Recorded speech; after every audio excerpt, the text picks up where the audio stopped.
Good morning, one and all.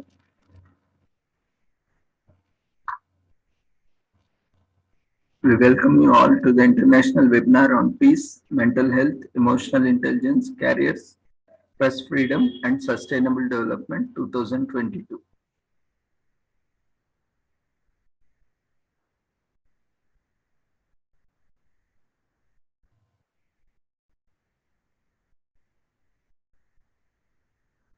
Before we start our proceedings,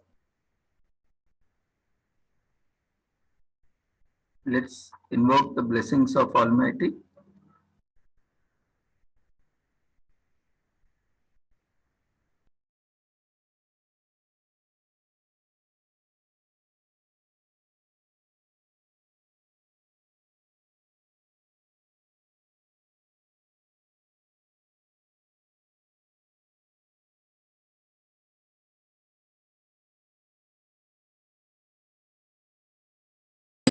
कुरुत्वं कल्याणम् आरोग्यं धनसम्पदः शुभं कुरुत्वं कल्याणम् आरोग्यं धनसम्पदः शत्रुबुद्धिविनाशाय दीपज्योतिर्नमोऽस्तुते दीपज्योतिर्नमोऽस्तुते शुभं कुरुत्वं कल्याणम् आरोग्यं धनसम्पदः शुभं कुरुत्वं कल्याणम् आरोग्यं धनसम्पदः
With the blessings of Almighty, we shall continue towards the proceedings of the day.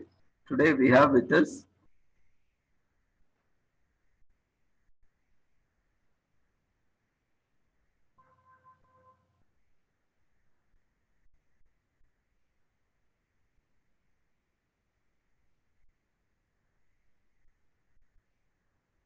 panel of speakers for the day.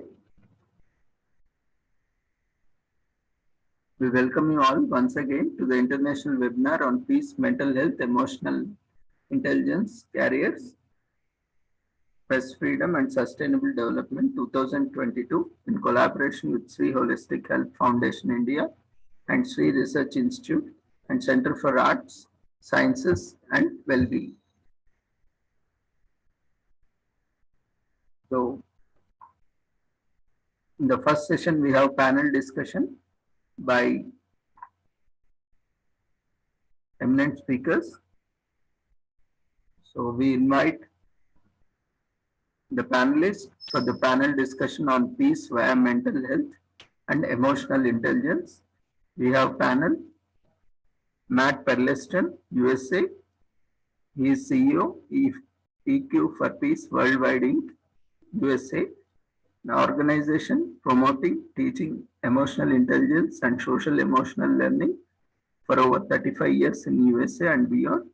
And the organizational goal is to have 1 billion people actively practicing emotional intelligence by 2039 and sustainable global peace by 2050. And we have another panelist, Sri Manish Gupta ji, founder director, buddhiworldtraining.com, social emotional intelligence workshop consultant, child sex abuse awareness champion, and POXO Act workshop consultant. We have another panelist with us, Srimati Bela Gupta ji.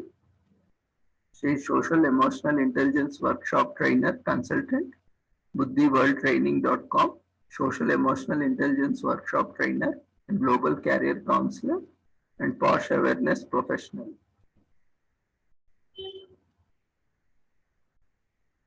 So we welcome you all, and over to you, Matt, for the moderation.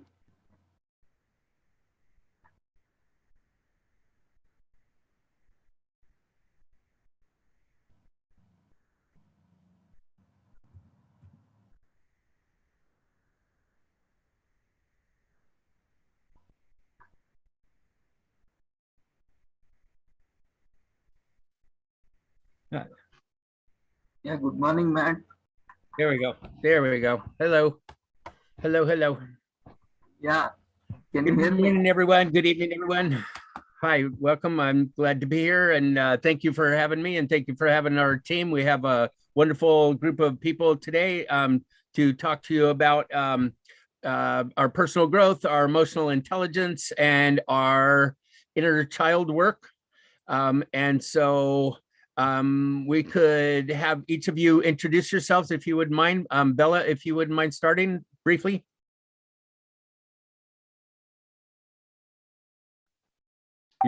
Yes, thank you, Matt. Thank you, Doctor. Well, I'm Bela Gupta, and I've been asked to speak today in this international webinar. My background is basically marketing and various other things, chemistry background I come from. But then since we saw that there's a huge need of EI here with children, we started working with students throughout from 2010 onwards. We've done about 500 plus workshops exclusively on emotional intelligence, POXO and POSH awareness programs. And here we are today. Thank you. Thank you, Bella. Manish. Hi, Matt. Good evening Hello. to you and good morning to everyone else. So I was there on the program last week as well, working persistently, consistently on EI, because I still think that, you know, in a country like India where we have 1.4 billion people and it's not an easy thing to manage, I think the best thing that we can do is spread awareness on the benefits of being emotionally intelligent. And that's what, like Bela said, we've been doing that for quite some time now. And I mentioned it last time. I'd like to mention it again. We decided to work with children because children are the future of this country tomorrow, and they are the future of the world as well. So for world peace, you know, and for good things to happen in future, I think good things have to be planted in the children's minds today. And so we need to start off with children. So here we are. Thank you. Thanks, Matt, for having us on the program. And thanks, Dr. Ravindra. Yeah. Very good point, Manish, about starting with the children. What we're trying to do is do kind of a top-down, where we are with schools, universities, teachers, bosses, parents, and going down to the rest of the population. So it ends up with the kids, and the kids are the key to this whole thing. So right on. Divya? Okay. Hello. A warm good evening to you, Matt, and a warm good morning to each and everybody. And thank you so much, Matt, for bringing all of us together. And Dr. Ravindra, thank you so much for having each one of us. So I'm a relatively newbie in mental health. I have worked on my mental health, and all of you are amazing. Like, you have done quite a bit work. I have worked on my mental health. I am a firm believer of, how our inner child needs healing, and that's what I'm going to talk about today. And yes, and there's so much to learning that will happen today. So I'm super excited, and thank you so much for having me, Matt. And I'm a journalist by profession. I forgot to mention, I'm a senior journalist. I used to work with CNN IBM, and I'm a freelance writer now. And I'm also running a radio show which started during pandemic, Radio Diva. It's a voluntary thing to help out people on mental health and how to break the taboo and the stigma attached to it. So it's something that I truly believe in, and that's what I'm doing. I'm so sorry, Matt, I had to mention this. That's what I was going to say. That's what I was going to say. So you read my mind. Very good. Yeah. Check out Radio Diva. It's fantastic. She has wonderful guests and is really doing some wonderful work on mental health. So good stuff. So Mira. Good morning, everybody, and good evening, Matt. Thank you, Dr. Ravindra, for inviting us, and thank you, Matt, for looping us all in. We've been having some interesting discussions so far, and we are really looking forward to this today's session. All of us, Manish, Divya, me, and Matt. So I am a mindfulness and positivity coach, and I also very strongly believe, I'm a storyteller. I also very strongly believe in value education for all ages. I've worked with children of all ages, especially on the need for values, worked with the parents, trained the teachers extensively. So I do believe, as Manish and Bela, they're wonderfully doing, they're doing a great job working with the children. I work with children too.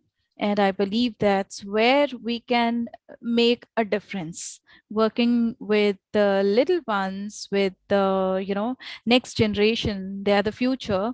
So if we can make a slight difference there, and make them understand the need for the values and how important it is to be mindful, to be aware. We are talking of a lot of things today: self-awareness, self-reflection, emotions, inner healing, and all of that. The starting point can be, working with the children. And as Matt always says, we can work from here, we can work from there, we can work from everywhere, but we are all pretty much doing the same thing from different directions. Thank you all for inviting me. It's really something I'm looking forward to. Thank you, Matt. Very good. Yes, Mira has done some wonderful work with children, and she's going to be sharing some of that in a little while. The way we're going to work it today is we have what we call a panel discussion. I know it's unusual for you guys. We're just starting to do this kind of thing because it allows us to talk with each other, talk with you, and kind of brainstorm a little bit about some of the important factors that are involved. We're talking about emotional intelligence. We're talking about healing. We're talking about peace, and we're talking about positive mental health. So all of those kind of go together. There's different terms for them. None of them are particularly complicated. They're not real complicated, but they're fairly simple, but some of them are not easy, right? Dealing with our mental health, especially nowadays, is not so easy anymore. So we're going to be, talking about it from different levels, as Mira said. Let me just quickly show a couple of slides, and then I'll stop and we can talk some more. This one is just saying hello. We're going for peace, you guys. We're going for peace. There's been a lot of work on emotional intelligence, and a lot of them are trying to make better decisions and help you have better relationships and be more successful. And those are all wonderful things. but what we're trying to do is get it toward peace. It seems to be the key. It seems to be starting, and it's starting with inner peace with us from the inside, and bringing that out. So peace through emotional intelligence. I'd like to introduce you to emotional intelligence and why it's skyrocketing in popularity. Unfortunately, one of the main reasons that it's skyrocketing in popularity is because people are hurting. People are hurting these days. And there's a lot of very negative things happening with COVIDs, with the economies, what they are, with the war starting now, et cetera. It's some things are not going well. And so people are trying to find a way to cope. They're trying to find a way to cope.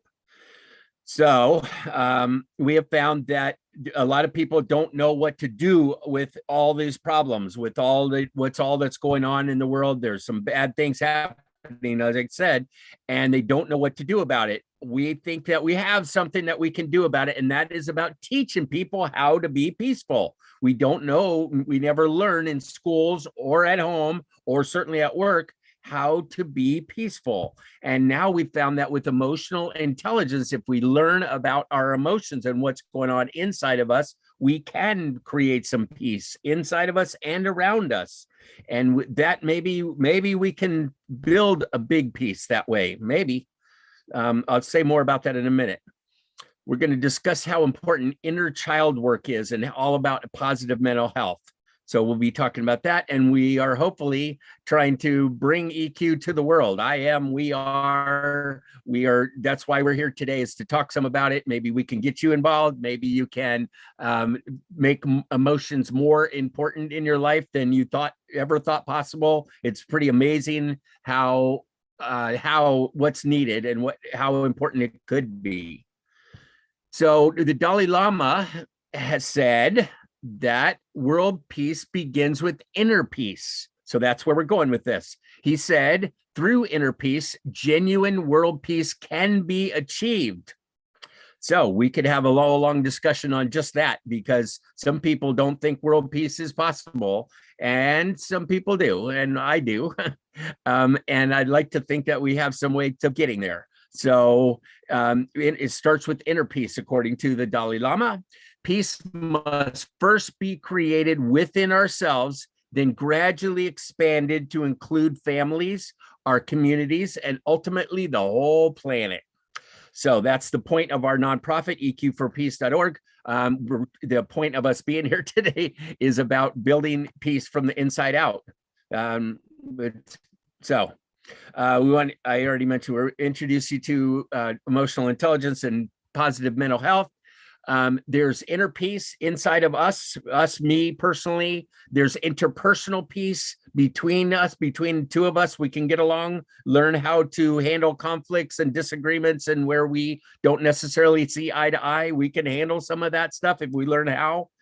And then next is social peace, which is a group or a team or your family or your work environment or a webinar like we are right now. So in a way, we are practicing social peace as we speak. We are being successful as we speak. So yay us. And so hopefully, like I mentioned, that if we can figure out how to do peace, maybe we can do peace in a big way. Maybe we can. So I'll come back to this in a minute, but let's talk just a minute, if we could, about peace. So I'm going to stop sharing. Manish or Mira or Bella or Divya, any comments about about moving toward peace? Do you think that's the way to go? Yes, Matt, we obviously, all of us believe in the same thing, and why I think all of us have joined hands together to work on EI is peace comes, like you said, and the Dalai Lama said, you were quoting the Dalai Lama, world peace can happen only when there's inner peace. But how does inner peace happen? Inner peace can happen only if you're aware of yourself. And that's what is, the beginning to emotional intelligence. So knowing yourself. So that's the first step, self-awareness, or knowing yourself, or inner awareness, whatever you might call it.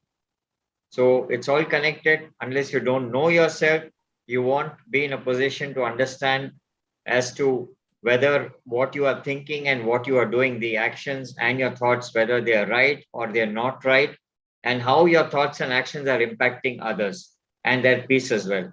So it all begins from self, and that's what EI is all about. And I think we're all in the right direction. All right. Anybody else? Absolutely. I think, yes, Meera, go ahead. Yes, Meera. It all begins from the inside and everything radiates out. Whatever we have, whatever we are, it's all from in, and it shines out, it radiates out. So when we are clearer, when we are more responsible, when we are everything, right? We talk about knowing ourselves. So if I'm kind, it has to begin from within. If I am empathetic, it has to begin from being empathetic towards myself. If I want to radiate love, I have to be loving towards myself. And we are talking of very, very interesting subjects today: self-awareness, self-reflection, and inner child healing that Divya is going to talk about. I think we are going to address exactly that, how to work on ourselves. And then, when we do that, and we are able to mirror it outside, we are able to reflect and radiate it outside. And that's the beginning of, the first step. Everything creates a ripple, it's just a drop, but it creates ripple, and it it just goes out, it spreads out beautifully. That's what we are trying to do. We are trying to create that ripple, that small ripple, through the sessions, this talk. Thank you. Absolutely true, Meera. Everything reflects, on our face, on our personality, on our aura, with our vibes. Everything reflects what we are, no matter how much we try to camouflage it, it doesn't happen. But it all, the way Manish said, it starts with awareness. So, Lao Tzu said, some things aren't visible until you are truly ready to see them. So, preparing ourselves to see where, what is happening in us that is reflecting outside. I think it's the first step that will help us, achieve the world peace. So the peace, what Matt said, what the peace has to reflect in us.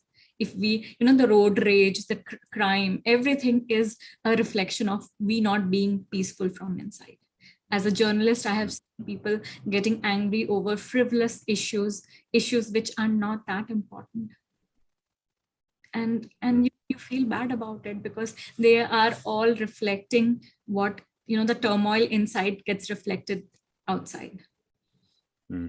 As Matt said, it starts with us. So we have to, reflect on ourselves before we preach, teach, or talk about it.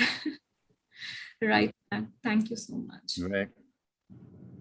Yeah. So as everybody said, I would just like to say that being human itself means being social, being happy, and being very, very, reflective, giving positive vibes to everybody. So you being human itself means you're achieving that peace, and that's possible.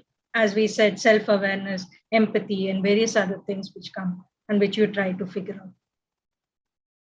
Thank you. Right on. Yes, I'd like to go through these 3 simple steps that we've come up with about how to do emotional intelligence. And as everyone has said, that it starts with awareness. It starts with awareness. We can't do anything until we're aware, right? The quote from my mentor, Doc Downing, was that we can't make logical decisions on things we're not aware of. No kidding, right? That's kind of a duh statement, but it's really true. So awareness has got to be first. We have to open our eyes and open our heart and go inside and look. We have to be aware of other people. We have to be aware of our environment. We have to be aware of what's going on around us. It's awareness first. Okay. Second, we go to acceptance. This seems like maybe it's not even a real step and it only takes a second, but acceptance is crucial to this whole, to our steps, because a lot of people deny, our cultures don't talk about emotions and we don't talk about what's going on inside of us. We just get things done, and we have to accept what is happening inside of us. We have to accept things that are going on. We also have to, which I will get into in a minute, is we have to accept emotional responsibility, I call it. Well, we don't have to, but I strongly suggest it.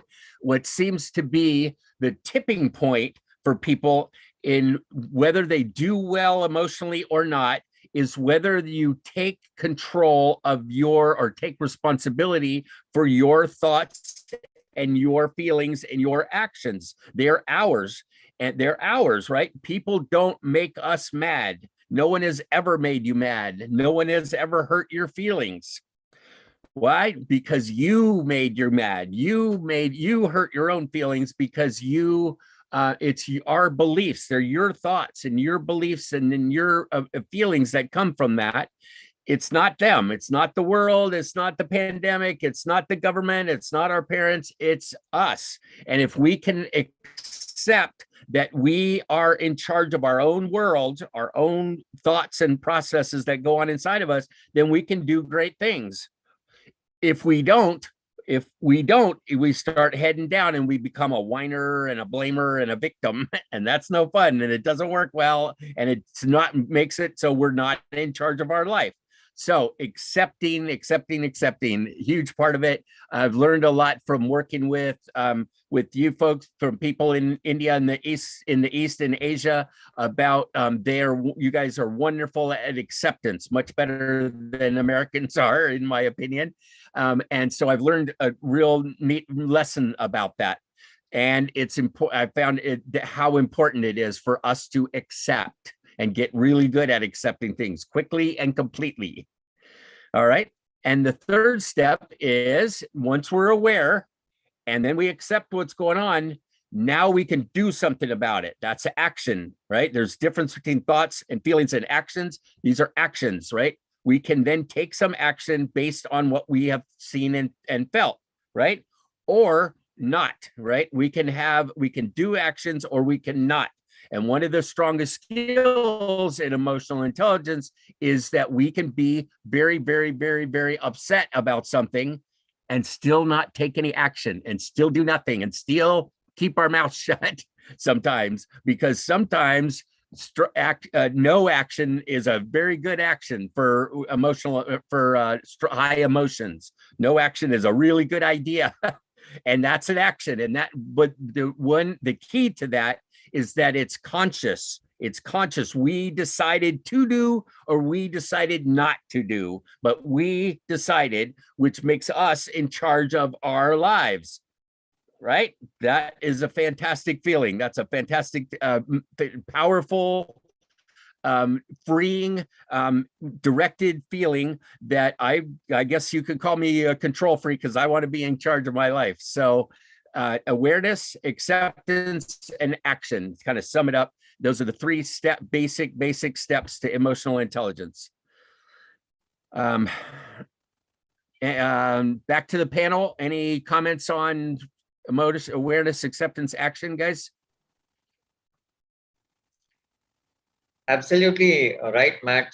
Bang on for all that I've learned and all that we have learned and all that we have actually spoken in our workshops. It's absolutely right, So unless you're not aware, you can never accept, and unless you never accept, you cannot bring about the change in you. So like we always say, no acceptance, no change. You can never change as a person unless and until you do not accept the reality of what you are today, right here, right now. Unless that doesn't sink in, the change can never happen. Try what you may do. It can never happen. No acceptance, no change. Simple. And then obviously after that, knowing everything and not doing anything about it is all a waste time. So action has to proceed to come after that. Without action, nothing's going to happen, because it's like you and me and all of us here having all the knowledge and not sharing it. It's of no use, right? That's exactly what we're doing. So we've got the knowledge and we're sharing it. So similarly, when you realize things, And if you don't, then, process your mind towards acting in a different way than from earlier. After knowing that, what you're doing is right or not right, and how your behavior, like I said, most importantly, how your behavior can actually affect others, or what kind of impact it can have on others. That's very, very important. That's one of the biggest assets of being self-aware. So bang on. Yeah, as you said rightly, Matt, it's not about others. You feel hurt or you feel upset, or it's not about others. It's about us, because our emotional triggers allows us to behave the way we behave or feel the way we feel. It's only our own emotional triggers. So if we are able to correct them, or if we are able to understand them, and then accept it and make a change, then definitely things will be better off as to how we behave, how we react, what we do, and how we feel. It's all about our emotional triggers.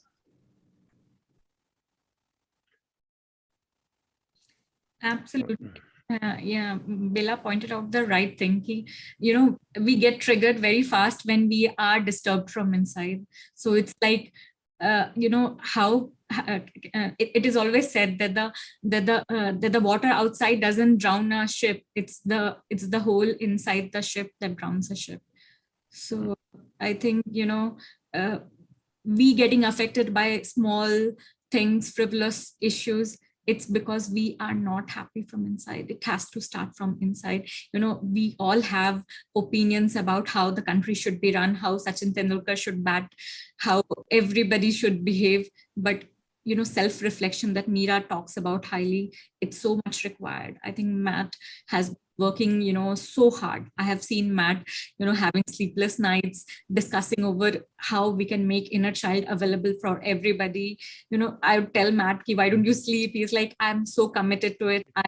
He just doesn't feel like wasting his time. Sleeping is wasting time. This is what he says, because he truly believes each one of us being a better individual will help our society. And yes, that's the fact that let's be aware. Let's first work on ourselves before we, go out in the world and make a difference. So many of us, college, we are so excited. We'll change the world. We'll bring about a big, huge change.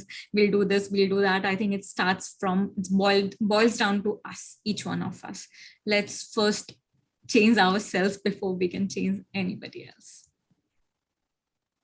It's a self-awareness. Yes, it's a very, very common phenomenon. It's just a part of our human psyche to blame others. When something happens or doesn't happen, we are, very very quickly, very easily, we tend to blame others for a situation. But self-awareness also talks about taking 100% responsibility, complete responsibility, complete onus and ownership of on ourselves. Understanding that if the situation was this, then what could I have done better for the situation to be different? So that's where it all begins. That's where when we start looking inside, instead of looking outside and pointing fingers to someone or the situation, or blaming another person, we start analyzing the situation. That's beautiful. And I really like what Matt said. Action. It has to boil down to action or no action. Sometimes no action is as important as the action, as doing something about it. Sometimes you have to make the choice of not doing anything. You have to process it, you have to analyze it. At the same time, you have that's the other side of acceptance, that you just don't do anything at that point. You don't react, right? Probably you don't have to respond as well. I'm sure we'll come to that point again through the discussion, through the panel discussion that we are having today. We'll touch that point once again, but that's a beautiful point, that it could be action or no action. Right. Right. Very good, Meera. Thank you. So let's try it real quick. Let's just take a few minutes and try it. Okay. So awareness, acceptance, action, right? So let's start with awareness. Okay. If you, okay, we have three components here. We have our thoughts, which are our left brain, our logical side, our IQ, if you will. We have our feelings, which is our right brain, our creativity, our emotions, our passion, our senses are all in our right brain. And we have our body, which is where we can do action. I get right? Is it with our body? So we have left brain, right brain, body, also called head, heart, hand. Another way to put it, 6 seconds calls it that. You'll see on this slide, this is from 6 seconds. If you guys want some more really great information on emotional intelligence, go to 6seconds.org. And they have assessments and certifications and classes and all kinds of information and tons of stuff, and a store, all kinds of good things about emotional intelligence. So this is one of their slides. Think, feel, act. There's only a couple things we need to be in charge of. Luckily, there's only a couple things we need to be in charge of, because we can make things happen with those 3 items right there. Okay, so let's try it for a minute. So just awareness is simple, dumb little exercise, but maybe it'll help make the point. Notice right now, notice what you're thinking. Not your feeling, but your thinking. See if you can separate them. What thoughts are going through your head? So I'll be quiet for just a second and just notice your mind.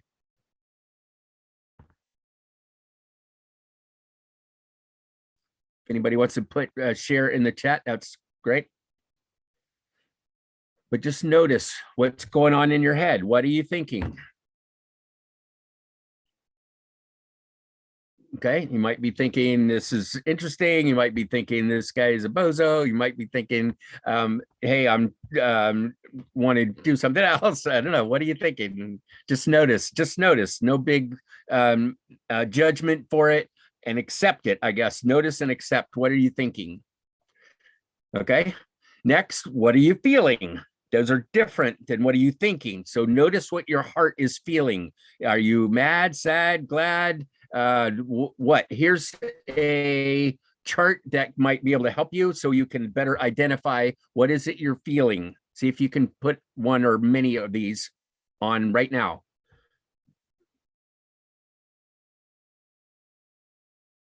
What are you feeling? Become aware, accept it. You don't have to take any action. Just notice. And notice how it's different than what you're feeling.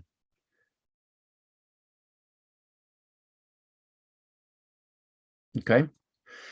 We call it name it to tame it. I do, because it really helps to identify what you're feeling. It helps to have a wonderful vocabulary of feeling words so you can describe your situation at least to yourself.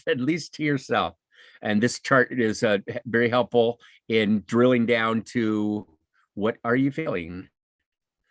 Dr. Kalpana, would you like to share something? Go ahead and unmute yourself. Get your hand up. Very good afternoon, sir. Yeah. Hello. So as you asked that what we are thinking, that always our thought process is related to, should be related to situation. And that is what we can say, that is a progressive one, that is a healthy brain. When we think on the basis of situation, take the decision. When we don't able to think what's happening, we always think about the past, what had happened. So that is what we can say, that we generally spend our time in thinking what has happened in the past. So unless and until we should think about the present and future, we cannot progress. And that is, we can say, that is the symbol of, or that is the sign of healthy mind, we can say. Then we are, we can say that is, we are strong in EQ and SQ. Okay, good point. Thank you. Yeah, thanks for sharing.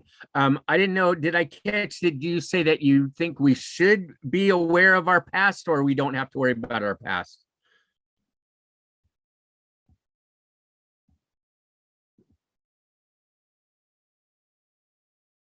Kalpana, what were you saying about the past?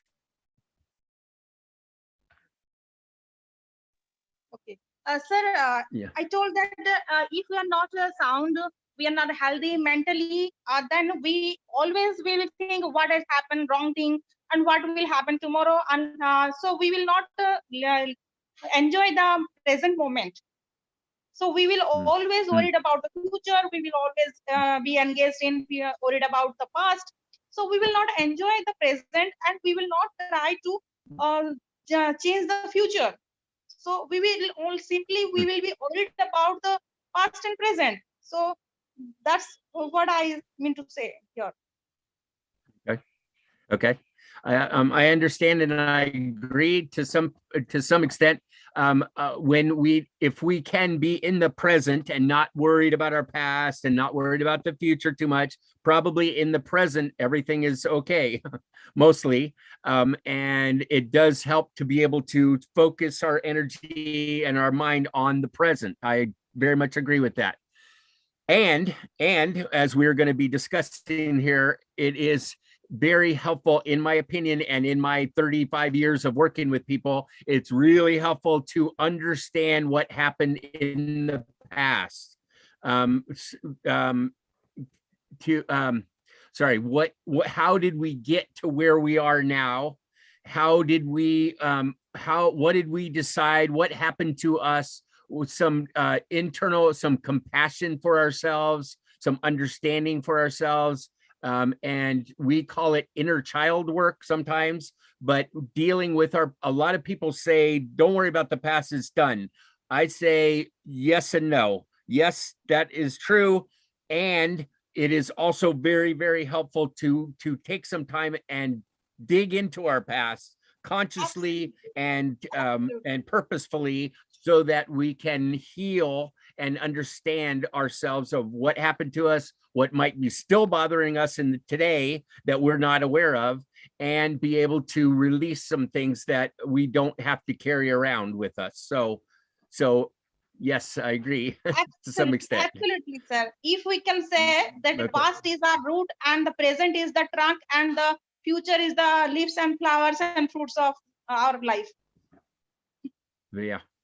Okay, cool. Very good. It sounds like we're on the same page. Okay, so did someone want to say something? Okay. The last one is just notice what we did our thoughts, we did our feelings. So just notice what you're doing. What actions are you doing right now? Just notice. Matt, I just want to say, add to what Dr. Kalpana said here, something she said that, if we think about what's happening too deeply, and we're going to be worried about what's going to happen tomorrow, and so that we aren't able to be happy today. I think there the distinguishing factor is going to be acceptance. Once you're able to accept the reality, then you really won't bother much about losing sleep, tomorrow also. If you're able to accept it that this is this and that is that, and I think then things becomes much easier. You'll be able to take things one day at a time, probably 1 minute at a time as well. So that's going to be the distinguishing factor. Good point. Okay. Agreed. Okay. So what I guess the point of this little exercise is just to notice what you're thinking, notice what you're feeling, notice what you're doing. And those are the three main factors of things that we have some control over. And notice that no matter what you're thinking or no matter what you're feeling, the actions are different. The actions are different. We need to separate those three, and we need, in my opinion, to get really good at all three of those. Get good at thinking, get good at feeling, and get good at acting, because that's pretty much all we have. I mean, the people that the one where it got me was when we were in the United States. If you recall, in New Orleans, they had those incredible floods, and their homes, so many homes were destroyed, and people had to leave with nothing. And same now with the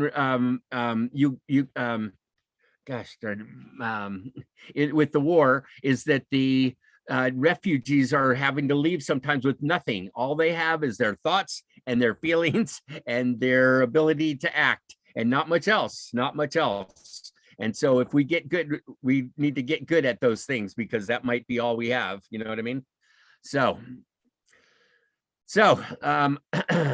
we are also, I don't know, is there any other comments about those right now, or else what I would like to do next is to go into, each of us has a specific small presentation to give to you. And so I'd like to go ahead and start with those, if that's all right. You guys want to decide who goes first? It doesn't matter to me. Anybody volunteer? I'd like to go first, Matt, because I'm talking about self-awareness, and that's the first step. So I'd like to go. There you go. Yeah, Beautiful. all right. You guys go.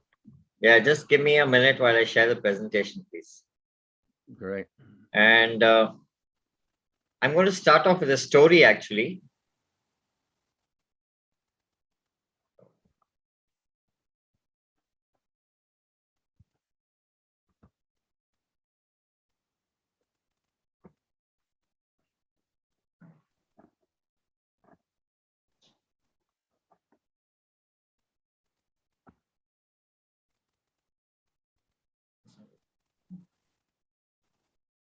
All right, so hope all of you can see the screen. Yes? Yes. Yes. Okay, so it's a story that most of the Indians know. And I'm going to start off with this story. And Matt, have you ever come across the story of Angulimala? No, I do not. I'm not familiar with it. All right, so just before I proceed, Anguli means finger and Mala means garland. So you can look at his neck. The garland that you see is a garland of fingers. Right? Okay. All right, so this guy, when I've actually forgotten his real name. So when he was a small boy, he had gone to learn. You know, that time in India, it was a system of Gurukul education. There were no schools or anything. Every child had to, you know, go to a guru and accept him as his teacher. And they would live with the gurus, and they would wake up at 4 in the morning or pretty early, go to the forest, collect the firewood, you know, collect water and do all the work that had to be done for the day. That's how, you know, the learning began. And what happened was he was very, very bright, and his friends or the other students there were jealous of him. So they fed wrong thoughts into the guru's mind, and then the guru was very angry with him. And what you know was born out of jealousy, surprisingly, the guru himself was not very well equipped in terms of probably, you know, self-awareness, and he got very angry and he told this boy, I'm going to punish you now. I want you to go and bring me back 1,000. He said, I want you to bring me back 1,000 thumbs of 1,000 individuals. And this boy, he didn't really know what to do or how to react. And then he was very upset. He was thrown out of the Gurukul. He went to his father, and his father said, I can't help you. And his father threw him out of the house. It was a rainy night, you know, there's a lot of rain. And then he went to his mother saying that, look, my father's also thrown me out of the house. My guru's banished me, saying I'll have to do this. Please tell me what to do. And his mother was helpless. His mother said, I'm helpless in front of your father. And whatever your father says, he's the head of the family. So if he's asked you to get out of the house, you'll have to get out of the house. There's nothing I can do for you. So this boy, poor boy, all doors were closed. You know, mother, father, and the guru, the three most important people in his life, had thrown him out of their lives. And he felt that he was all alone.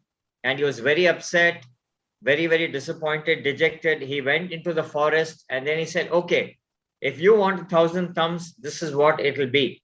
And then, you know, he picked up a sickle, and then he went into the forest, and he picked a path where a lot of people passed by regularly from one place to another. And then he started threatening people and cutting off their thumbs. And, you know, he had to collect 1,000 thumbs. Initially, what he did was, after cutting off the thumbs, he used to hang it on a tree. But then the birds or other animals started eating away, or it started rotting. And he had lost count of it. So he said, the best way I can do it is make it a garland and wear the garland around my neck. And he used to cut off these thumbs, and people who wouldn't listen to him, he would kill them off. So he had turned an absolute sinner, and people were scared to pass through the forest. Whenever they passed through, they would pass by with many guards or in large groups so that, they don't get attacked. Now, finally, Angulimala had, and because he was cutting off people's fingers and wearing a garland, he was called Angulimala. Like I said, Anguli means finger and Mala means garland. And after he had cut off 999 thumbs, he had got 999 thumbs and he had wanted his 1,000th thumb. His mother heard of him, and his mother said, I will go to the forest and persuade him not to do this. But in the frenzy of, Angulimala's thought process, this news also was known by Buddha. And then Buddha said, this man has become mad now. He might kill his own mother or chop off his own mother's thumb. So Buddha decided that I have to go to the forest. And when Buddha went to the forest and Angulimala saw both Buddha and his mother, he decided to go towards Buddha. But every time he picked the sickle and ran behind him, Buddha would always be 4 feet ahead of him. He could never catch up. And this kept happening and happening and happening. And finally got so tired. And then something hit him and it struck him. And he looked at Buddha and said, you are no ordinary person. He fell at his feet and sought forgiveness. And then Buddha started talking to him. And that's when he started realizing, Angulimala started realizing that what I did was the most terrible act ever. I've taken several people's lives. I've totally destroyed families. I've destroyed people. I've cut off people's thumbs. I never ever imagined that I wanted to grow up this way. And then he asked Lord Buddha what to do. And then Lord Buddha sent him to a place where, the wise people would give sermons. And then he started changing slowly. 10 years after being trained as a monk, Buddha told him, now you are on your own. You please go out to small villages and then you give sermon there and change people, spread good thoughts and positive thoughts. But when he started going to the nearby villages, people were still filled with hatred. They threw stones at him. They beat him up very badly. They beat him up very badly. And here's a picture of him in the forest where his mother's also standing there and him seeking, forgiveness from Buddha. And then when he started going to the villages, he got beaten up. People threw stones. They beat him with sticks. But he was very quiet. And, he told them, your anger is justifiable. I have destroyed your families. I've destroyed your inner peace. I deserve it. I'm not going to do anything. And he just sat quietly, getting all the beatings and the physical and the verbal abuses. He took everything. And then, after that, one day in a village, there was a lady who was pregnant and was going to deliver a child. It was a very difficult delivery. And he immediately reached out to Lord Buddha, and Lord Buddha gave him a verse and said, go outside that lady's hut and keep reciting this verse. It will help that lady in delivering the child. So this is what he did. He sat close by, but with a curtain between him and the lady, and he kept reciting the verse, and the very difficult delivery became a very easy delivery. So once he did that, then the people started accepting him. People started accepting him, and then everything changed for him. And this is a story of Angulimala. Now, why I have picked or chosen this story is, even though he was somebody whom everyone feared, and he had, chopped off so many people's fingers, he had killed several people, but at one point in time, self-awareness, what self-awareness did to somebody like him, it changed him totally, 100%. So the message here is that self-awareness is extremely important. And the second message is that self-awareness is not something which cannot be learned. It can be learned. All it needs is your own effort and your own time, right? So my topic for the day is the importance of self-awareness. This is the topic for the day, and I'm going to run you through just one slide from here. And it's a very short presentation. And I'm going to tell you what is the importance of self-awareness and what being self-aware can do. Now, here is a comparison of what being self-aware and not being self-aware. So by being self-aware, you are aware of your own thoughts, your own feelings, and then your own behavior, which is the outcome of those thoughts and feelings. But if you're not self-aware, you will not be in a position to control your thoughts, feelings, and behaviors, right? Now, if you're self-aware, this is a very, very important thing. I keep talking about it again and again. It is very important to understand how your behavior impacts others. what kind of impact it has on others, on their mental peace, on your relationship with them. But if you're not self-aware, you will just not be able to do this. You will not be able to understand how your behavior is impacting others, in which side, I mean, in which manner, the right manner or not the right manner. Third, and most important again, your confidence levels will be very high once you know yourself well. Unless you don't know yourself well, your confidence is going to be low. And once your confidence is going to be low, you're going to be low on self-esteem as well. Next, unhappy relationships.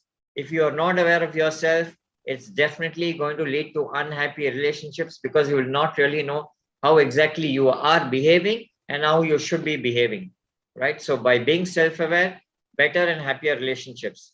Now, impulsive and rash decision making. If you are not self-aware, because self-awareness brings calm, it brings you into a state of mind where you sit peacefully, and without getting hyper about anything, you are able to think peacefully. And whenever you're able to think peacefully or calmly, you always make good decisions, right? But you can never do that when you're angry or when you're upset or you're crying. It can never happen. So on these kind of emotions, you will be able to bring in a lot of self-control, and so definitely better decision making. And last but not the least, if you're self-aware, you will be able to perceive people without any bias or without being judgmental about them. This is very, very, very important. Many a times we look at people, or we look at one particular behavior of a person in a particular situation, and that could have been born out of various other reasons. But then what do? We tend to decide that that person is like that only, right? And then all our decisions with regards to that person is based on that one, event or one incident that we have come across. So with self-awareness, you can avoid this definitely. It will put you in that frame of mind where you will be able to give yourself time, where you will be able to understand others better, only because you are able to understand yourself better. Now, once you understand others better, you will understand their situations, you will understand their actions and their behaviors also in a much better manner. Now, these are the huge benefits of being self-aware. Let's see what Socrates said. He says, my friend, care for your psyche, know thyself, for once we know ourselves, we may learn how to care for ourselves. And it's true, unless you don't care for yourself, you can never care for others. Unless you don't know yourself, you can never know others, right? So please work on knowing yourself. Self-awareness is the most important pillar of emotional intelligence and the first pillar of emotional intelligence.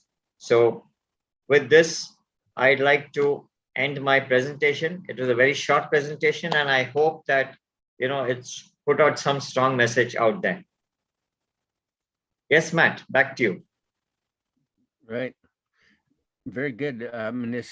I appreciate that. It's a good story, a little painful, but it was a good story. It's memorable. But yeah, it shows that self-awareness is up to you, and that's a huge part of this whole thing. And what I was saying before about the past and the present is that I think we need to take some time, some actual time, to become self-aware and to dig into our past and to find out who we are, and to look at our thoughts and our feelings and our actions, and look at ourselves from kind of a big point of view, like we're up here looking at ourselves. And the hard part is to actually take that time to concentrate and to reflect on ourselves, and to be able to look inside and see what's going on. With COVID, we had a meme going around that was real famous that said, if you can't go outside, go inside. And I really believe that. So thank you, Manish. Very good points about self-awareness. Thank you, man. That's a very important point that you brought about, that, it cannot happen overnight. It needs to be practiced. Yeah. And for all those who are there on the program and who are getting introduced to EQ, the one thing that, all of us would like to say from practice is that you need to practice it minimum at least for 4 months, at least 120 days minimum, before you can expect larger results. But while practicing, you definitely can expect good, smaller outcomes, definitely without any fail. You can, it will happen. But the key is to practice it every single day. Every single day it has to be practiced. And how to do it, that you will learn from one of our programs when all of us get together again, and then put it out as to how this can be done. That we can discuss sometime in the future. Yes, man. Thank you so much. Yeah, I'm a big fan of journaling, for example, and writing whatever I'm thinking, feeling, whatever's going on, what I'm upset about, what I'm happy about, what I'm proud of myself about, well, all kinds of things. And I just write and write. You can type or you can write, either one. I do both. And it's about me reflecting on myself and to become aware of me. I want to know what's going on with me. So speaking of being aware of me, Mira is going to go next and talk about self-reflection. So please. Yes, thank you, Matt. I'm just going to take 1 minute. I have a presentation to share.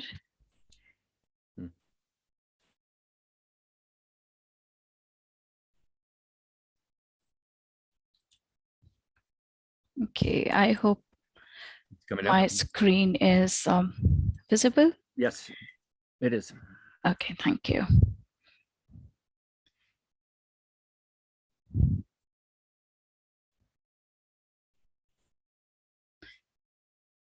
So I'm taking off from exactly from where Manish paused, and we are talking of self-reflection. Incidentally, I had the same thing in mind. So it's exactly the same point where Manish ended his presentation. We were talking of Socrates, we were talking of knowing oneself.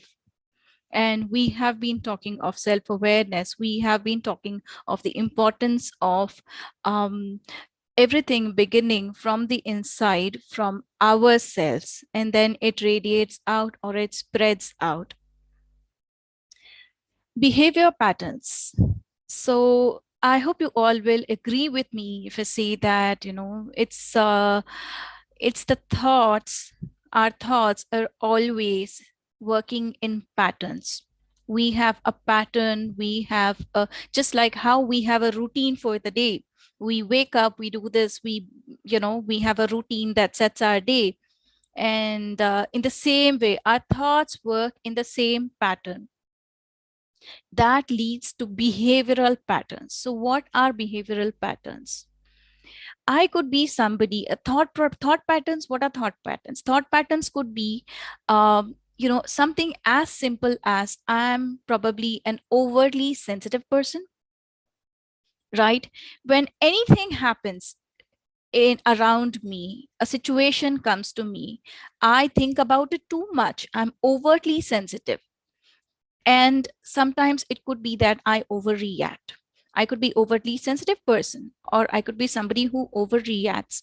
I could be somebody who jumps to conclusions very easily, or I could be somebody who is very self-defensive. So these are the thought patterns that convert to our behavioral patterns, and they work in a loop. And often when situations, whatever situation comes to us, it's a thought pattern that gets triggered, right? It's the behavior pattern, the same pattern that gets triggered. So it's like we are going in a loop, a repeated loop. So how do we come out of this behavioral patterns? How do we break that cycle of behavioral patterns? So our response to situations that come to us is pretty much the same because of our thought patterns. The power of choice. I would like to remind all of us that we have the power to choose. I hope you all agree to it, that we have the power to choose what we think, right? Yes. So you can put it in the chat if you agree with me. We have the power to choose our thoughts. We have the power to choose how we behave. We have the power to choose how we react to a situation. And that's how we have the power to change the thought pattern. We have the power, it's with us. It's not with others. The situations, we cannot help the situations that come to us, but I can choose to respond to it differently. And how do we do that? By pausing, by reflecting, by thinking about it ahead, breaking the pattern, choosing how I respond. So we are able to respond to our situations with much more clarity when we make that conscious choice. So what's the plan of action? It's pause. A pause is very, very important. I always take the example of how when you have a sentence, you have a sentence and imagine there is no comma, there's no full stop, there's nothing, you just have a string of words put together. Can we make sense of it? Yes, sometimes maybe you can. If you have a whole page of words and sentences with no pauses, with no spaces, right? Will you be able to make sense of it? It's kind of a little tricky, but still we can try. If you have a whole book, let's imagine you have a book to read and there is absolutely no spaces, no pauses, no full stops. There is nothing in it except a whole string of letters. So it would appear to her us just like in Tare Zameen Par, the boy says he's dyslexic. He says the letters are dancing.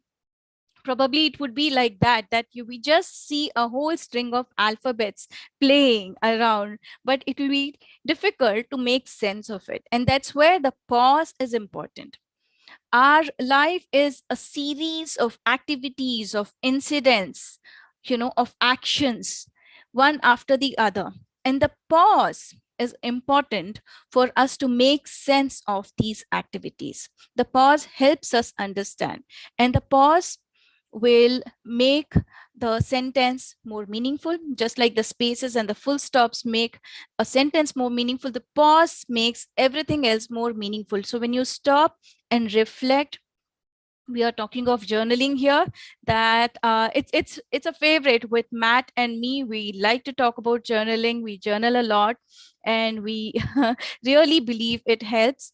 So journaling is something that's a very, very important tool for self-awareness, for self-reflection. And next is to act upon it. So when we pause, when we reflect, we think about how we can change the thought pattern. What happened? What went well? What did not go well? And why did it not go well? Is there a way I could have changed my response to the situation? Could I have done anything better? When we start journaling, we analyze our actions and we come up with an alternate solution to the whole situation. We arrive at it, and then it's time to act. So here is a sequence. So in journaling, feelings. What was I feeling? What did I feel? The points to note are: what did I think? What did I feel? What happened? And then the evaluation. What was good and what was also not good? It's important to note what went well, and it's equally important to note what did not go well in a situation, and the analysis of how to put everything together. What happened, what didn't happen, how much of it was my responsibility or my action, and what alternatives did you have? What could I have done differently? So as we keep journaling, because we are constantly thinking of our actions, of our behavior, it gives us more clarity about the thought pattern or the behavior pattern. We are able to watch it more clearly as we do it repeatedly. And then we arrive at action plan. What will I do if this happens again? How will I respond to it differently? So this cycle, it helps us, it gives us the power to choose to respond to situations differently. And as Manish was saying, I put the same slide again: pause, reflect, journal, and act.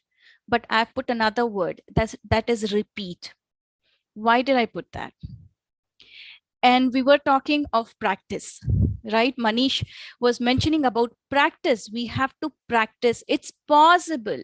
So these are the tools that we all can use. And it's possible to become more self-aware of ourselves through self-reflection.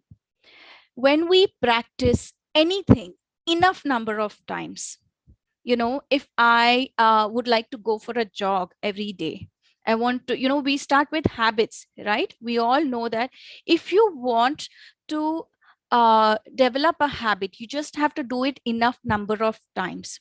Then it becomes a part of your personality, right? So if I want to, let's say, wake up early, all of us know this. This is the simplest example I could think of. When we want to wake up early, what do? We just have to start doing it and do it enough number of times. Just repeat it enough number of times. Once, twice, thrice. You do it for 21 days. They say 21 days, 3 weeks or 4 weeks. Inevitably it becomes a part of your personality, and you cannot but help wake up at that time. You just have to practice it enough number of times. It's the same with our thought patterns. It's the same with our behavior patterns. If we want to make a change, we have to practice it enough number of times. And it's the same when it comes to getting the practice, developing the habit of journaling. If we start journaling today, and you remind yourself that you will journal, you make a promise to yourself that you will start journaling and you'll keep doing it enough number of times, today and tomorrow, and it goes on to a week, second week, third week, then automatically it becomes a habit. And you will see that not just journaling, the self-reflection itself, the habit of reflection itself becomes a habit. It becomes internal. Sometimes whether you journal or not, whether you get the time to journal or not, you might skip a day, but the thought process of reflection, it becomes it becomes internalized. So it becomes a very, very natural thought pattern, that when something happens, at that moment itself, you do not wait to journal, but at that moment itself, you would pause, you would reflect, and you would start thinking about how you could have done it differently. The reflection starts right there. And that's the beginning of a change. That's the beginning of how we can make a difference right then and there. You don't wait to journal towards the end of the day, but you're able to make that. If you pause and reflect, you are able to make a difference in the situation right then, right there in that situation. You are able to respond to it differently right there. Right, it's story time. I'm a storyteller, so yes, here is a story to share. Some of you might be aware. Does anybody know who this is? Any answers? Who is the person here?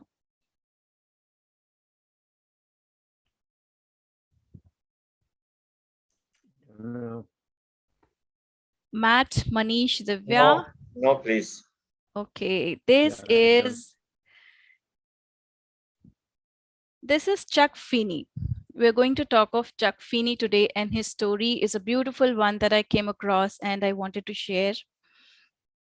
Chuck Feeney is an Irish-American businessman, and a little more about him is here.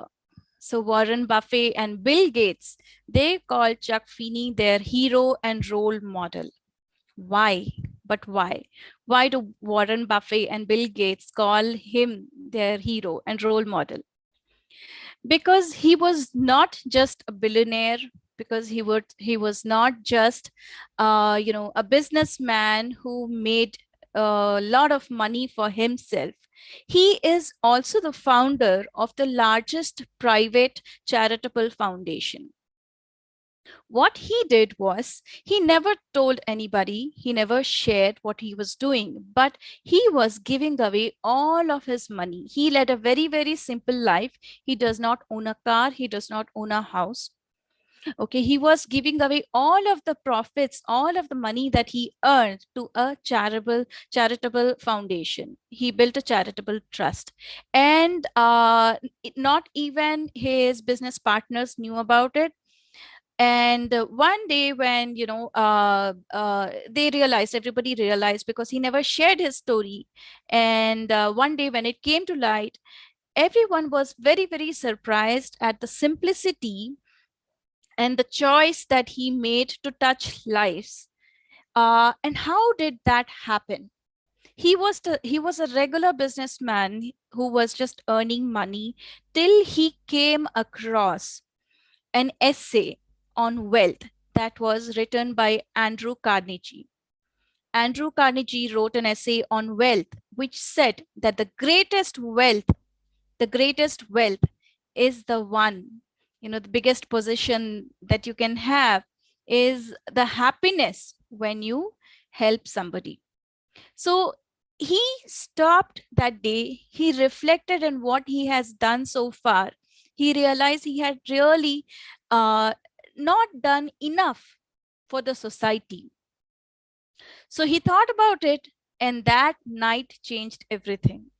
The day he read the essay, the next day he decided that he is going to work towards it. He is going to make a difference in the society and the world. And here we have what Warren Buffett and what Bill Gates, Laurene Jobs have to say about him. Chuck Feeney is a true pioneer.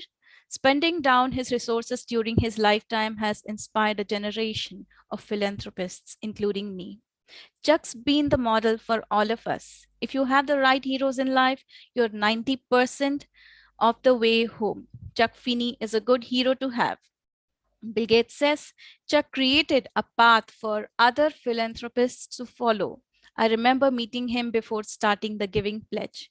He told me we encourage people not to just give 50%, but as much as possible during their lifetime. He believes in giving when living. So this is the story of Chuck Feeney. And do you think it started from being self-aware, from reflection of what he is doing in his life, and that made an impact? Many would have read that story or that essay. Many would have come across that essay on wealth, but how many acted upon it? How many reflected on it?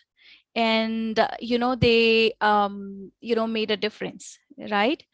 So Chuck Feeney is so inspirational for even the most successful businessmen out there.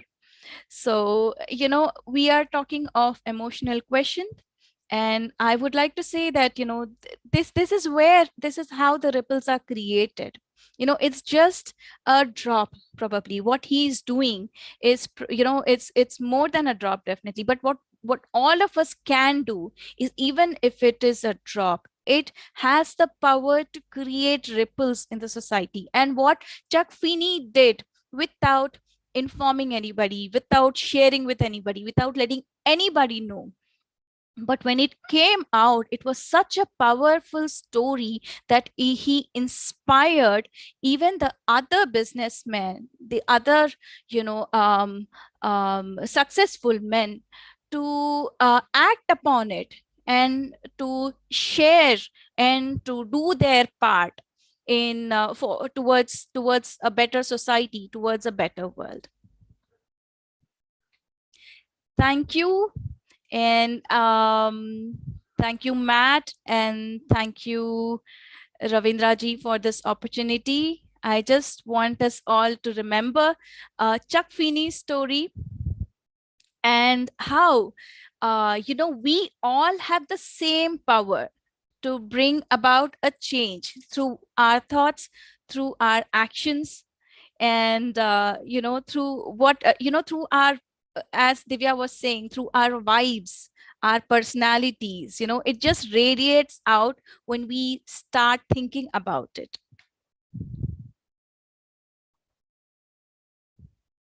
Very good. Right. Thank you, Mira. That's, self-reflection is a huge part of our learning, probably almost as important as self-awareness right after it, probably. But I appreciate your stories. I am kind of sad that none of us knew who Chuck Feeney was, because it sounds like he was pretty inspirational and pretty great role model. But if it hopefully, I mean, role models, we need to be able to see them. So one of the things that we're trying to do is create positive role models on purpose. We have plenty of negative role models, plenty of examples of how not to do it, but we don't have very many positive ones. And so I personally will dig into Chuck Feeney and see what else he did and how he did it and that sort of thing. I know they started a club of billionaires. I have not been invited yet. It's hurt my feelings, but someday maybe I will be. And they have committed to giving away at least half of their wealth, Yes. wealth, which Yes. is fantastic. That would be pretty fun to hang out with those guys, wouldn't it? And from what I understand, Mark Zuckerberg and Bill Gates and some of those guys are in that group, and it's a wonderful, wonderful project. So, and it all starts with self-reflection, as you said, Mira. So thank you for that. Thank you, Matt. All right. So as we reflect on ourselves, we look at who we are and how we got here. And that brings up Divya's discussion on our working through our past and our inner child work. So Divya. Thank you so much, Matt. And it was a beautiful presentation that you gave, Mira. Definitely, I mean, all of us self-reflecting, I think that will change the game for the society as a whole, for the world as a whole. So definitely, and like Matt, I'm also surely going to check out Chuck Feeney, because very inspiring, I must say. If people like Bill Gates are inspired, and he believed how happiness is important. So let's find out true happiness for ourselves. So can I share my screen? Yeah, here we go. Is it visible? If any of you from the panel can help me with it. It's visible. It's visible? Okay, so. Yes, it is. Okay. A little messy, but it's visible. Matt knows something about it. So yeah. So is it, so what all do you see here? Yeah. All of you, I really like the chat box buzzing. I like to have a two-way communication. So all of you who are here today, it will be really nice if you can write some things on the chat box and we can read them and we can get some answers. So what do you all see in this photograph? Anybody wants to share something? What do you see? What kind of impression does this room gives you? I see my son's room. So basically, yes. Okay, so this is how our mind looks like if we don't take the initiative to work on our yeah. So did somebody write something? You will all have to help. Chat untidy. Okay, Raj, you are writing personally to me. Write it for everyone so that everybody can see and respond to the messages. So yes, it's an untidy room. Very cluttered, actually. He wants to know, Raj wants to know, is it my room? No, Raj, it's not my room. Dr. Kalpana, you have raised your hand. Do you want to say something? Please go ahead. Yeah, we can write it for everyone. Please write it in the everyone. Okay, you can't, it's disabled and you can't write it for everyone. Can you hear me? Yeah, please, Kalpana. Yes, ma'am. So it's just our life. We can say it's just like our mind. if we have all the potential, as the room, we can say everything is here, the books, the articles, everything we need. So similarly, our brain is also equally potential. So God has given us all the powers, positive, negative, everything we are, and they have filled. So thing is that how systematically we can keep those things, and we can use those things, and properly we can maintain those things. You are absolutely right, Kalpana. Thank you so much for giving that insight. Absolutely, you're bang on. Yes, Mary, you want to say something?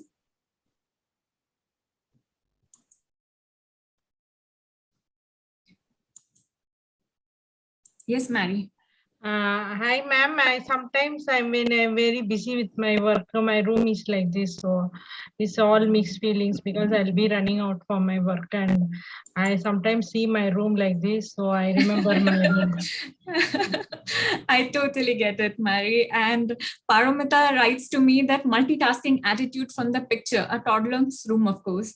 But you know what? There's more to this picture. They are grown up. Thank you so much, Mary. You are right. I mean, this is how, like, when we are into work, this is how we leave our rooms.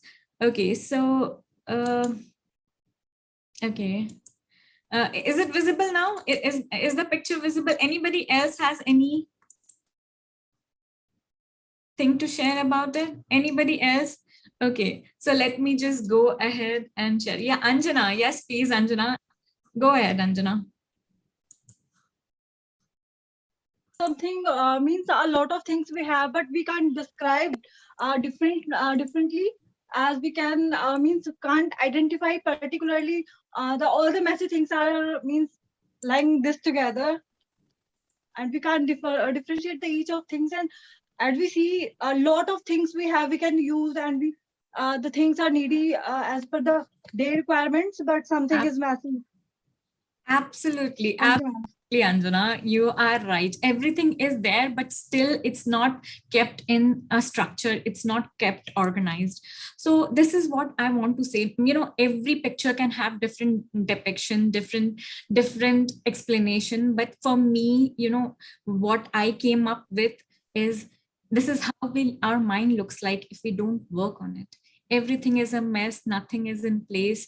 We are confused where to start from. So many times you think that, how many of you have felt the way I have felt sometimes, that I don't know where to start and where to put a structure in my life. I don't know how many of you have been through these emotions. I can see some people writing on the chat box. I think it is disabled, so I can only see the chat and nobody else can. If somebody from the host team can disable that and people can write chat and write on the chat and others can also see it, it will be nice. Divya, it happens, Divya. It certainly happens. Thank you so much. Quite a few times. Thank you so much, Manish. Thank you. So, you know, this is how it looks like. So let's think. You know, Manish shared such a beautiful story of Angulimal. Everybody, not like these days, people don't know this story, but these are the stories that we have grown up with, and it's a beautiful story. Meera told us about Chuck Fenney. I hope I'm spelling his name right, Chuck Fenney. Yeah, Meera shared such a beautiful story. So today I also have a story to share, but it's my story. And I will try and be as brief as possible so that I don't take too much of your time. So, you know, why is the peace required? Why do we need to work on the inner child? So the first point that I want to share with all of you, you know, when we heal ourselves, we heal the next generation that follows. You know, pain is passed through the family line. Unless someone is ready to feel it, heal it, and let go, it won't go. So if we are having a turmoil inside, it's our family which also feels the brunt of it. It's not just us alone. There are many others who will be suffering with us.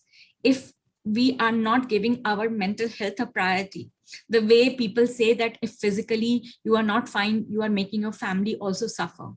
In the same way, if mentally we are not fine, we are also making our family suffer, because our family, you know, it reflects our family has to face our behavior, our personalities, and they also suffer along with us.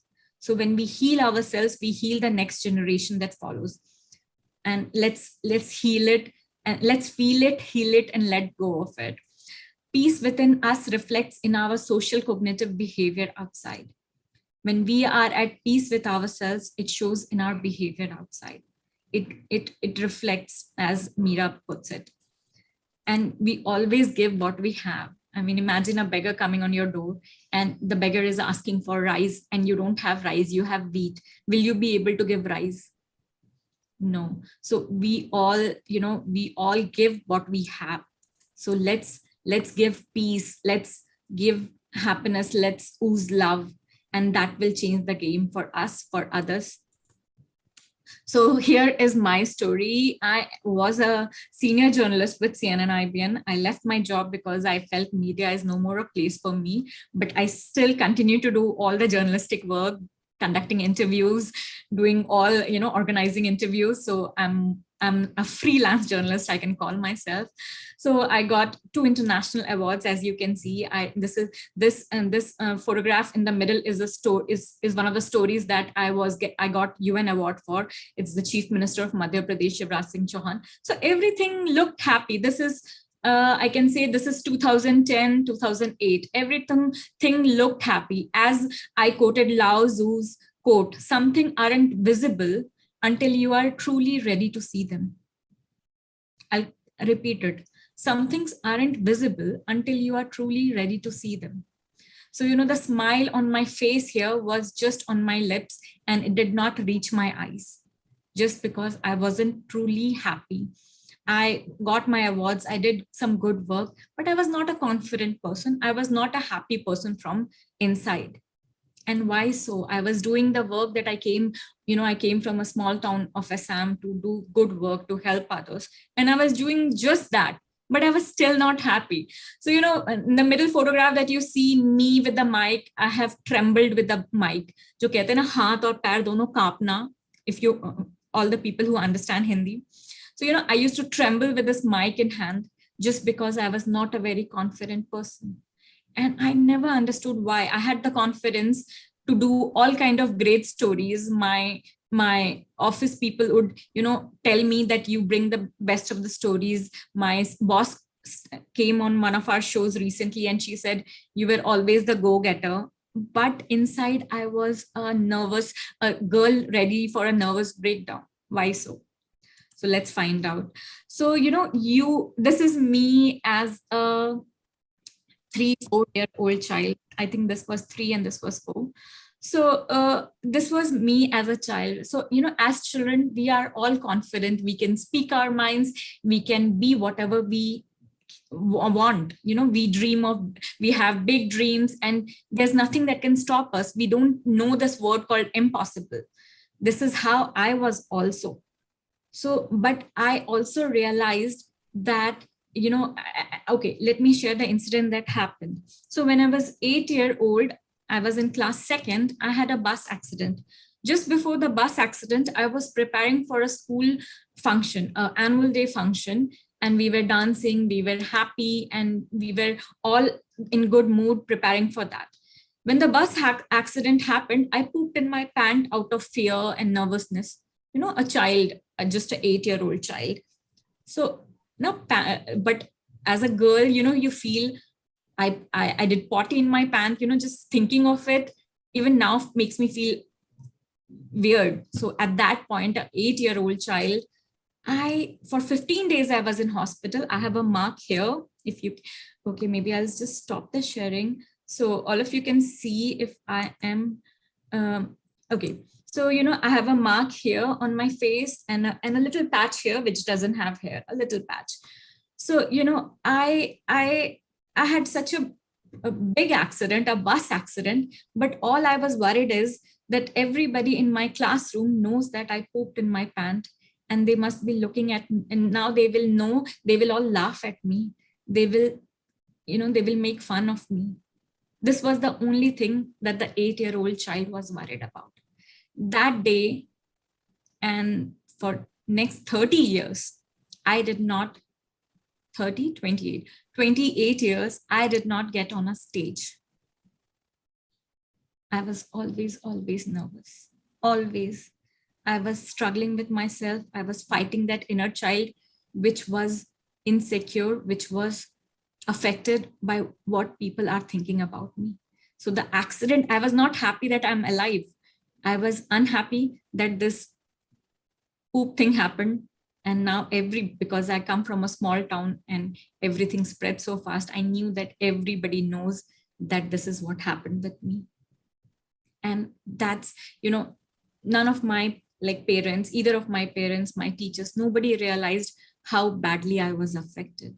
So, I studied in a convent. So, they will make you speak give a speech on something during assembly. So if I would, I would have cold sweat the day the assembly happens.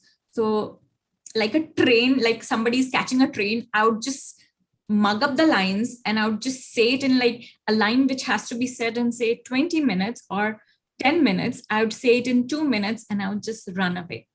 I mean, I'm giving a wrong number, but I would be in a hurry to just finish it off and go because I did not want to face people. I was scared of facing myself. And this is something that I did not realize for so many years. This baggage I have carried almost all my life, my student life, my college life as a college student, my official life. It's now when I sat back, when I did my inner child healing, when I did so many things to understand that where was I affected, and this is what helped me. So let's come to solutions. I think, enough described my problem. So let's come to the solution. I'm sure, everybody gets affected at some point or the other. Some relative telling us that you are good for nothing, and we take it to our heart and we don't get out of it. Our parents, forget about relatives. Will you do something in life? I mean, these are the sentences that many of us have grown up with. They don't understand. And I don't tell it's their fault because that's how our society was. But they don't understand the long lasting impact that the child has because of these small lines. People say it is said on in a joke. We're just kidding, but you're not kidding. A child takes it to heart. Whatever we talk to a child, it becomes their self-talk. So it's very important to be conscious about how you talk to a child. So there is a line by Katie Maxwell. You must allow yourself to outgrow and depart from certain eras of your life with a gentle sort of ruthlessness. You must allow yourself to outgrow, leave what is not helping you, so that depart from certain eras of your life with a gentle sort of ruthlessness. Be ruthless, because if you want to grow, you'll have to, I always say, you have to take one step back to be able to take 5 steps forward. And me and Matt were having a discussion that it's not a step back. It's a reflection that, yes, there is something wrong. It shows in people's relationships. It shows in people's trust issues. It shows in a road rage. It was, a road rage happened by mistake, but people end up bad-mouthing each other just because they have so much of pent-up anger. Look at your behavior. Where is it going wrong? What is it that you need to work on? So this is me. Let me, circle the entire story. So from an unhappy me to a happy me, this is the present me. The smile doesn't just touch my lips, it reflects in my eyes. So I'm happy, not always, but mostly. My best friend, I think, is here, and she can vouch that I'm happy mostly. And if I'm unhappy, the next day I have to bounce back. I'm content, not always, but mostly. Not seeking validation all the time. I think this is a big point that I have been able to achieve. I'm not seeking validation of anybody. I'm not anxious at all now. I think I'm, sometimes, of course, we get anxious, but mostly I'm not anxious. I'm calm. I think I'm much more calm than I have ever been in all my life. I'm much more sorted. I live in present. I really, consider the present as a present. I know how to stay happy. I think this is one thing why I started Radio Diva. I always felt, oh, if I had crores, I would have given to those migrant laborers during lockdown. Everybody was donating money. And I just felt, oh, I don't have money. And I was thinking bad about it. And then I thought, okay, I know how to stay happy. Let me spread happiness. And that's how Radio Diva started. And most importantly, I'm at peace with my past, peace with the present. Sometimes, of course, I have my issues. I'll not deny that. And I'm in peace with what the future holds for me, because I'm very optimistic a person. And I look at the brighter sides of life of people, and it really helps. So, okay, now some things for all of you. Signs to watch out for. See if you're getting angry without any reason. See if anxiety is always there with you. Always you are getting anxious over frivolous issues. See if you're doubting yourself for small things. See if the dissatisfaction is always there. Even if you have everything, still you are dissatisfied. See if there is an inner conflict. Everything, is good, but still you have a conflict. And see if you're not at peace with yourself. And the thing that I was telling, that people's remarks. So to have inner peace, we must let go of the sins we have carried for others. Whoever has said to us, we need not keep it to our hearts or all our lives. We can get away with it. We should get away with it. So the 3 A's and L, let's acknowledge that yes, there is something amiss in our life and we need to fix it. Let's accept. Acceptance is a great tool to start the healing process. I accepted because I knew that I want to fix it. I wanted to fix myself. So have that acceptance. Me and Matt were talking that let's decide. I think a decision has to come that yes, we need to work on ourselves, and it has to be done basically. Have acceptance for all our experiences, because that's what makes us what we are. Whatever we are today, we are because of those experiences. Let's not, I'm not ashamed of any of my past things, because that's what has made me what I am. And there was a time when I used to be hiding. I used to not talk about my childhood. I had several issues, but now I am shamelessly confident about it. Whatever has happened has made me the person I am. I have a purpose in my mind all the time. We are driven, we are passionate because of all our experiences. So I think acceptance for everything that we have is a big step. Assure your inner child that needs your assurance that everything will be fine. We all have that, inner child healing. They teach us that our energies get locked in that one statement that our family passed for us, or that one incident that happened in our life, which changed the way we started thinking about ourselves. So, assure that inner child, that 3-year-old, the 5-year-old, that you are there and everything is going to be fine. And most important, love yourself. Despite everything, you are alive and you have survived. All that you have been through in your life is enough reason to love yourself. So please love yourself, because if you love yourself, you will be giving love to others. Many people find it difficult to love others. I find it very easy. I fall in love with everybody just because maybe I am in love with myself, and it reflects. I feel that compassion, that, empathy in me for everybody. It's very strange, but I feel it very naturally for everybody. And maybe I have started loving myself. That's why I'm able to do it. So please love yourself. And these are the little tips that can help you. So as I was telling, write a letter to the 3-year-old, 4-year-old, 5-year-old self first. Assure him or her your love and acceptance. Relive those moments to take out the energy from those moments. Because once you take out the energy from those moments, those events, those statements that were passed for you, you will leave them, powerless. It won't have any power in you. You will be free. You will be liberated. You will be emancipated. So I use affirmations a lot. Affirmations has changed my life. And, I have changed so many affirmations in my life, like I'm happy, I'm rich, I'm confident, everything. And what is the latest affirmation that has stuck with me for the last 3-4 years is, I love, accept, and respect myself totally. I'll tell all of you, write down if you can. it's a magical statement, because the moment you love yourself, you love others. The moment you accept yourself, your acceptance for others increases. And the moment you respect yourself, you are in a condition to truly respect others. So this is my latest affirmation. I do mirror activity also, talking to yourself, not just looking at, the fault in my face, looking at the eyes and saying myself that, yes, Divya, you deserve a beautiful life. And what your past doesn't determine your future. So this is something that I do. These are all things that I do, and I hope it helps. Writing journal, as Meera said, it really helps a lot. The moment you write down your feelings, you let, as I was saying, that the power on with the incident just goes off. You are able to vent out, and a vent out is a beautiful thing. It helps you grow. And so talking about it, the fifth one, the talking about it. I think the more I have spoken about my issues, about my childhood, about everything that had affected me ever in life, I feel I'm getting healed all the more. I feel liberating. I feel basically it doesn't control me anymore. I feel much more happier.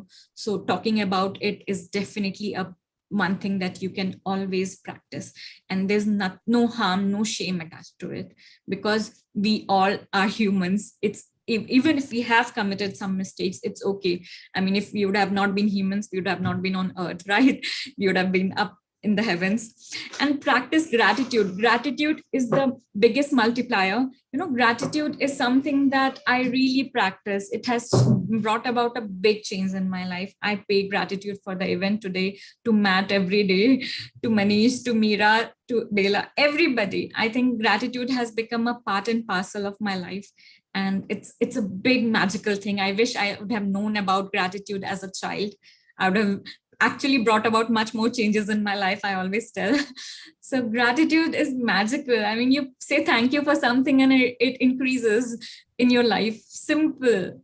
And, in India, as a children, we were taught gratitude. Like, my mother would say, get up and, say namaste to the earth. It's carrying you. Say namaste for the food that we are having.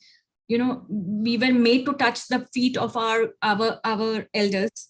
These are the things that we have grown up with before Rhonda Byrne and The Secret came. I think it's important that we go back to our roots and we practice gratitude in the true sense of its term.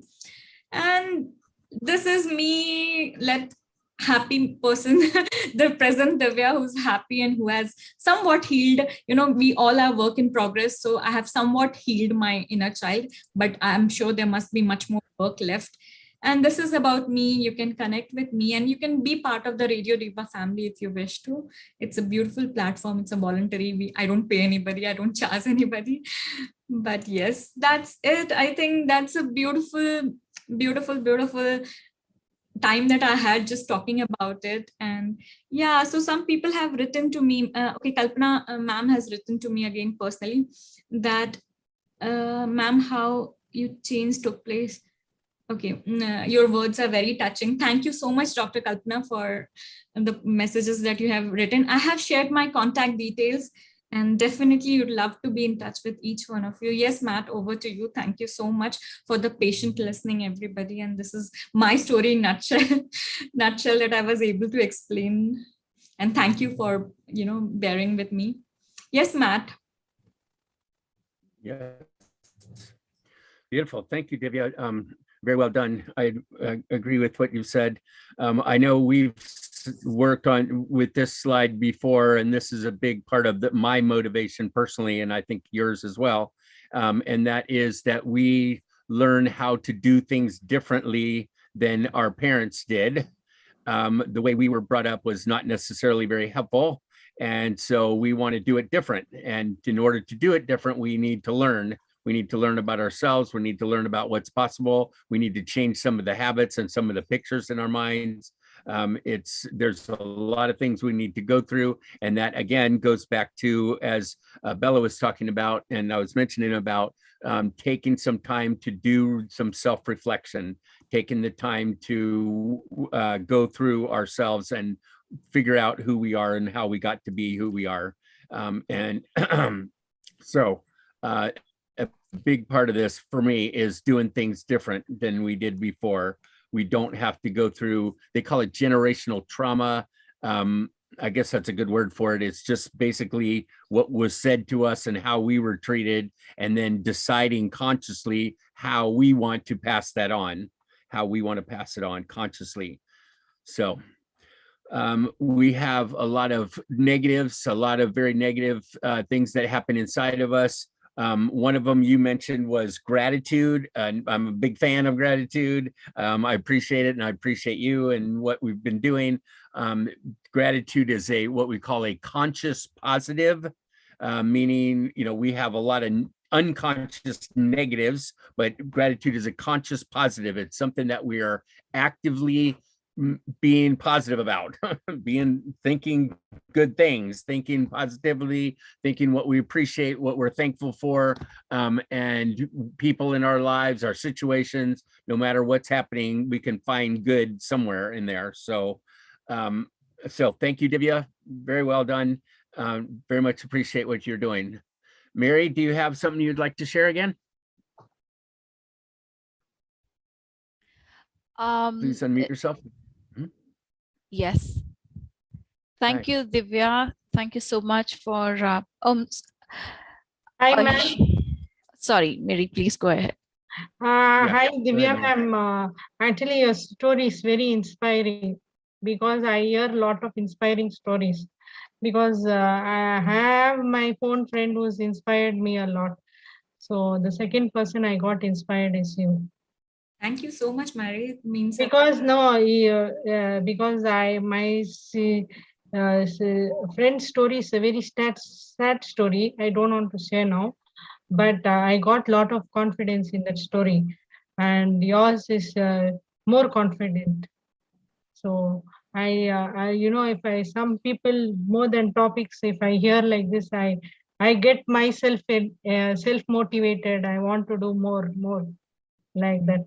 So more power to you, Mary, and definitely, when intentions are at place, things work out.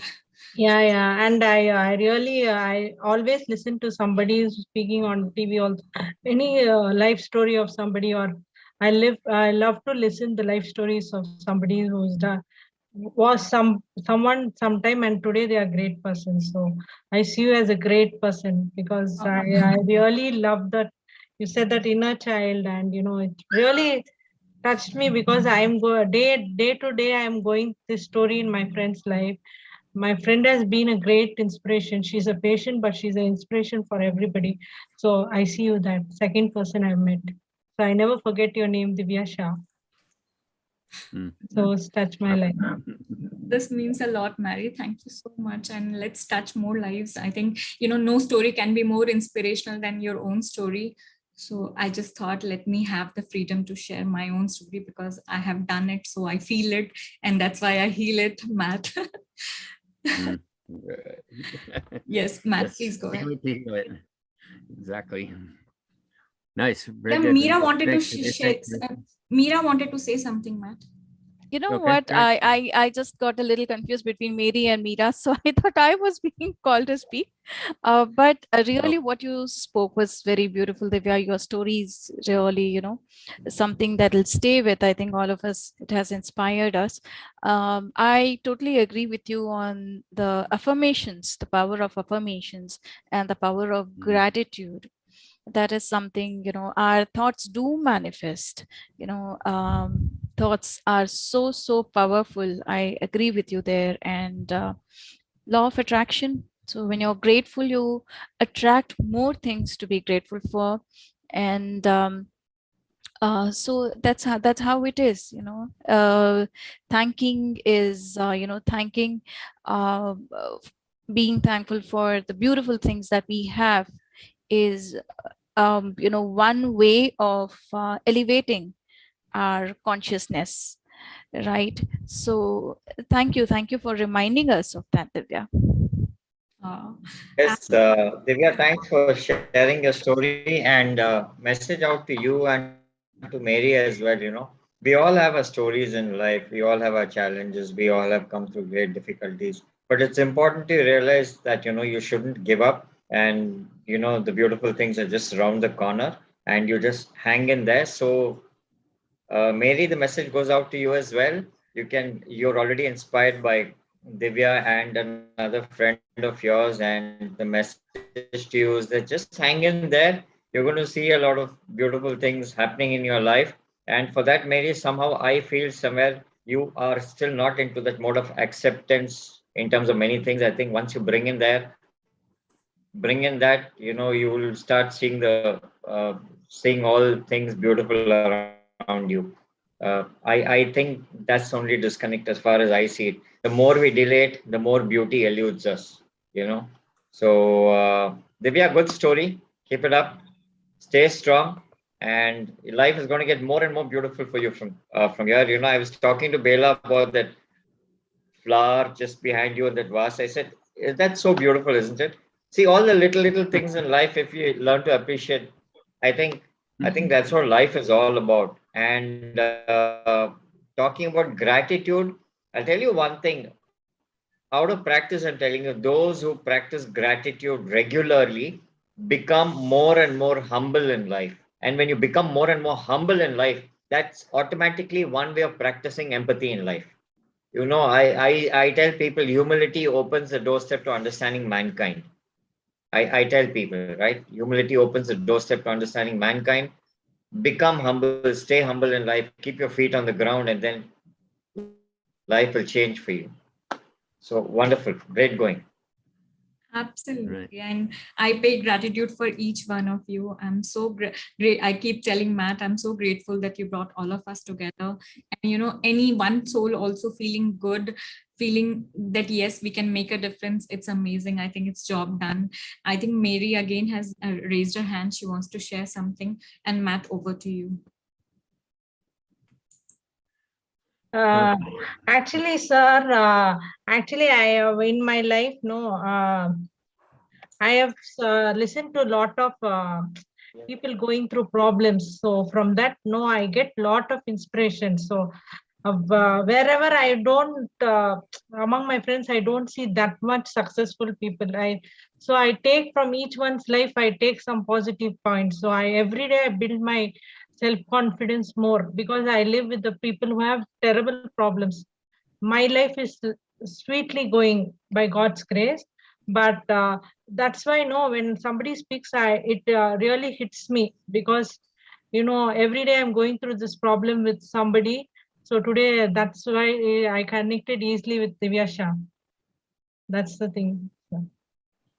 Thank you so because much. I come from a very middle class family and I know a lot of problems going among my friends. So this also is totally touched. Like every day I listen to people, I do counseling on the phone. So that's why it really touched me a lot. So that's why it inspired me. So many Sundays I hear Ravindra Sir's session, but not every time I get I speak the second time. So all this has put me in the real life experiences. Thank you very much, Divya, and thank you everybody. Thank you so much, Mary. Thanks, Mary.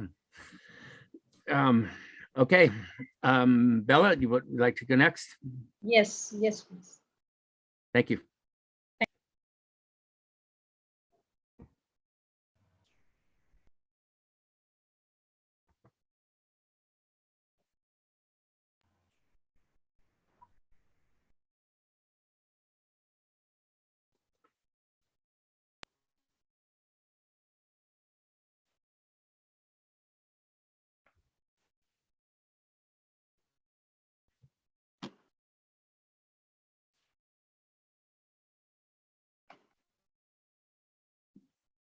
There you go. It's audible or visible. Yes. Thank you. So here we've already spoken a lot about self-awareness, self-reflection, but I am going to speak today about empathy. But before that, I would like to mention that self-awareness and self-regulation or self-reflection, once it's done, what we actually, you're supposed to make that change or take that action. So the action is not, you have to take an action on your emotional awareness, how you emote. as a human being. That needs to change first for you to actually bring about that peace in you, the calmness in you, bring about kindness, bring about compassion. And so empathy becomes a very important pillar of EI. Since all that emotional awareness which you bring about and you make that change, then that becomes, a very, very important part. As a human being, you become more empathetic, and the emotions which empathy brings about in you is kindness, the calmness, the sharing, the caring, the helping, the compassion is what is all about empathy.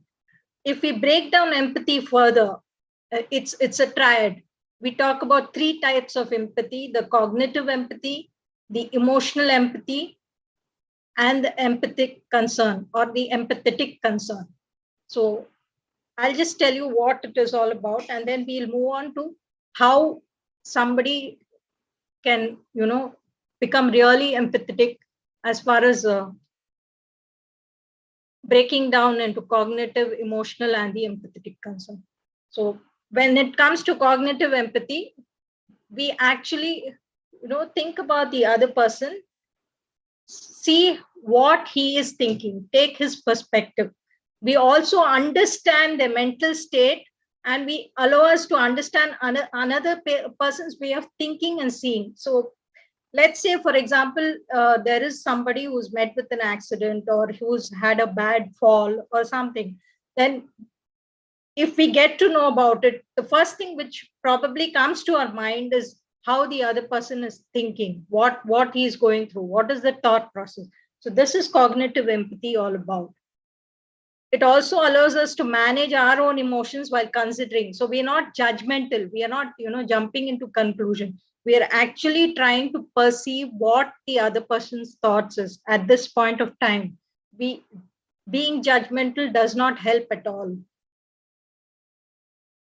Emotional empathy. In this type of empathy, we actually, feel the way the other person is feeling. So if first step is you think of what the other person is going through, then you feel what the other person is feeling right now. When they are in stress, when they are in trauma, when you think there's something not all right and you need to help, so how they are feeling, so you feel the same way. It's just that you need to, show that feeling for you to be more empathetic. Our bodies resonate in whatever key of joy or sorrow that person may be going through. Exactly. So every time we emote, we are actually showing that other person how we feel. And last of all is the empathetic concern, where the first point, we think, we act, and then we care, so we act. Last of all, we reach out in person. So once you think of what the other person is thinking, then you feel what the other person is feeling, and then you actually bring about that action. Go reach out to the person, help them, do all that you can, show that you care, bring about that action and reach the person's place, or probably however, in whichever way you can help them, go about it. So empathy, why it is so important, as I said, it actually changes you as a person. We're talking about peace, we're talking about world peace. How can you be peaceful? How can you be happy? Can anybody answer this, please?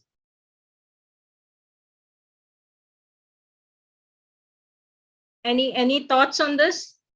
When we talk about happiness, when we talk about being peaceful?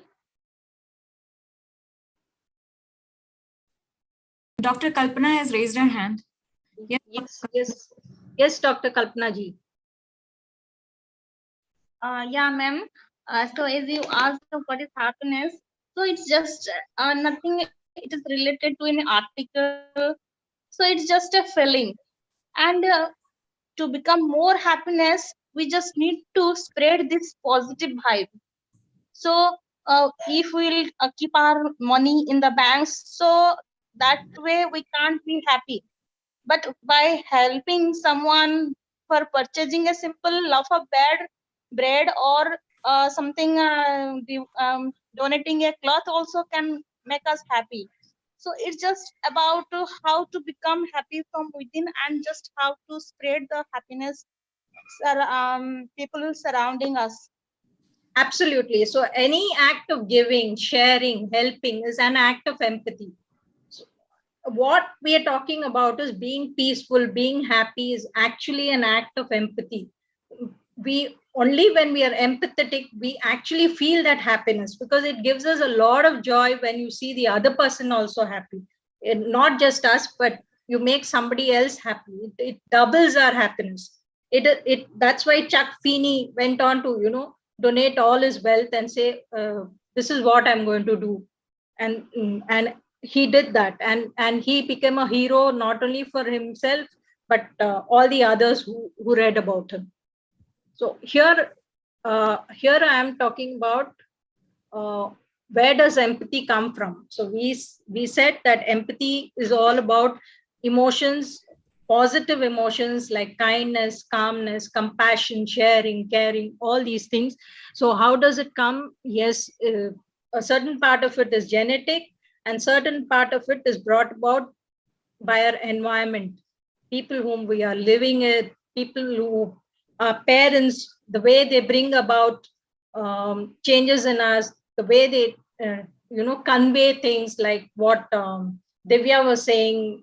We feeling for the elders, we touching their feet, we trying to help them. All these are acts of empathy which are taught by our parents to us. So there are many things which actually make you empathetic, but as I said, the environment plays a major part. It's one of the largest impact, and it really helps us in developing empathy. So journaling, again, when you start reflecting, the things you want to change is you want to change your emotions, you want to feel good, you want to make a positive impact for yourself and for others. So you become empathetic towards yourself as well as others. So everything revolves around empathy. So empathy is skill development. What we need to do is watch and listen to the person. Remember when you felt the same way or something similar happened to you. Imagine how you might feel. So you are actually putting yourself in the other person's shoe. Ask what the person is feeling, show that you care. So these are the ways you actually develop empathy. And gratitude, again, is a part of empathy. We're talking about thanking others, we're displaying empathy. So here we have a small story about a person who is actually reached the heights of empathy. This is a small town teacher from Ghana. He's a computer science teacher in a farming village in Ghana, but they don't have any computers, and he is supposed to teach them computer science. So what happened is he said that I'm a computer science teacher. I need to teach these students computer science, but without a computer. It's a challenge, but I'm not give up. I need to teach them. I need to help them. I need to show them what a computer is. So every little details he drew it on a blackboard with colored chalk paste, using a exactly how the screen looks like, your MS window. He also went on to draw a computer, a mouse, a CPU, a keyboard, to show them, to explain it to them how a computer looks, how it works, each and every screen. So this went viral in the social media. It came to the notice of Microsoft, and his name is Richard Apaya Okoto. You can go through the net. They saw his dedication, they saw his passion, they really saw that how he wanted to teach children computer science, even though there were no computers in his village. So they then donated a couple of computers, in fact, some 32 laptops and desktops, so that he had a full-fledged IT lab. Now he has about 2 computer centers in his village, and he's able to teach them the IT skills, and he has brought about this change. So look at the dedication of this one person, Richard Apaya Okoto. In 2018, he was called for the education exchange program at Microsoft. He was felicitated, and they went on further to give him upskilling so that the entire village can be taught IT. So this is the story of one man his empathy, his dedication, how he could bring about a change with not having a computer. He actually went on to provide that education to the children. Look at that.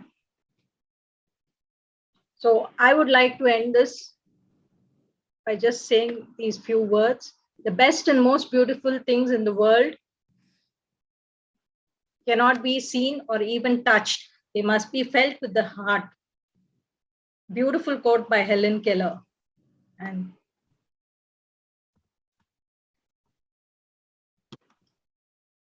thank you. Thank you all. Thank you for the opportunity. Very good, Mira. That's great. Empathy is huge. Empathy is huge. Probably one of the most missing things in the world today, from what I understand from 6 Seconds and some of their research. I run a bunch of social media groups on LinkedIn and Facebook, and we've asked a couple times what are the most important skills for emotional intelligence. Empathy, by far, #1 skill needed. Caring about other people. You are kind of guessing in a way, you're guessing what they're thinking and feeling, but you at least are paying attention to them, at least you are caring a little bit about them. And guess what? People like that when you do that. People like when you care about what they think and feel. And so it helps your relationships and they feel connected. And us, we are social beings and we want to and need to feel connected to some people.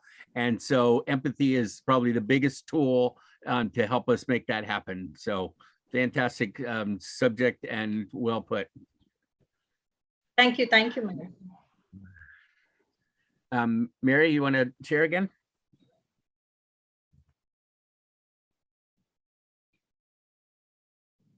I think Mary wants to speak. Yes, please go ahead. Hi, ma'am. Very good topic. Each one should follow in life. First in IMSW, I've done masters in social work. First principle in social work is empathy only.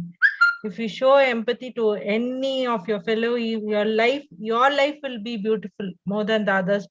You will have that life going beautiful. You will have the inner peace and inner self-satisfaction. When you do help for others, think in other people's shoes, you will grow as an individual, as a better person in life. And you will do your every day will be a golden day for you. So I practice empathy every day in my life.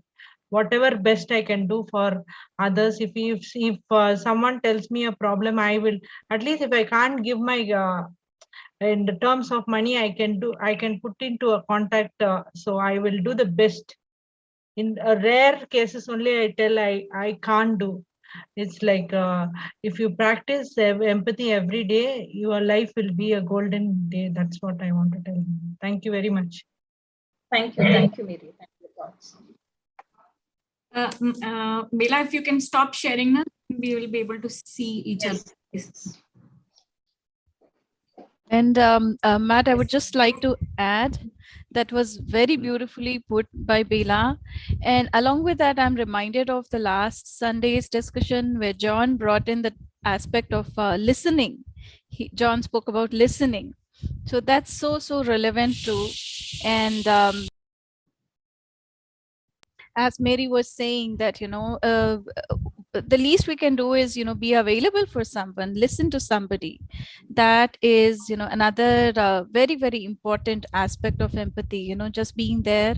And that itself is, a very, very impactful thing that we can do to someone. I don't. Absolutely. Agreed. Yeah, listening is huge. It's one of the greatest things we can do for another human is to shut up and listen to them and care what they actually think and feel. And again, people like that. So if you want your relationships to work better, listen to people. It's not a lot of, you notice how much a lot of this stuff costs, the cost of a lot of this. Nothing, right? Nothing. I love that. It's one of the magical features of emotional intelligence. So Okay, so I have a few more slides I'd like to share with you in closing. And so if I may, I'm going to go back to my PowerPoint. So where'd it go?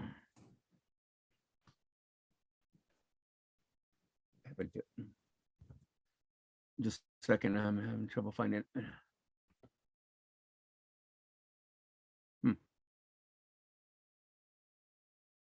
I don't know what happened to it. It's here, but I can't. When I asked to share screen, it's not one of the options. Hang on. Sorry about that. Give me just a second. Ah, there it is. Okay. All right.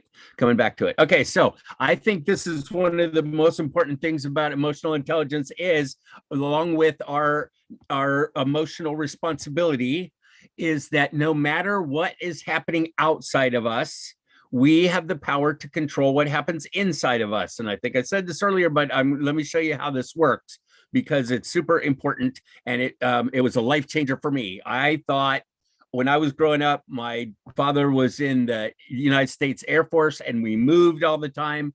And I thought that my life was completely out of control. I had no power over what happened. We're moving. My dad didn't get to choose. My mom didn't get to choose. We didn't get to choose. We're just going. And no matter if I had to rip away from my friends that I had just made, or they were all in the military too. So I was leaving them or they were leaving me, and it was very painful, very painful. And I grew up thinking, I don't have any control over my life. I don't have any. I'm a victim. I didn't have much self-esteem. I was very quiet and shut down, unlike how I am now. I do this on purpose. I spend a lot of time and energy and money even to get like this, and I'm pretty proud of it. And I might look like an idiot sometimes, but I like it much, much better than hiding. I don't want to do that anymore. Because I can deal with my negative emotions, I can have bigger positive emotions. Because I can deal with my fear and my anger and my sadness and some of the most negative feelings, because I can deal with those, then I can risk more, and I can be out and available more, because if it doesn't go well, I will handle it. If it doesn't go well, I can handle it. And so I have much more freedom. So it was all based on this concept that no matter what's happening outside, I get to choose what happens inside. So even if we did have to move, even if I lost friends, I got to choose what's happening inside of me. So the way this works is basically stuff happens in our lives, stuff's happening in the world, events happen, right? Things happen, people say what they say, if we're at work, we think people do what they do, whatever, but things happen, okay? That's outside of us.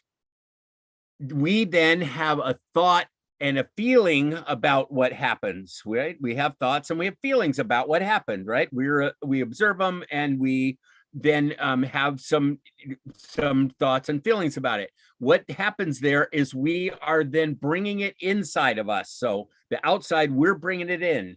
And here's the part where we are in charge of us. Those thoughts and feelings that we have, that we made, that we created, that we can manage are ours, right? So what do we do with them? What do we do with our thoughts and our feelings? Step one, awareness. Well, step four in this case, but awareness always first, right? Be aware of what we're thinking and feeling. Step two, accept it. Accept, like we were talking about earlier. Very, very important. Okay. So we're just aware. We don't have to like them. We don't have to stick with them. We don't have to grab onto them and run with them. We can have a thought and a feeling and just let it flow on through. But first, we just kind of be aware of it, we accept it, and then we can do what we need to do with it. The next step is evaluation. All right. Do I like that thought? Do I want to keep that thought? Is this thought helping me? Is that feel good? Is this something I want inside of me, right? Those kind of things. We get to evaluate what's going on inside. We can then make decisions based on our thoughts and our feelings, right? A lot of us in our culture are, yours and ours are left brain cognitive based. That's where we do our school.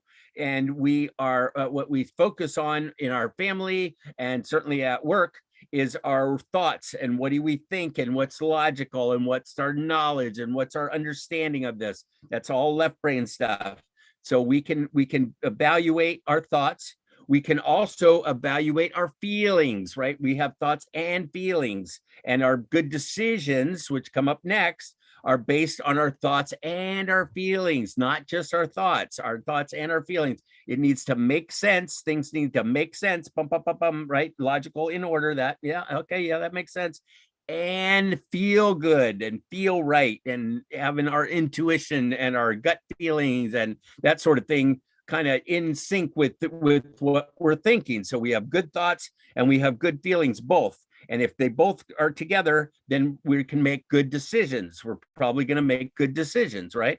If we are sometimes thinking we have really good, something makes a lot of sense, but it feels awful, or the other way is it feels really good, but it doesn't make any sense. Like some of the addictions, some of the things some of us do that, drinking and drugging and eating too much and gambling, that kind of thing. They feel really good in the moment, but they don't make any sense at all, right? So we don't want to be skewed one way. We don't want to be skewed too much the other way. We want to balance our decisions and our understanding. And it's all the things that our body gives us this information. We take in the information, use that information to evaluate what we think and feel and make good decisions. Then we take action or we don't take action, right? Again, up to us. And that now we're going back outside. So events happen. We have thoughts and feelings about them, which brings it inside. We then become aware and accept them. We evaluate whether they work for us. We make decisions on what we do, and then we take action. So we're going back outside. Of course, a number of our actions become our behaviors and what we do and who we are and that sort of thing. And that's where we get our life results. So I just wanted to go through that real briefly, sum it up. Basically, our thoughts and feelings are our inner world. Our actions and our results are in our outer world. So I have way too many slides. I'm not going to go through all these. A couple of things we talked about. I think Divya brought this one up about purposeful positivity. We can purposefully feel positive, like gratitude is one of those. Exaggerate enthusiasm, one of my favorites, because it's fun, because why not, right? And exercise optimism as opposed to pessimism. We can lean toward positivity. I think it was also mentioned about feel it to heal it. These are some of my fun hashtags. I'm not all that smart in the IQ area, so I like to keep things really, really simple, sum it up. And so I write in hashtags a lot of times. So feel it to heal it just means that if you have a feeling and you're not sure what to do with it, or you want to get rid of it, or you want to process it on through, a lot of people don't like this idea, but basically if you let yourself feel your feelings really strongly just for a minute, your body goes, oh, thank you. Thank you. Instead of denying it and lying to yourself about it and stuffing it down inside of us, we just let ourselves feel for a minute. If we're happy or we're sad or we're angry or we're afraid, just let our body feel that just for a minute, and your body will thank you for forever, right? As opposed to stuffing it inside. Name it to tame it. It just is identification, being able to identify what is it you're feeling. A lot of times that feels better already, right? Just by identifying, you're like, oh, I guess I am sad, huh? And like, okay, I can deal with that, right? But we try to name it. And then spin it to win it means that when something happens and we have a lot of times our first thought about it is very negative. And a lot of times, we get upset, hey, that's not fair. Or that person did that to me on purpose, that kind of thing, or you know, all kinds of things that we think of are very, very negative. We can adjust them a little bit. For example, that person did it to me on purpose. Well, maybe they did, maybe they didn't. I'm not really sure. I don't know that for sure. So let's assume they didn't do it on purpose, and I will probably feel better, right? So if I have negative thoughts, I'm going to have negative feelings. If I can adjust my thoughts and spin them just a little bit, I can help with my own feelings and have better feelings. So one of the things Divya mentioned was about inner child work, and that's about dealing with some of the stuff from our childhood. And what I was saying earlier was about negative. If I can deal with my negative feelings, if I can deal with my worst that's inside of me, I can then have the best. I can have my best. To be your best, you must be able to handle your worst. So I agree with that. That's dealing with the negatives. So we can change our mind, we can modify our beliefs, we can release our negative feelings, let them go. Some people are upset and they keep being upset over and over and over and over. Not helpful at all. You're going to be upset, you're going to vent something out, then get it, and then feel it, and then let it go. Feel it to heal it, let it go, release it. You don't carry this stuff around, because they have found numerous studies now are suggesting that our negative emotions carried in our body over time and unexpressed and unresolved will break down your body. It does go from emotion to physical, and you'll end up having some pretty severe diseases as an adult and ailments as an adult, because you didn't deal with your emotions from your childhood or currently. So get good at releasing your negative feelings, please. Taking conscious actions, and forgiveness being one of those. Gratitude is one of those. Forgiveness is another one. Forgiveness, if you hadn't heard that before, forgiveness is for you, not them, you. They probably don't even know. Most people are never going to know that you forgave them. Forgiveness means that you are releasing the negative emotions that you have toward that person or event or whatever happened. If you want to carry it around and you want to continue being mad at them, and you're going to be hateful and you're going to be resentful and you're going to hide from them, or you're going to, be like just angry all the time because of something they did in the past, who's that hurting? Who does it hurt? It doesn't hurt them, probably. They probably don't even know, nor care, very likely. It hurts you. The negative feeling stuck in your body hurts you. Forgiveness is about releasing negative emotions that you have toward a person, place, or thing, and that's called forgiveness. And it's a beautiful thing, and it can heal all kind of stuff inside of you. It's for you, not for them. It's for you. All right. This is a skill self-assessment test that we did last time, and it's fun. I'll give my PowerPoint to Dr. Ravindra later, and you guys can go through this when you're ready on your own. It's just a fun test of how you handle your emotions. They're teachable skills. They're simple, but not always easy. We get hired for our IQ, but we keep our jobs or get promoted for our EQ most of the time. One of the biggest skills is being able to open our heart or close our heart. And it's one of the most practical subjects I know of, because we can't not think and we can't not feel. And so, like I said earlier, let's get good at both of those. Let's get good at dealing with our thoughts and our feelings. As Bella said, empathy, number one skill. Find a partner. Engage. Blah, blah, blah. Well, I got so much information, you guys. So much information. It's not particularly complicated, like I said, but there's so much to it. There's worlds of stuff that we do not know because we didn't learn it in schools. For me personally, I was pretty disappointed with my schooling. I went all the way through college. I got a bachelor's degree, and when I got it, I was like, that's it. So I learned a lot of good stuff, left brain logical stuff, so I could get a job, computer stuff, management stuff, that kind of thing. I was business management degree major, and I was like, okay. I know some of that stuff, but so what? I don't know about me. I still don't know how to handle me. I don't know how to handle my relationships. I don't know what to do with what's going on inside of me. I was very disappointed. And so later on, and now that's why I'm going, wait a minute. It's emotions. That's the thing that was missing. We didn't learn anything about our emotions, nothing, or very, very, very, very little in school. And so our nonprofit is trying to get emotional intelligence into schools everywhere, all the way up preschool to PhD. All little kids can understand this just fine, and big kids can understand it, even though we fight it more than they do.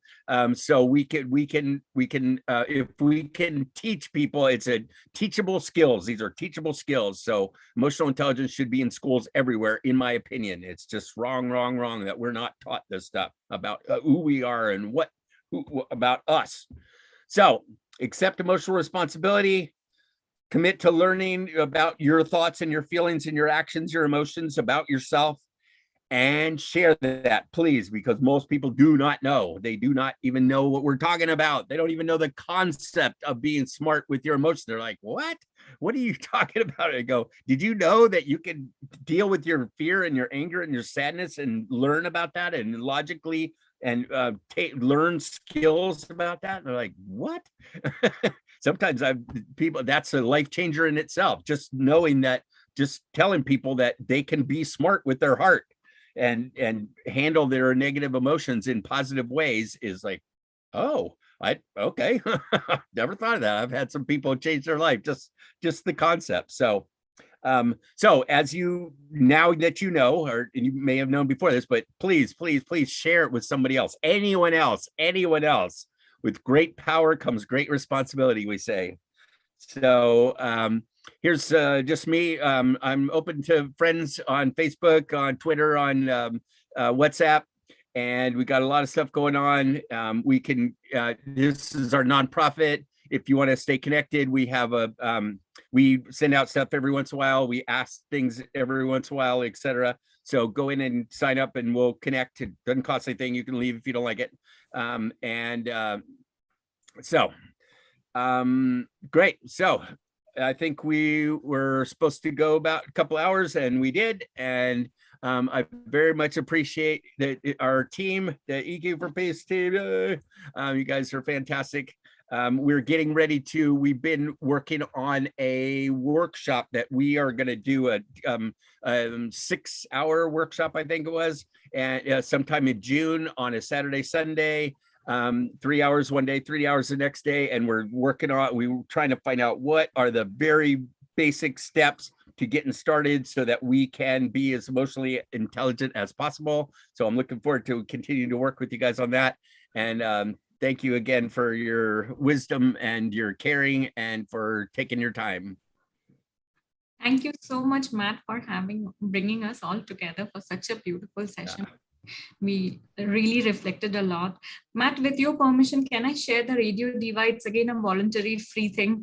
Twice a week, we do mental health. So many people are sending me personal messages on WhatsApp that they want the contact of Radio Diva. Can I share the last thing and the last logo, the last slide? I'll share that. Okay. Go ahead. So, lots of videos I'm forwarding on by the radio, name the Radio Diva. In fact, Manish and Meera are going to be our speakers for this week, and they are going to talk about very important issues. So if you wish, we do live on YouTube. You have my Facebook and Instagram accounts and Twitter account, which I'm not very active, let me confess. But yes, it's by the name the Radio Diva on YouTube. Feel free to be part of it, and it's a voluntary thing. There's no charge.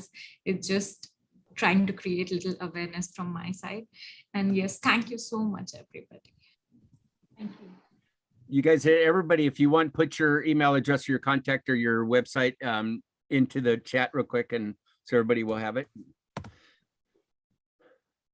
And thank you to Dr. Ravindra and everyone, and Kalpala and Mary for sharing, and we appreciate that. And this is fun.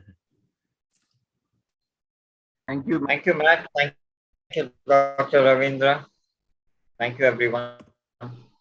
Thank you all. Great morning, and Matt, thank you. Thanks once again for getting us all together. Absolutely. So much sharing and so much to take back for each of us as well, you know. And thank you. I really appreciate Mary and, Dr. Kalpana. And we wish that more people interact and more of you come forward and interact, because that's what makes it purposeful and fruitful. You know, we feel really good when everyone is able to interact with us, share your thoughts. It's a learning process equally for all of us. It's not that, yes, it's learning for all of us equally. You know, it's not like, we are here to just share, we are here to learn as well. So we would love to hear your thoughts. Thank you so much for participating. Absolutely true, because we learn from each other's experiences so much. And Kalpana and Mary, you were very proactive, and it's always a two-way thing. So nice that all of you are actively participating, and see you all very soon. Yes, Bela. Yeah. Actually, whenever it's interactive, the connection is always better. So it really keeps us going further. And we learn a lot, obviously. Absolutely.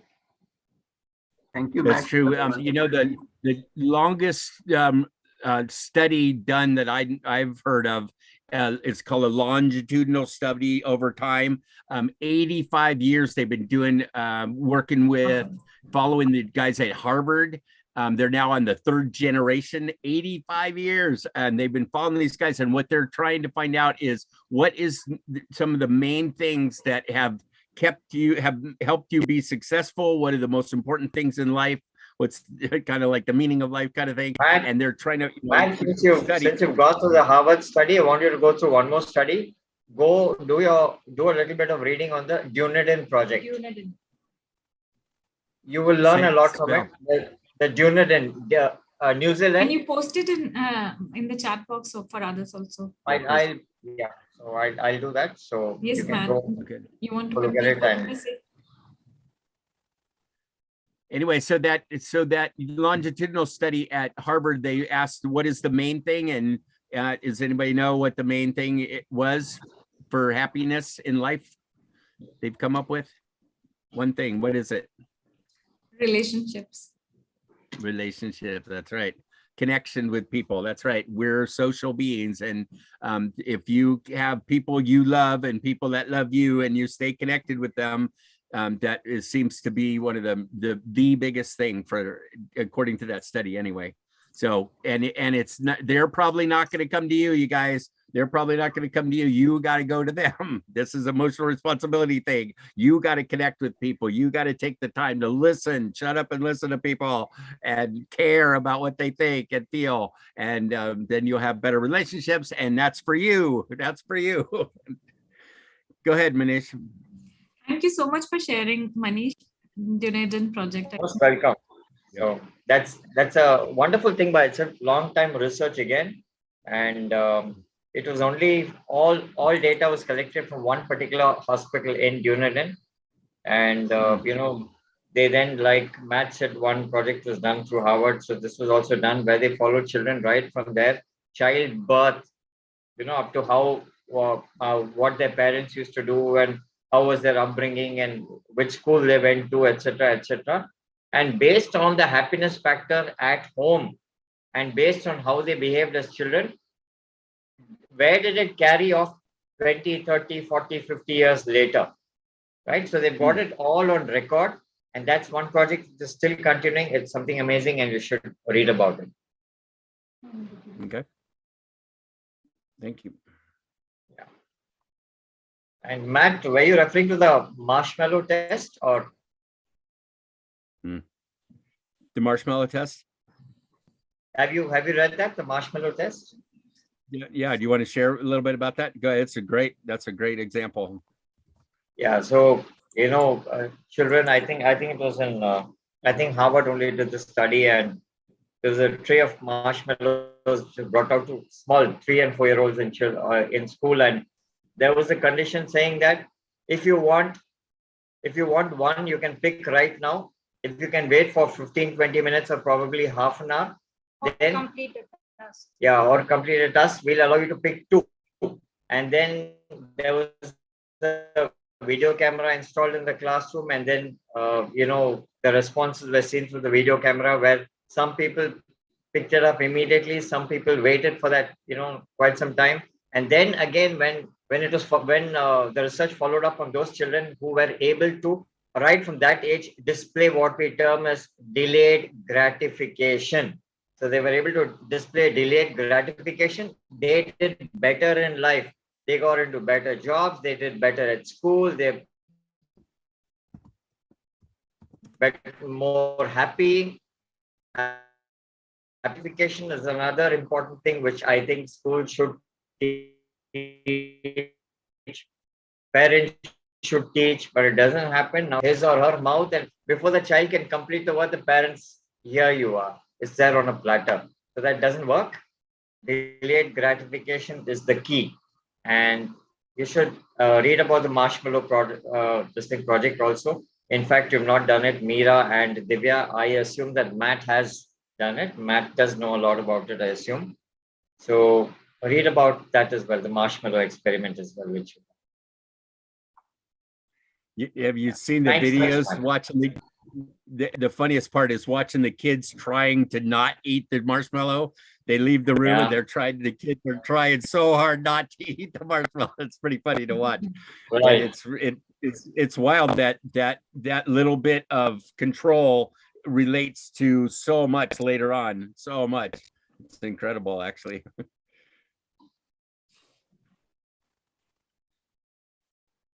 So I have my PowerPoint. I went ahead, I'm going to put it in the chat. I went ahead and uploaded it to Google Drive, so you guys are welcome to it if you like.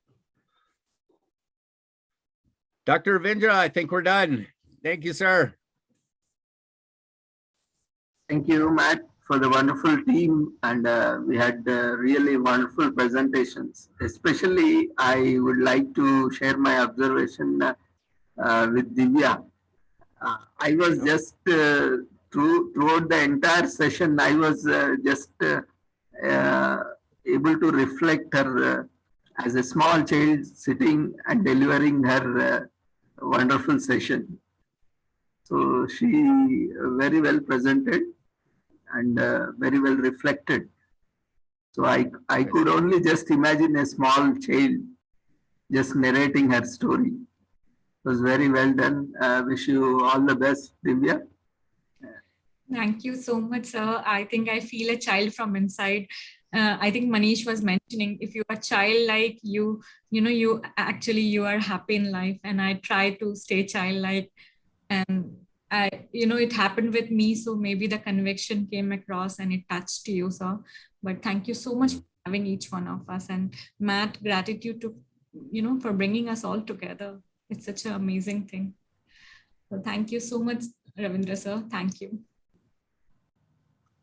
Thank you, Divyaji. And Meeraji also did wonderful self-reflection. And we all need to reflect upon ourselves, our thoughts, our feelings, our behaviors. We need to understand them in a very positive way, constructive way, because negative things keep happening, and we are by nature or in general, we are inclined towards negativity more, rather than we don't quickly respond to positivity, rather than we quickly respond to negativity. That's why we see a lot of negative things gain momentum or a trend in the media and even the outer world as well. So the inclination has to change. Maybe as an EI promoters, maybe we need to change that perspective. Maybe rather than being more negative, being more positive towards anything. I mean, any aspect should be very well taken in a positive aspect. Maybe that is the very first step towards building up empathy. When we understand, when we take up concepts in a very positive manner, then we try to see in a different way. When there is a situation, we always try to judge people or judge situations or judge circumstances. But we really don't try to understand what exactly he or she is into. Maybe because the perspective, we are not into their shoes, uh, because we always have our own perspective of looking things at. So what happens is generally we tend to overlook. So that brings out a different perspective than what actually it is. So these things are really very important, especially when dealing with human relationships, because when we are trying to socialize, these differences always bring up and pop out, which uh, is always a concern. I mean, in building up a good or a proper relationships, or we can say sustainable relationship. Yeah, relationships we all do make, but how long they will sustain, that really matters. So that's where this emotional intelligence comes into play. Understanding people, understanding circumstances, understanding our own thoughts, feelings, emotions, and actions. How do we respond to them? How do we react to them? Do we really need to respond or react? Often we react, we do not respond. So all these things are very important, as very well portrayed and reflected by everyone, each one of us. And very well taken.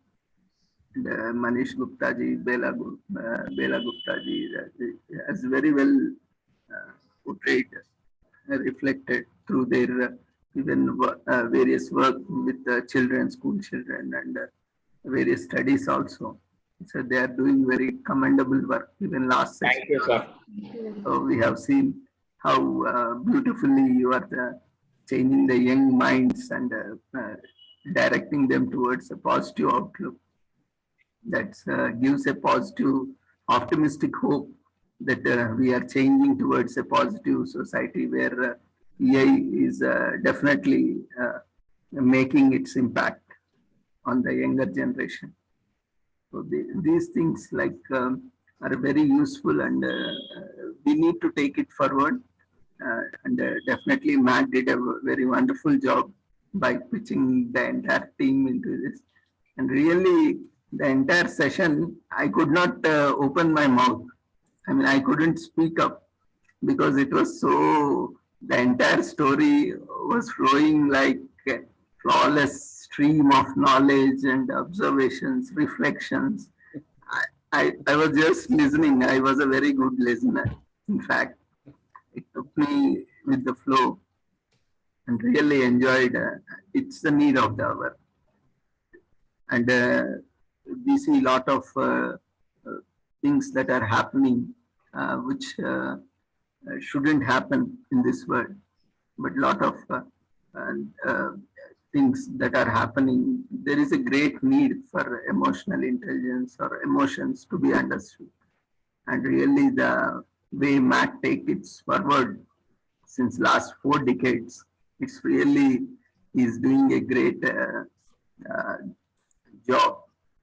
Since 3 to 4 decades, he's sticking into, and see, in the midnight, we all are happy in the daytime, but Matt in the midnight always, whenever we call up, he say, okay, first take the session, then think of other things. Very optimistic, very positive, and always inspires us, irrespective of time zones and whatever it is.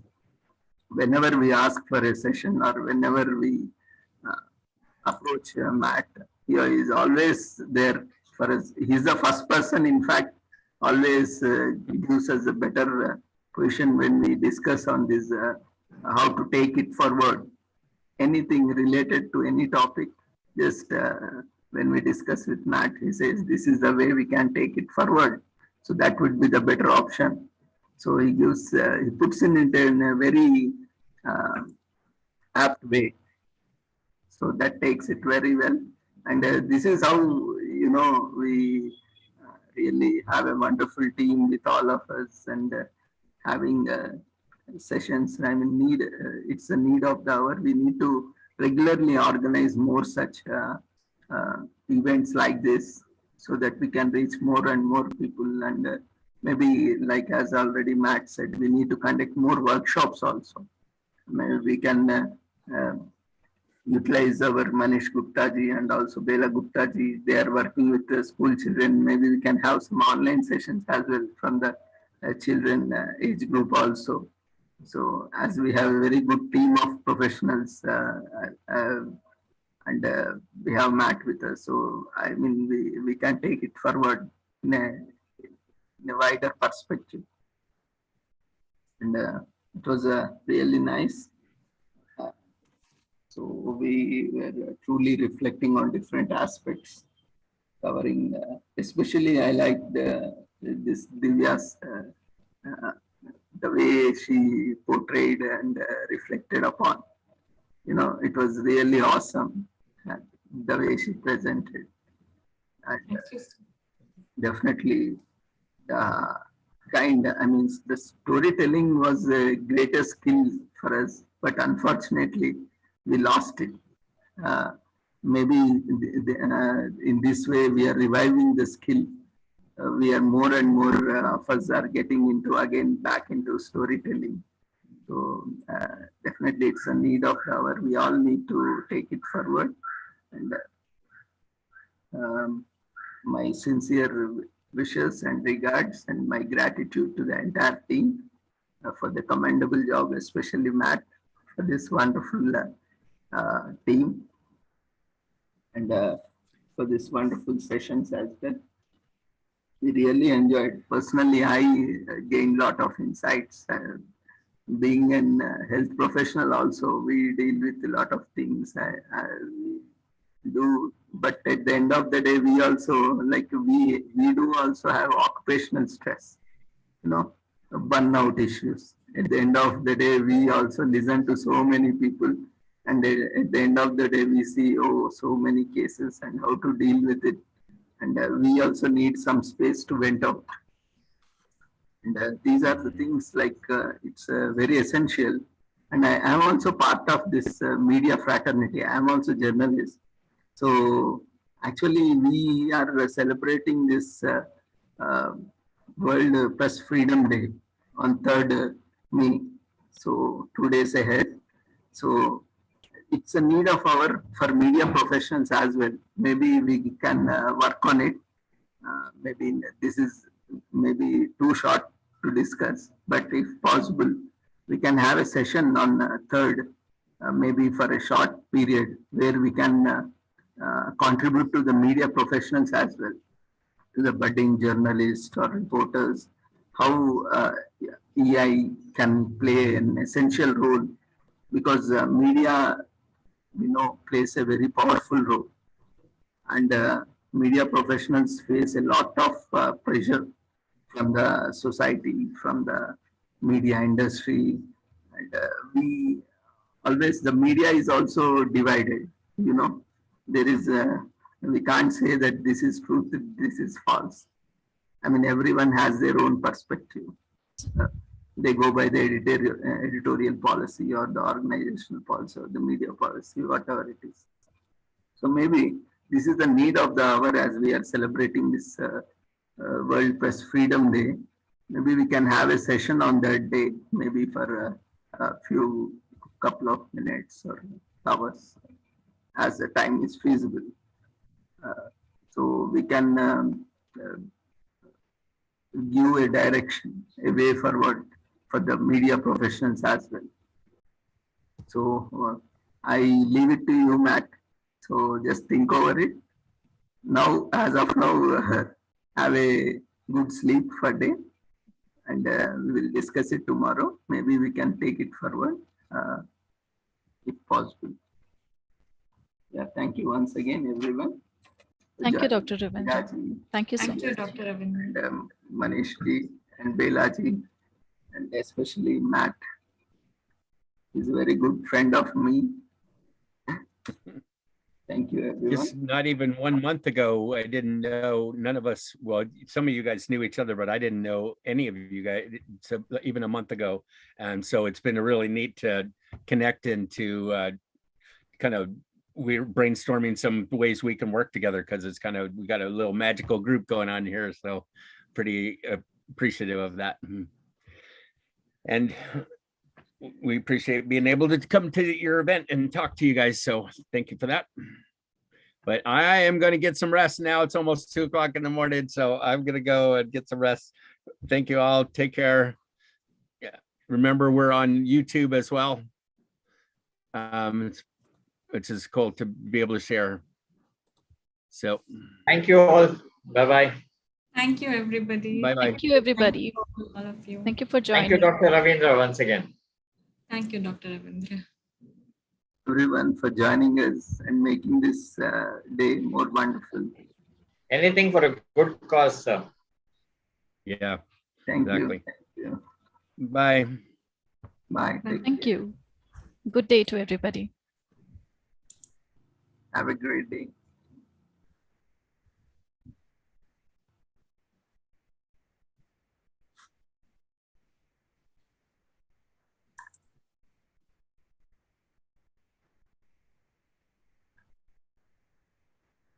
Yeah, friends, after this wonderful journey which we had since last 2 hours or say so, we have been traveling in the space of reflections, observations, where it's a need of the hour that emotions play a crucial role in every industry, in every aspect of life. So it's very important to understand these emotions and appropriately respond, reflect upon these emotions. That makes us stand apart in the crowd. And also it's a need of the hour that we are facing a lot of challenges, day-to-day life, in profession, in personal life. It always helps us to deal with the day-to-day stress and manage things effectively. And we have next session by Ravichandran ji. We always see we wanted to do something, but we end up doing something else.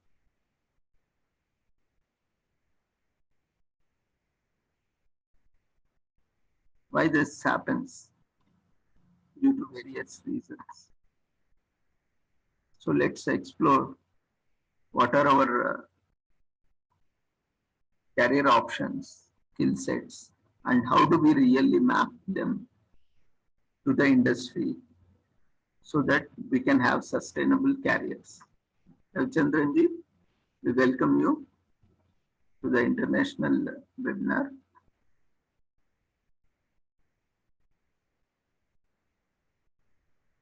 He is Principal Consultant, HRM, Mapper Consulting Co. He is currently employed in Ministry of Defense, has over 4 decades of experience in HR. So we invite you, Chandranji, for your session on career and competency mapping, self-competency assessment. Over to you, Ravichandranji. Hope you had your lunch and with full energy. You can unmute yourself. You are muted.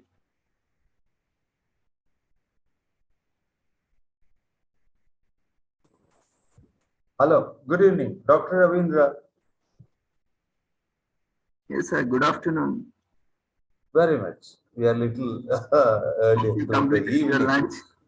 Yes, I had my lunch and I was following up the entire session of the childhood times, what we were going through, and what are the EQs and what are the storytelling, all kind of concepts. Yes, it's all primarily very quite important to pass through every moment in our life, because the moment of truth that is quite important for every individual to acknowledge the status of their own mind mapping. All the way they were all quite leisurely talking about the fun of their time and many of their concerns. all were the co-host, across, the entire podium of participants, especially the co-host and Deepya and another lady. It was quite interesting. Now, I would like to go into a little serious mode of talking because our business individuals are more serious. I cannot take their subjects at last. I was quite pleasing to hear those all communication. By the way, very good. Thank you, Dr. Ravindra. It is quite impressive and it was quite well going across. And how, a lot of combinations you are, coming with, it's little more, touching not alone. It was quite surprising me. You are trying to bring all the bouquets in the single webinar session and making everyone to listen at. Now let's go along with the voyage of all the participants. They are quite keen to understand how, though they could be either looking at their own concepts of employment or understanding. Now I'm bringing them all of you to a little classroom session kind atmospherically to make you to understand, yes, what is our career progressive plan, how we can cope up with our next level of understanding, perception, and how we can manage our imperative skills, what we have got it at this point of time, but at last we do not ourselves understand what is competencies we need to match with them, go along with.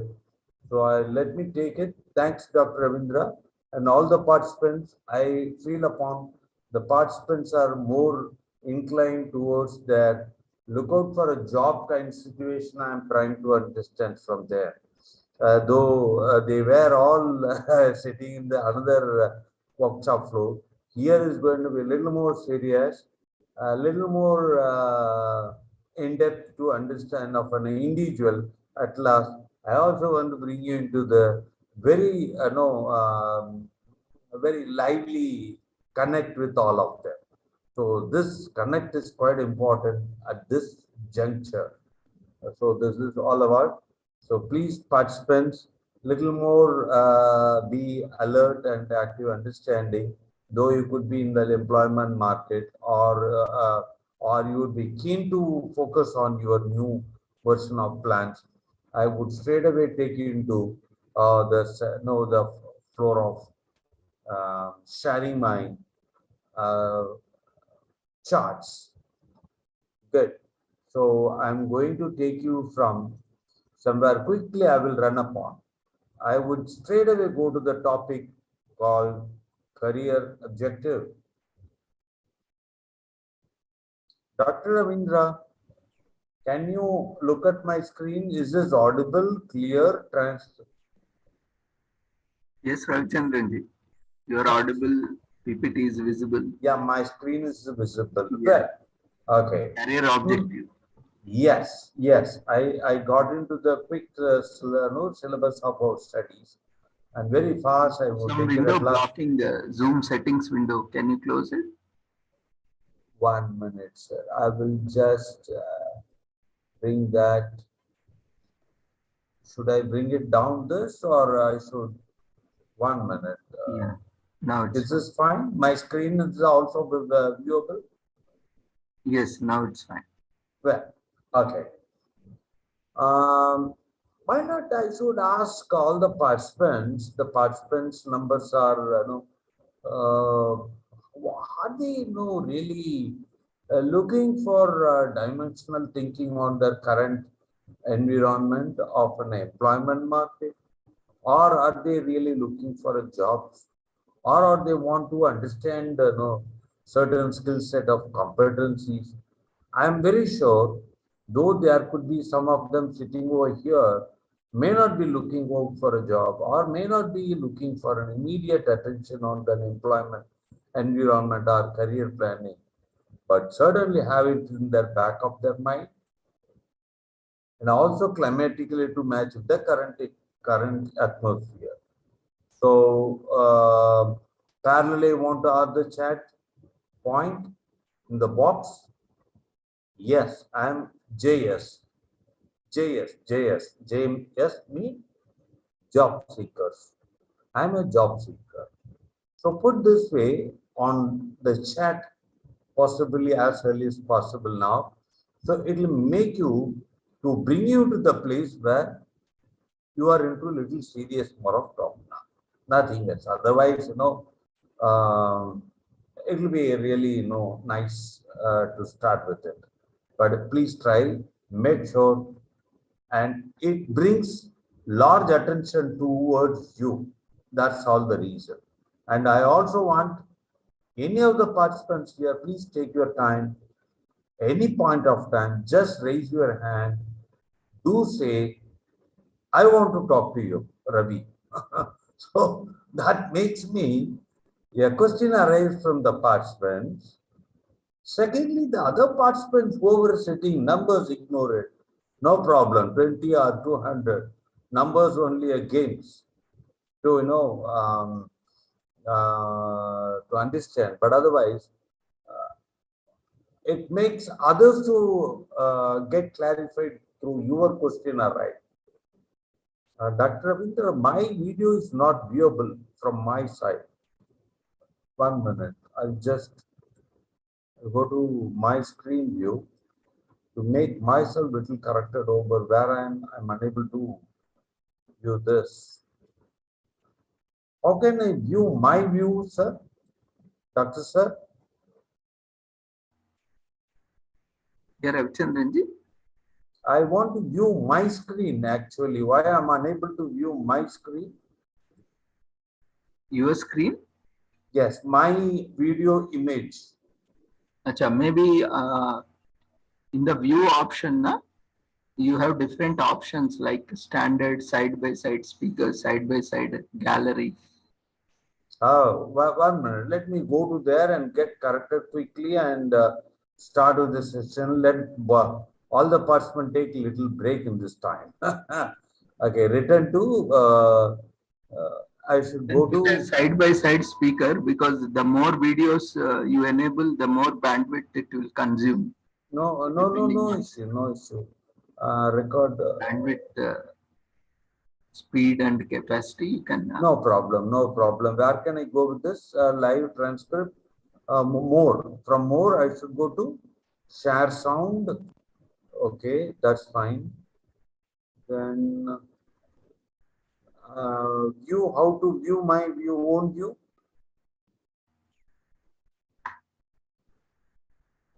It's in the top right. You can find the view option. So grid video. Well, okay, because I want to correct.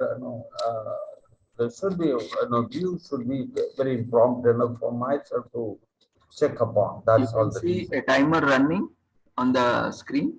Yeah, I could view myself now, and you could also view option. Yeah, I could view myself. No problem. I got it.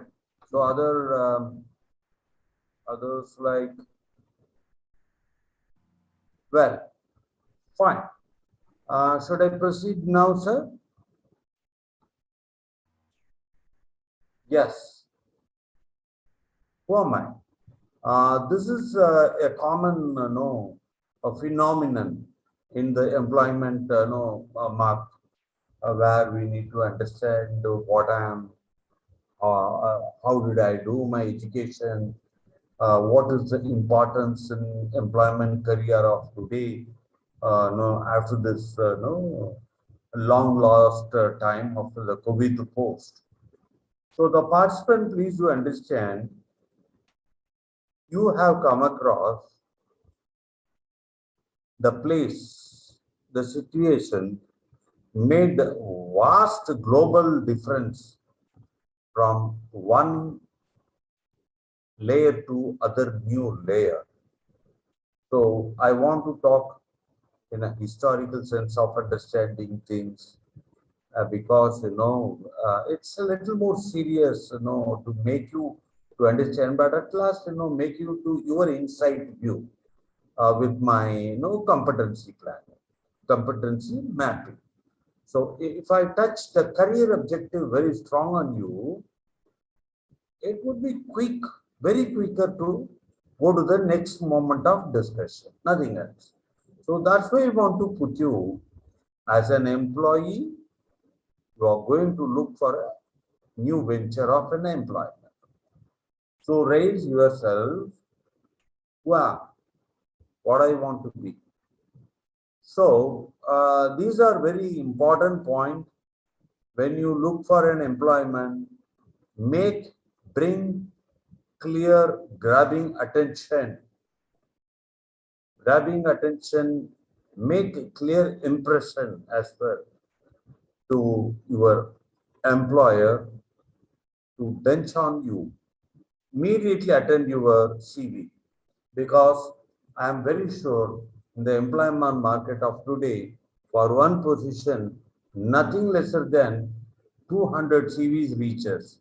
In the private industry domain, I'm simply talking about, ignore other domains, various other factors, but especially there are any industry, given industry is looking for one person employment, look out for approximately minimum 100-150 reaches. Among them, you should need to get shortlisted. It takes many process, especially the HR has to decide your CV is shortlisted for a discussion itself. So again, how it's going to be, in case it reaches to us as a consultant, we don't give anything beyond 2 CVs, 3 CVs, or maximum 5 CVs to any employer.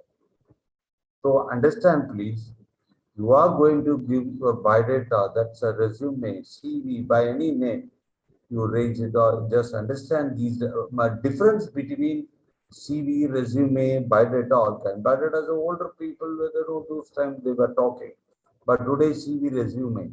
I suggest all the participants over here, write down whatever I'm communicating you,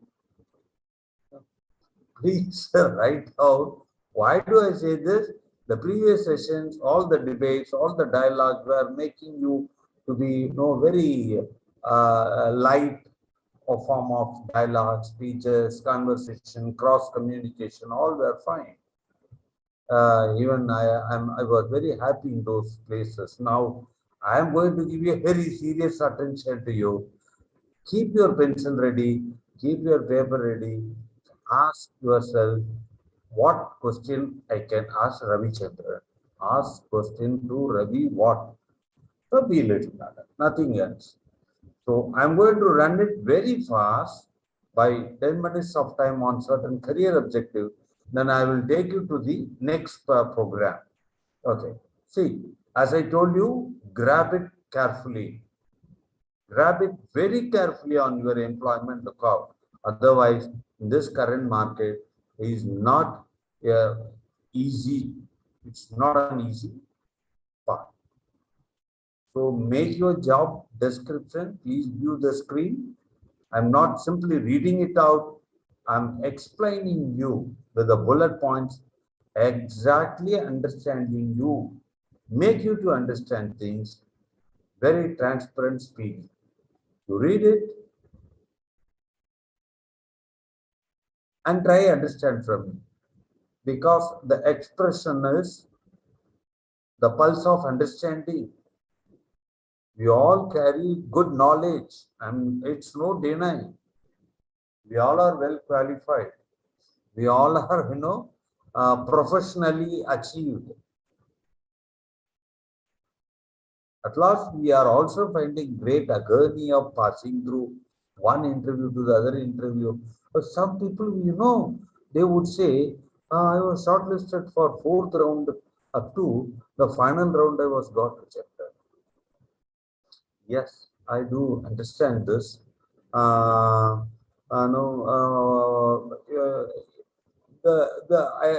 idiom of 4th level, 5th level is all make you yourself comfort.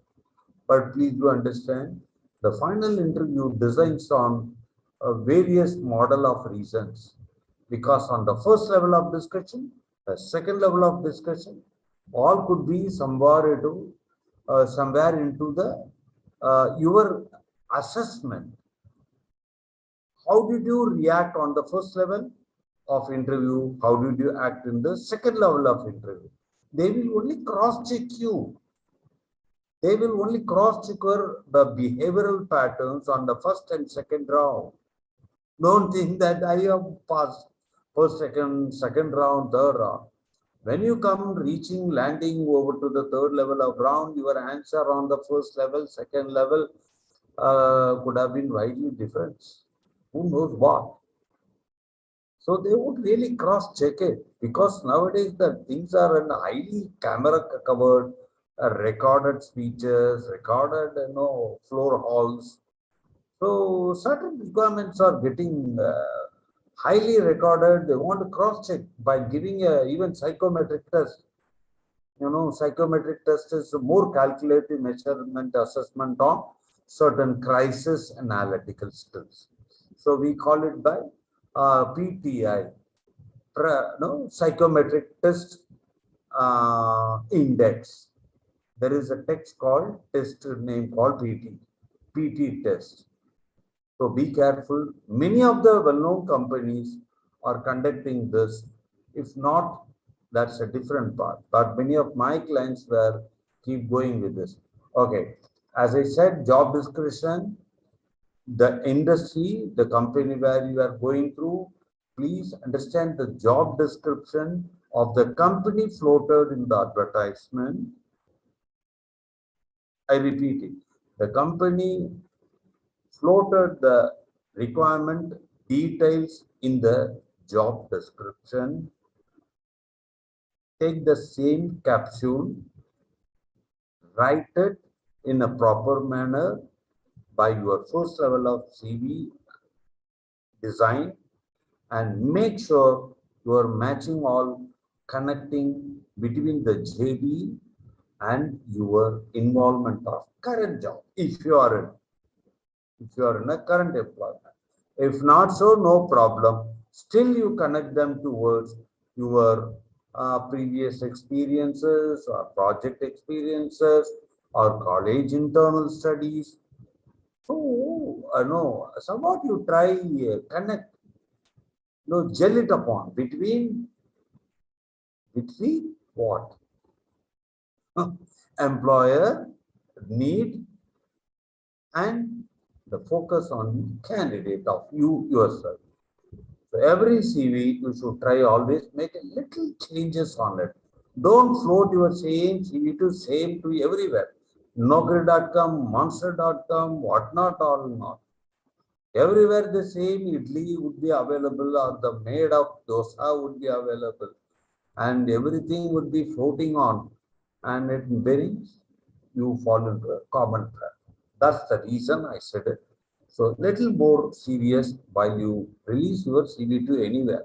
Without any advertisement reference, don't float it in the common website boxes, because that becomes a junk. Anybody can access your CV. That's it. You are a fresher, no problem. Be little more attentive, nothing else. Okay. So don't use adjectives like, certain words are commonly used in every employment. I will explain about those little later. So I have taken you to the interview hall now. You already landed, your CVs got shortlisted, you landed up in an interview hall, you are sitting in front of the manager, going to recruit you. He is going to check about his own knowledge.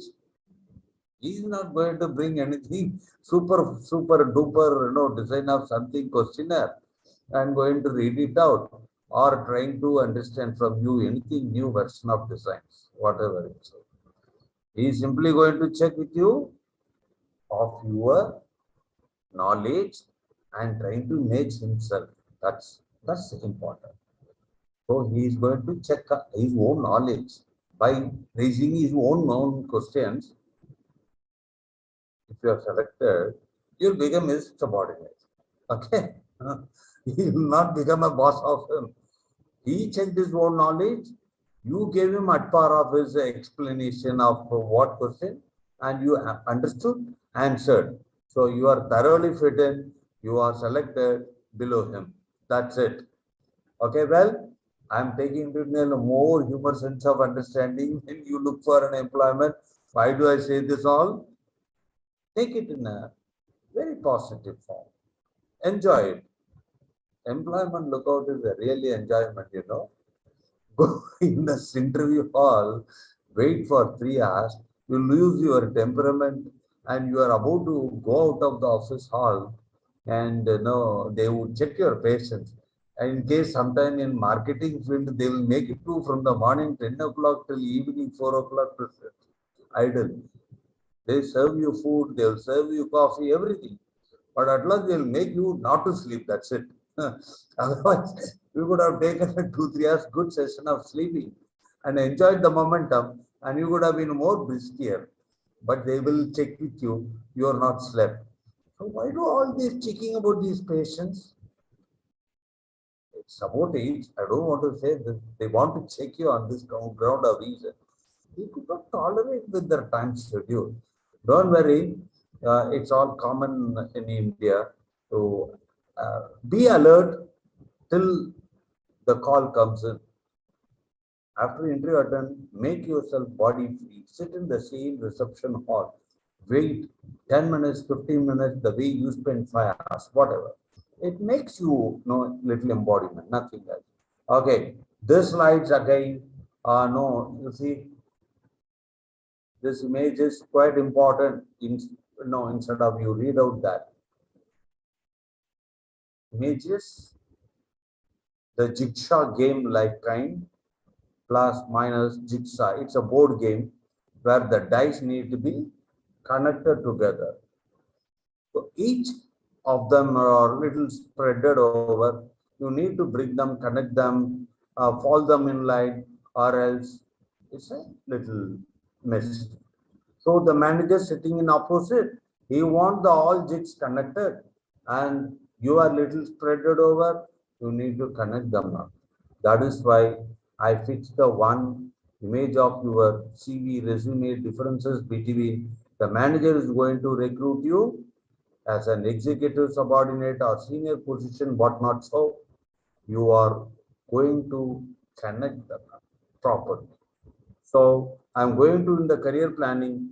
These are quite important, but I am very sure you would be really passing through these all stages, since I was discussing in a different floor of my communication, like use the proper keywords, use the proper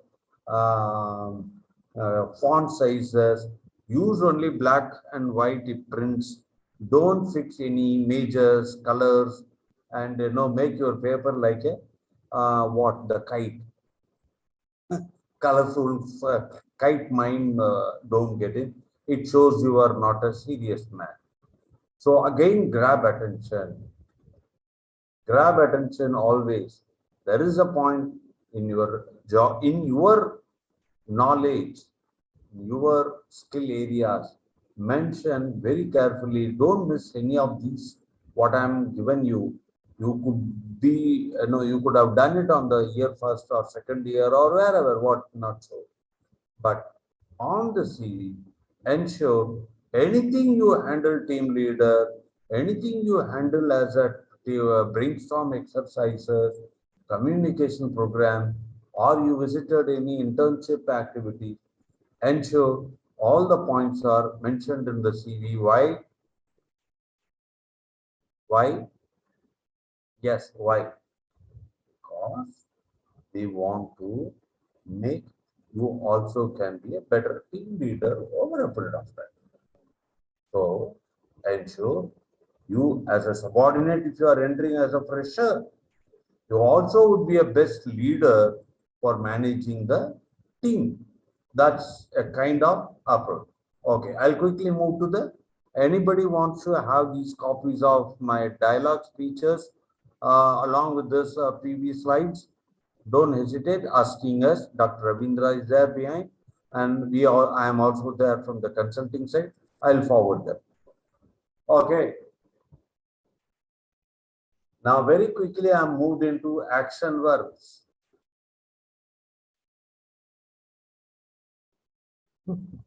Okay, action verbs are quite important. Don't push it around by stick.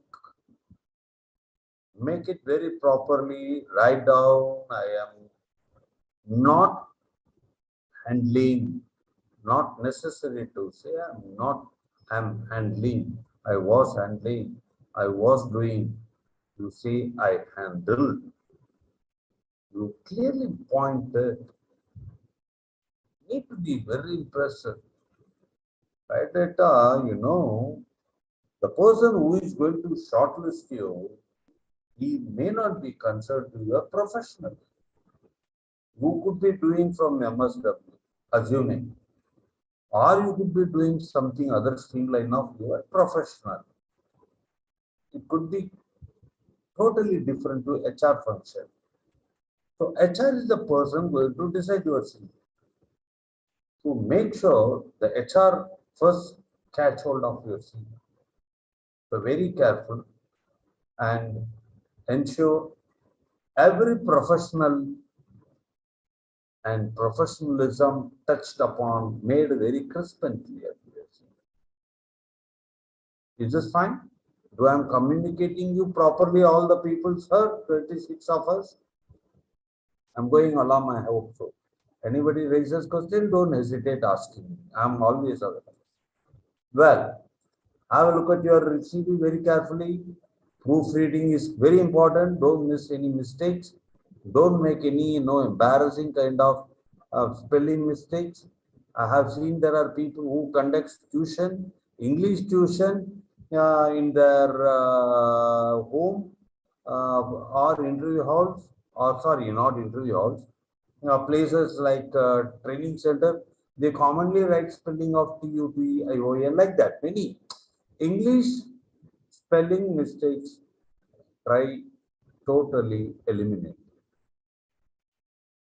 Very careful in your biodata, your CV should not have any spell mistakes, comma, irrational comma putting, irrational, without meaning, something like, see, I have given one important point, let me eat mother, let me eat mother. It gives 100% a total different meaning. So very carefully, very careful. As I said, don't do these are the CV model. And now I explained you about the I'll go to the proofreading. Yes, I did complete the proofreading. Then your gap. By any chance, you people have come across of the gap period, don't hesitate, or put the gap. Don't try to fill it up by something.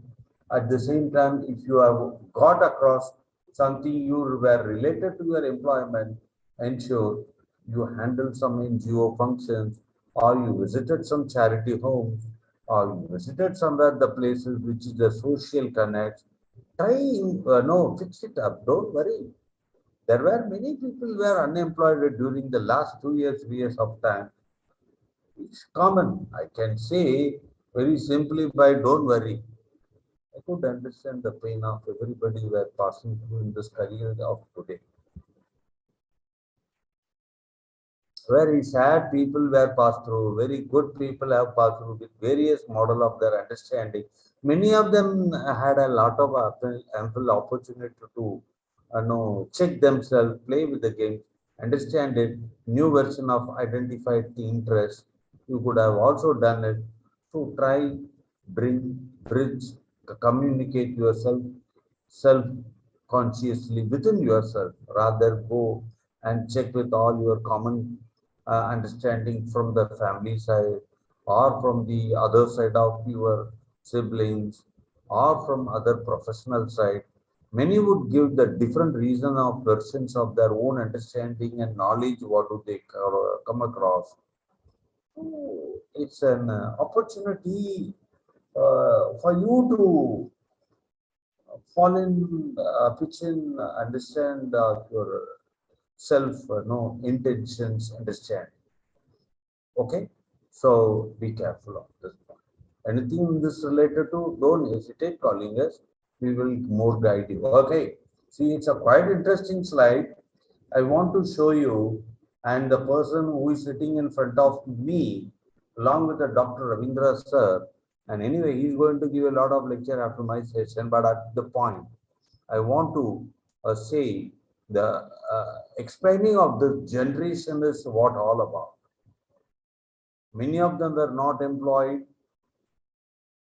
They were washing their hands consciously all the time. Government was asking only wash your hands.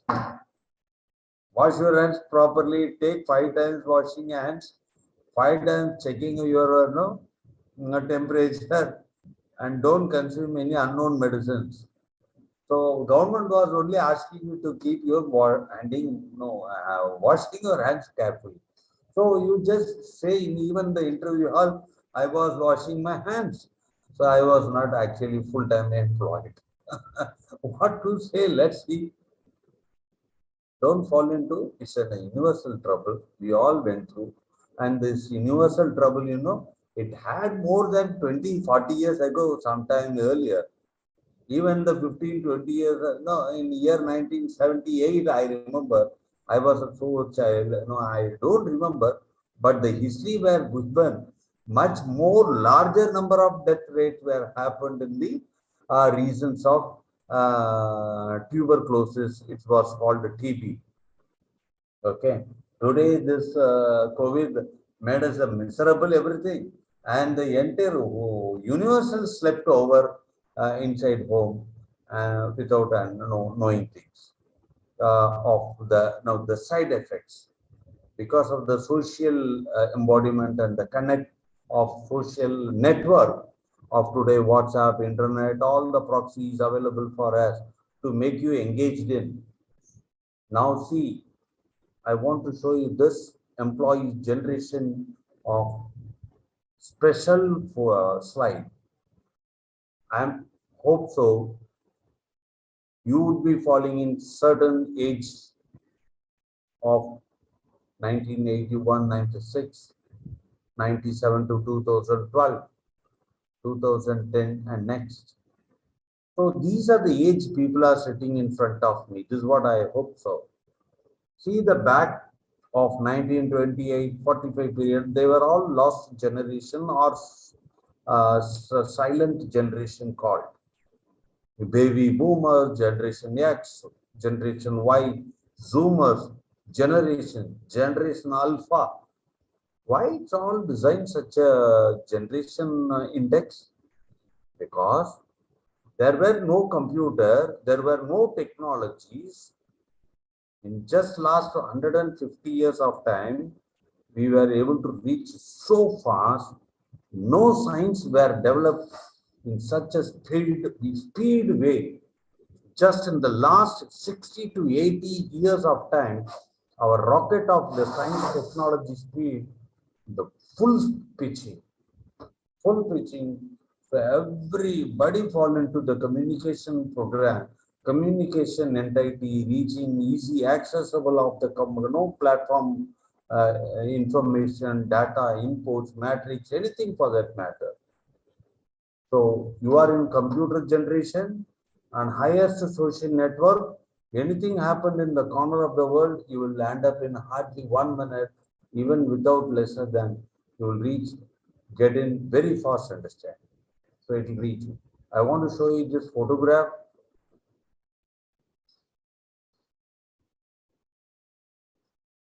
These are the images I've just taken off. Why do we know?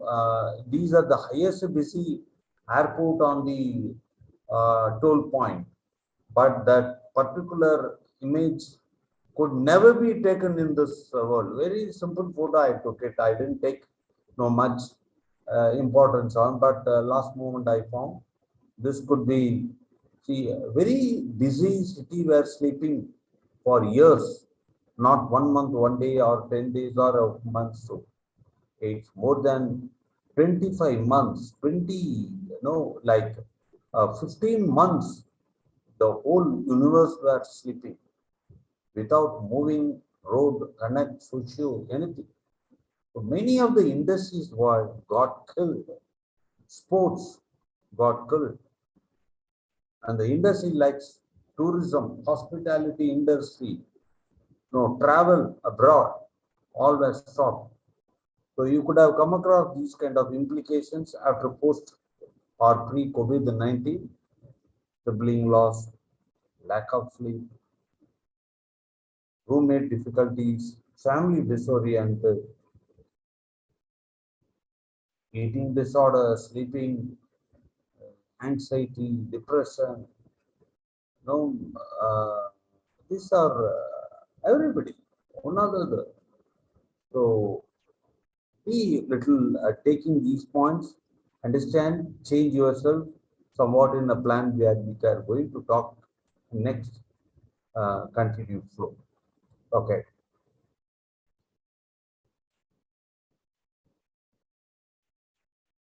This is a quote I'm just making you to read before I go to the next level. The instant connection, the best.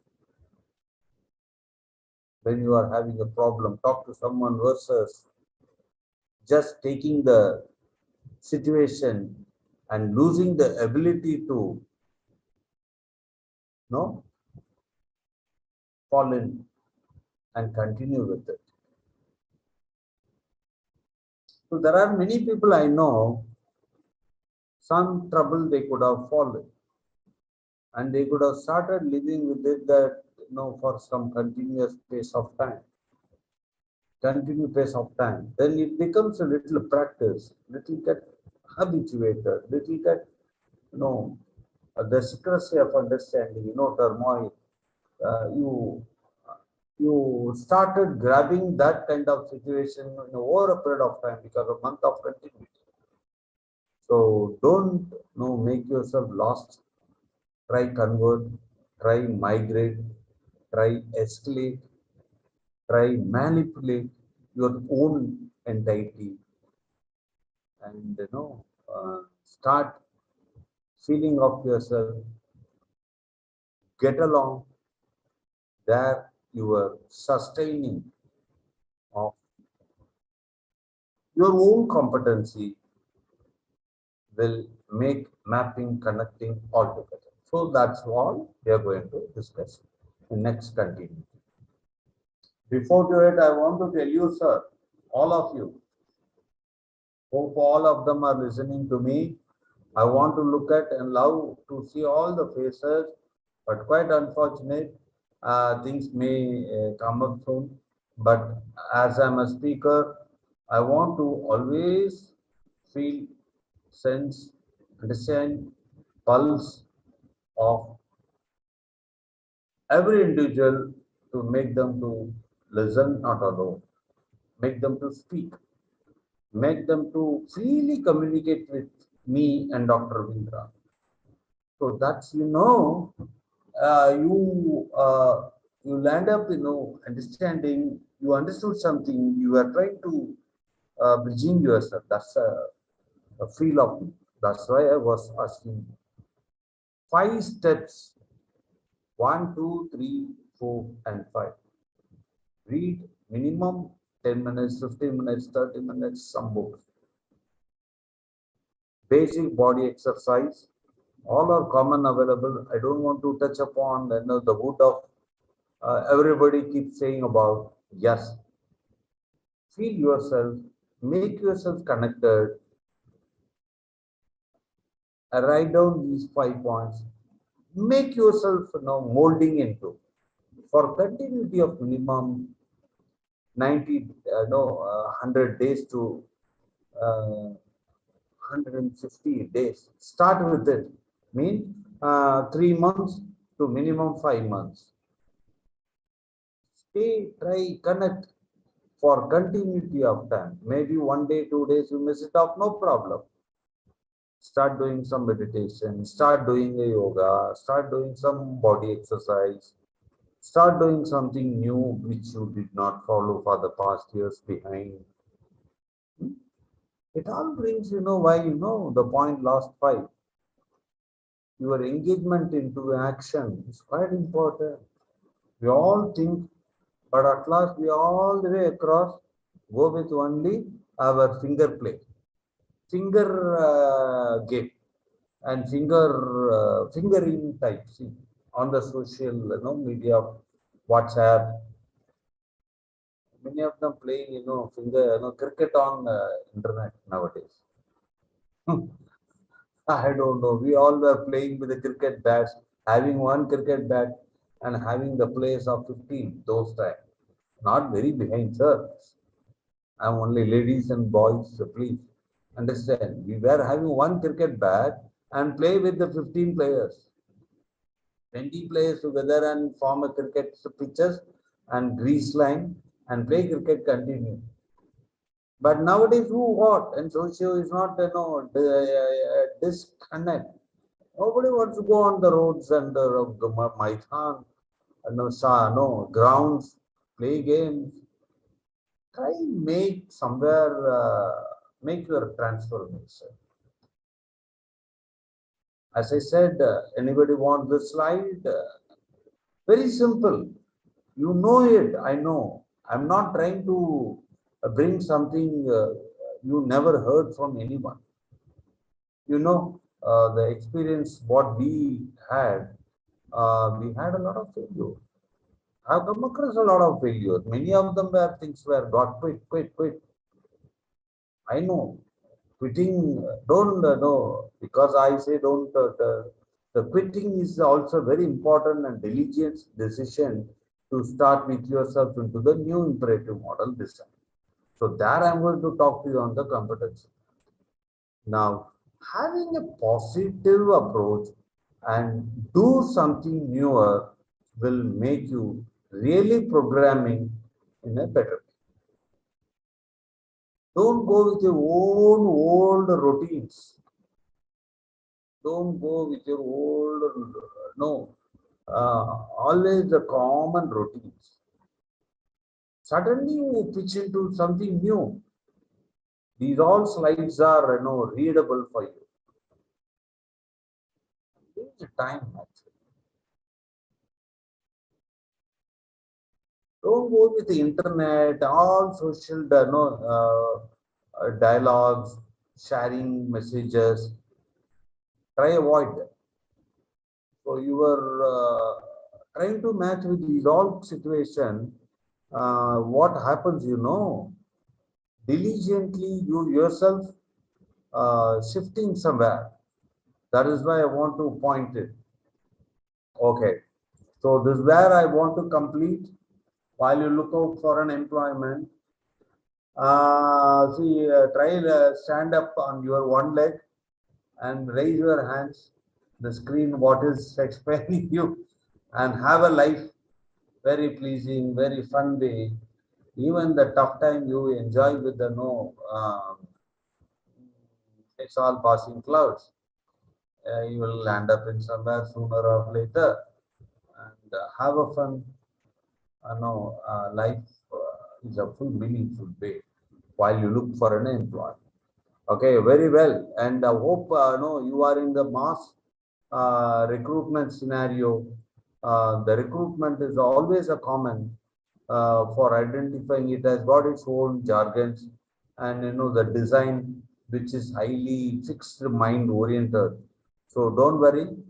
In the recruitment scenario, always a mass play and make very careful. I'll go very quickly. Universal practice of what is employability skill. All the way across, I was talking on your general practice. Now I'm coming with you a little more specific, adaptability, and coincidentally connecting with your new reaching and get togetherness of your current scenario. So make sure you are quite flexible, quite interpersonal skill you manage. Certain HR areas I will explain you in the coming up next. Okay.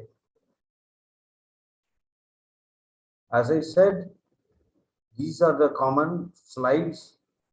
Understand how ratings we are all in. So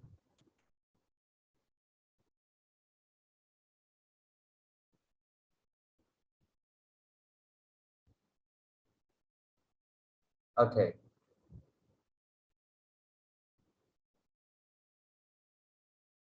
Well,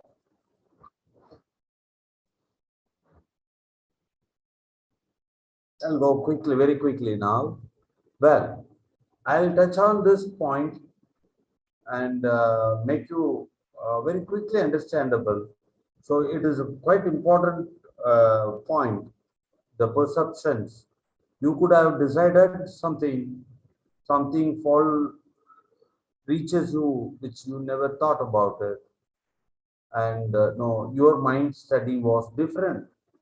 And the result of other direction comes from the truth behind is absolutely opposite to your field.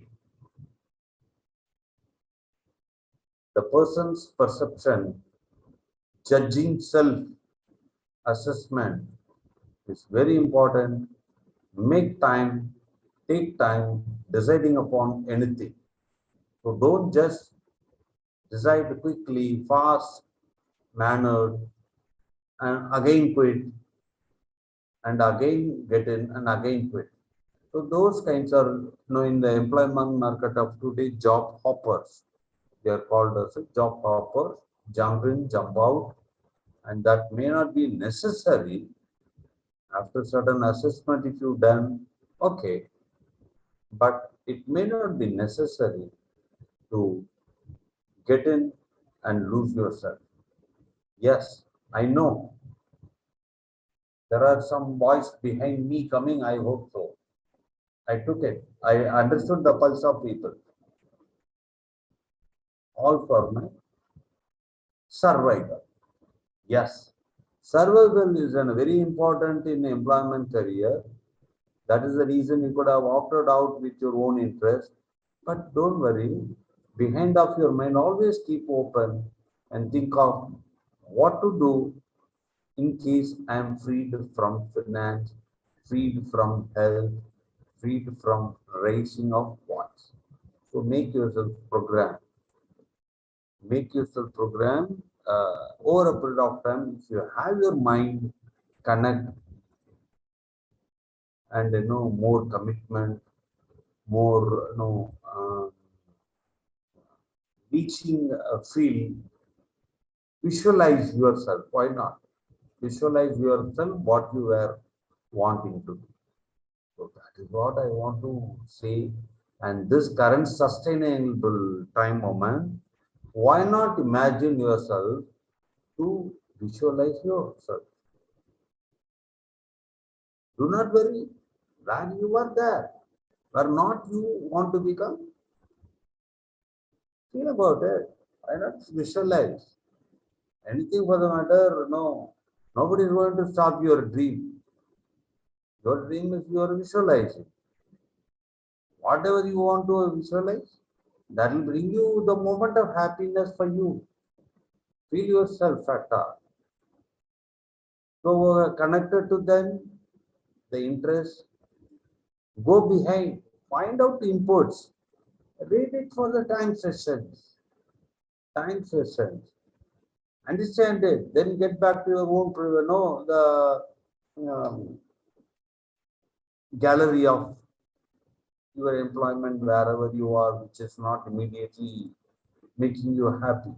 But don't quick decision of relief. Take time, but do it. Quitting is not a biggest mistake. Many of them are saying you take the job and quit. Yes, certainly provide time. If things are a little quite conducive, don't worry. Just happen to happen. It was happened. So critical thinking is quite important. Show you to know how to one should be objective and think logically, communicating effectively, and why not? Very important. That's why. Okay, it's all completed. Again, in the middle somewhere, I'm coming and make you know. When you make your biodata, very careful. and I explain things are very connect to your CV. Don't make all the CVs made from your boss copy. I know there are many people copy their boss biodata. It may be commonly available in the website. Copy it and paste it on his own CV. I've seen many IT people who are doing, because the industry where we happen to do recruitment in projects, even in social welfare, if you are in the subject study, be careful. Don't cook your biodata. Don't cook your CV. Make like, something hotspots, and finally you land up in embarrassing situation where you are going there. The person who was employed, who is currently is a manager conducting your interview, you could have worked in your previous company. Hope you do understand what I'm telling you. The moment where you enter into an interview hall, you don't know the one who is going to meet you. You could have worked in your company some years ago. And you write up the CV and don't fall into trouble. So very careful. Maybe for that reason, you could have even called to understand you all. Okay, it's all in the sense of making to explain. But now I'll go to quickly go to the competency mapping, where we are all very interesting, and that is the where more of specified discussion, because everybody, I hope so, looking for important study on competency mapping. Great, sir. The time permits, I'll go in a little more detailed way of competency mapping. Yes, the competency mapping start from your own. I put a lot of word called YOU. Me, YOU, because competency starts from the self.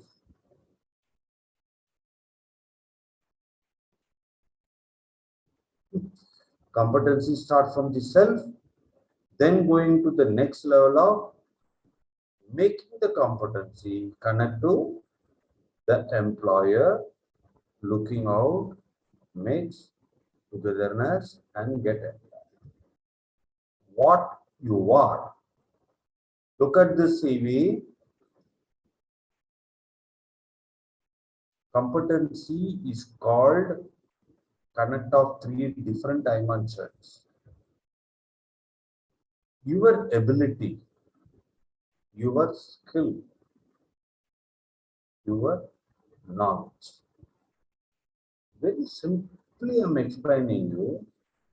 It could be common, everyone could have come across, but I want to put it in a transparent papers, images, screen. So it's only a reflection of your own face appearing over here. Tanish Indwar, he is looking at the screen. Where you stand, ability, where you stand, skill, where you stand, knowledge. Why it's all important,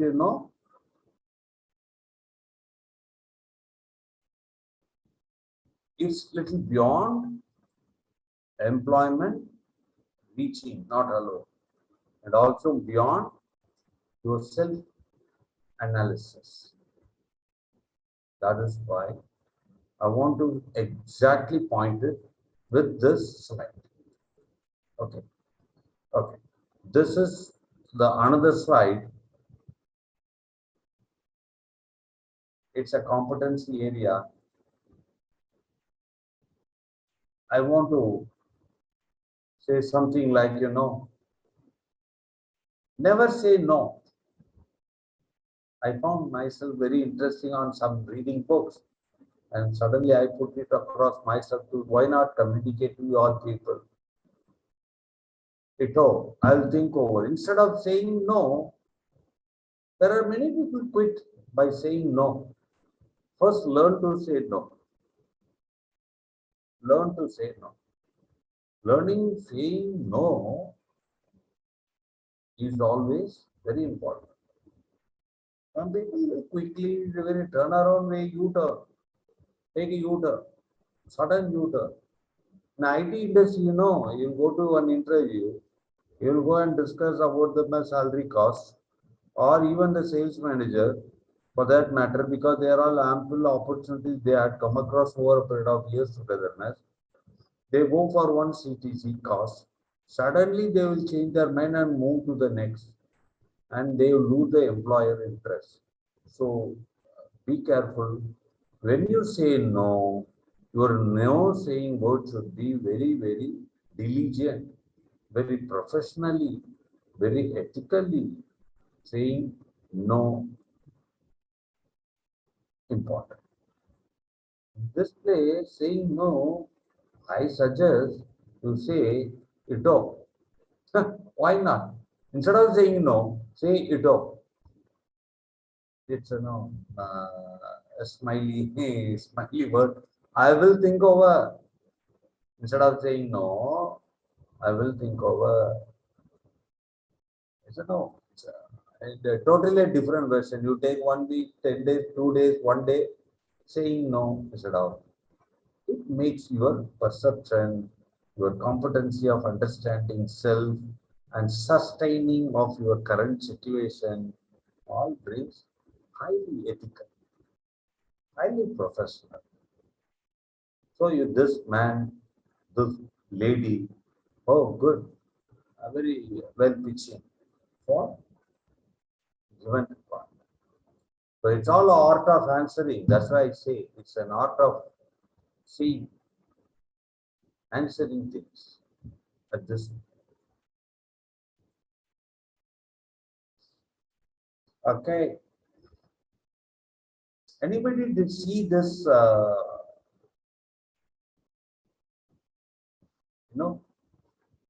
pyramid model of theory? It's a HR study. At last, common. It's called the Maslow theory. I didn't take any new. It's a Maslow theory. What people wanting of. Read it, please. Please do look and read it. Psychological needs, safety needs, belonging and love needs, esteem needs, self-actualization, everything. First of psychological needs, food, water. It's very important to survey upon basic measurements for every human requirement. Safety needs, secure water, secure employment. Secured employment will make you the next need of and belongingness. Esteem, your prestige. Your esteem is quite important. It's a prestige. You feel it. You would have your own ego. You would have your own self-ego. You will not miss it on. You can't just drop it because your entity, your entire structure of mind and physical strength lives on ego. Ego one does not have a great impact in his entire life. Certain amount of ego is very important, not superficial or high ego, selfish, all fine. But ego is very important to make yourself measured and make others to understand you as well. So be careful. Don't lose your heart by losing ego. It's also very important, sir. Very interesting slide. I know I'm going little away from the think of studies, reaching you into competency map. This competency mapping, why this slide is needed? So,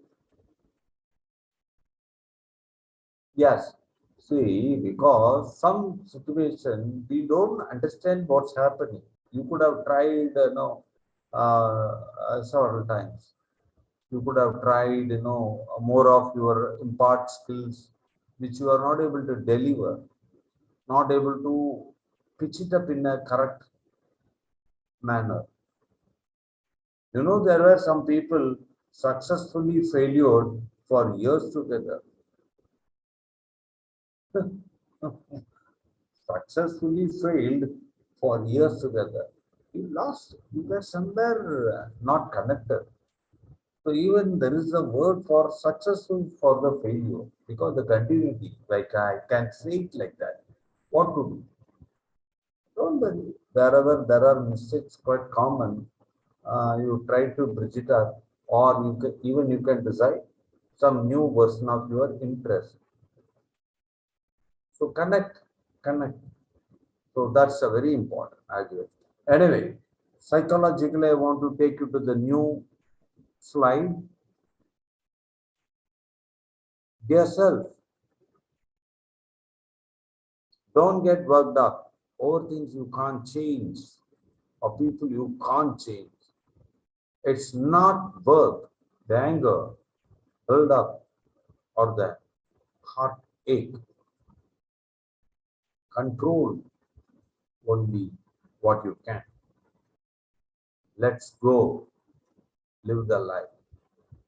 It's anonymous code. It's an anonymous code, but do understand the sense of this slide. Very, very beauty one. Let's go. This is all where competency, sustaining, scenes managing, self-esteem creation, identifying new things, new pitching up, new energy bridge on. Nothing. Yeah, self-care. This is also a very interesting slide for you. Your physical condition, awareness, kindness, your choices, attention, priorities, curiosity, exploring yourself, community gathering, social community gathering. Learn to say slow down. Learn to say slow down. Some people, all the time they run like quick managers. I would like to refer two books. All the chat people in the session, I'm going to refer two books. Please read the book. One book is commonly available even the website or wherever. And I want to get the chat participants. Yes, sir. Yes, sir. Yes, sir. I noted. This point I want you to ensure. So then I could decide, yes, 24 of them are my participants took this point. 1 minute manager. The book name called 1 minute manager. Hope chat is going to start now. Yes, noted. Thank you, noted. Whatever, noted. 1 minute manager. This book, you read it, you will really enjoy. You will really enjoy it. It's hardly 120 or 150 pages, which I read it more than 14 years ago. You will have a beautiful understanding what you have come across. Yeah, everything talks about your positive. Every crisis, you felt the latter sense of your. See, I could be giving a long time lecture to you. Even I can give a lecture for Shahna's session.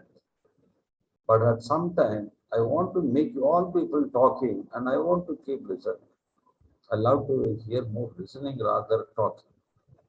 Any sessions I go, I allow people to talk. I always try to isolate sitting and listening their voices and understanding their pulses. So listening is a much important art. Then what? Lecturing. Listening is more important than lecture. Why listening is very important? Then you will start your self-understanding. Why the reason. Understand yourself. Your self-esteem can be connected. Your competency could be identified. Your interest of current situation is very, very slow, or it could have been stopped. You could have been not connected to your required needs. But sensefully, if you identify, you can connect. So this is a self-care I have given you. I'm going to next very quickly. Now see, very important, how Swami Vivekananda has talked about competency around 190 years, 210 years ago. Beauty of the life. There are many people have given idioms, quotes, but see, this slide, I want to read it for you. Otherwise, you know, in the common halls, I make my participants to stand up. Please read out this slide. I would ask them. Anybody wants to read, sir? Want to come on the screen? Dr. Ravindra may provide. It's his control. Anybody of the participants, please read it yourself. Yes. Anybody wants to read it? Just shake your hand. No problem. Okay, the whole secret of existence is to have no fear. Do not fear. You either fear or all the time. Oh, somebody is wanting to read. Miss Mary Florence would like to read, it says. Mary Flora is right. Sensually shown her hand, like to read it out. Great, go. Dr. Ravindra is going to provide time, and I want to finish up by next 15 minutes, the session complete. Dr. Ravindra may not provide me beyond this. Mary Flora want to read out this line. Dr. Ravindra is going to give a permission. Let's take his privilege. The whole secret of existence is to have no fear. Never fear what will become of you. Depend on no one. Only the moment you reject all help are your freed. Great. Excellent. By any chance you would like to explain this? Because no, it's good understanding, but you please explain by your own way. Would you like to talk about this?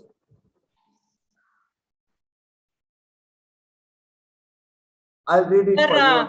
Whatever you do, before doing anything, we should not fear what is going to happen, good or bad. Do your best. Excellent, excellent. Do your best, and whatever comes, result positive, negative, that you should not. But when you're doing a task, give you 100%. Excellent. That's what I understood. And never feel when you're taking up only, never feel that you'll be rejected and no one will help you like that. You take it with challenge, and you will definitely do. If in case negative comes, that is left it to this one. Excellent. Mary explained it in the full 90% excellent. 99 I would rather say.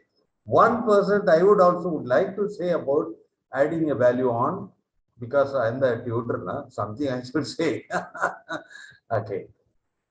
You reject. Only the moment you reject all help are you freed. See, very important. You were able to do either right or wrong. No worry. Don't fear, but this is what he says. All Mary explained it. I'm very sure I explained everything. She did not miss out anything. That's what I gave in 100% everything to her. But you see, in the last 8 point, he was saying, you are free from all the helps. Free from all the helps mean what? You are free. Mean you are not abandoned to the situation. You are not. If you are not succeeded, what will happen? You will fail. See, the first success you carried, let me tell you one, your success, then it means what you know. You pulled out the other's failure. Hope Mary understand and everybody one, Anjana and Tanish, everybody.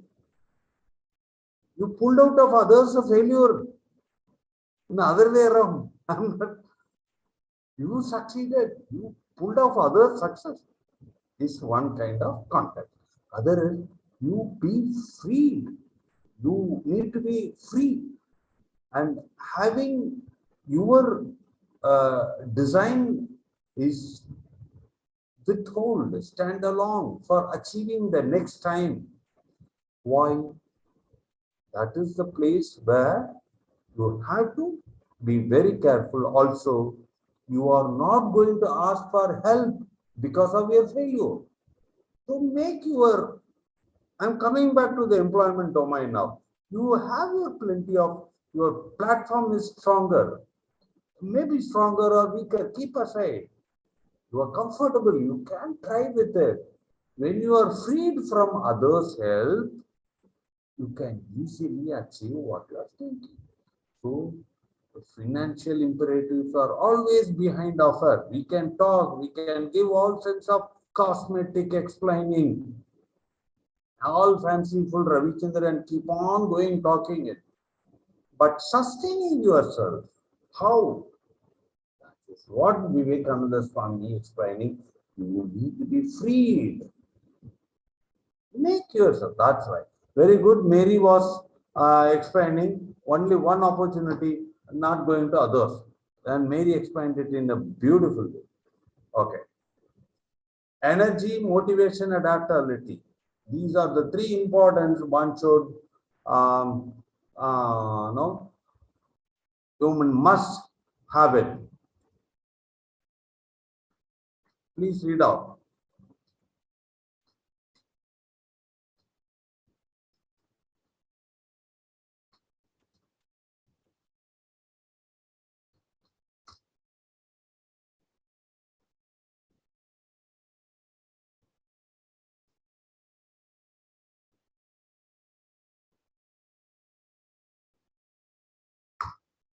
Okay.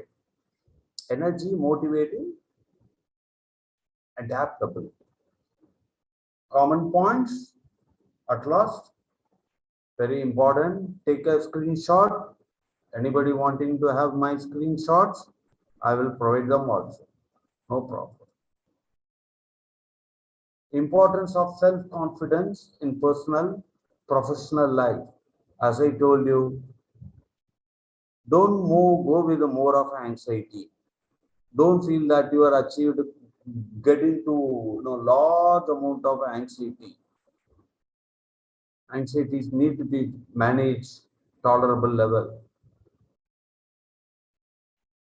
Okay, and certain things like your knowledge you would be having, but you may not have come across condition. Dr. Ravindra sir, I want to run one video of this and I can share it.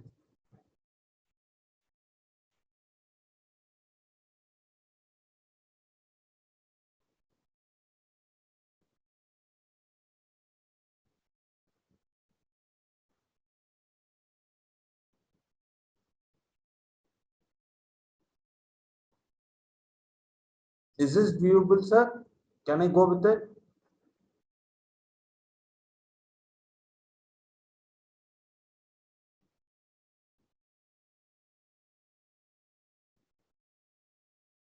Dr. Ravindra?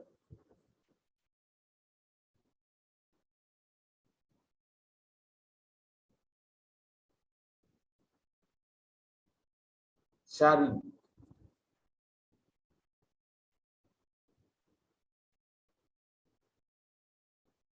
One minute. Sir, I want to go to control panel. Just hold on. Hold on, please.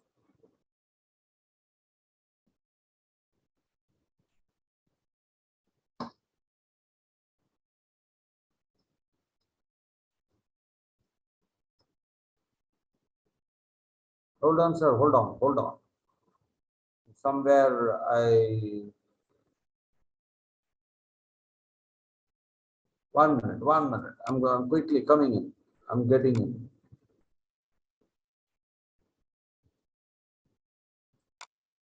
Oh, yes. I'm getting in.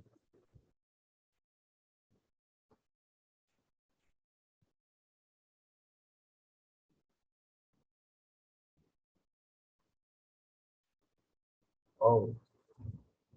Can I go to YouTube and connect it, sir? Is this possible?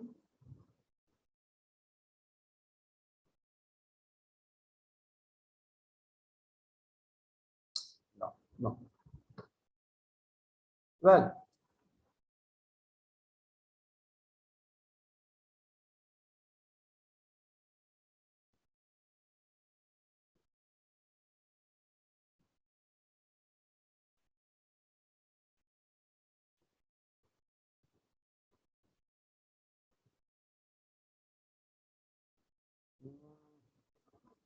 by the way, I'm unable to.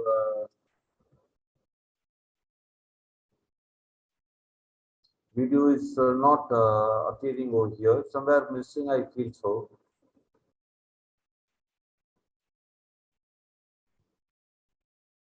Okay, great. See, I want to just show you this one to go with it in the meantime.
Well,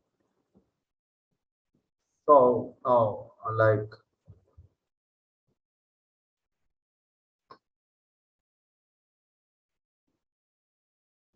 stop, sir, how to go back to my slide view, sir?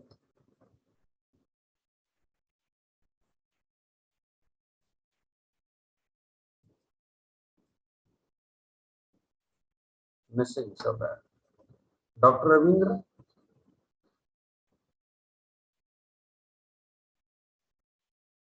Are we online?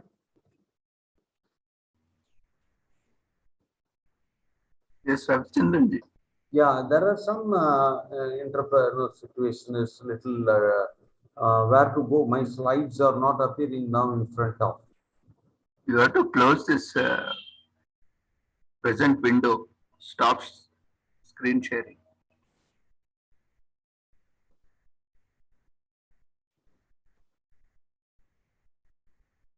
Okay.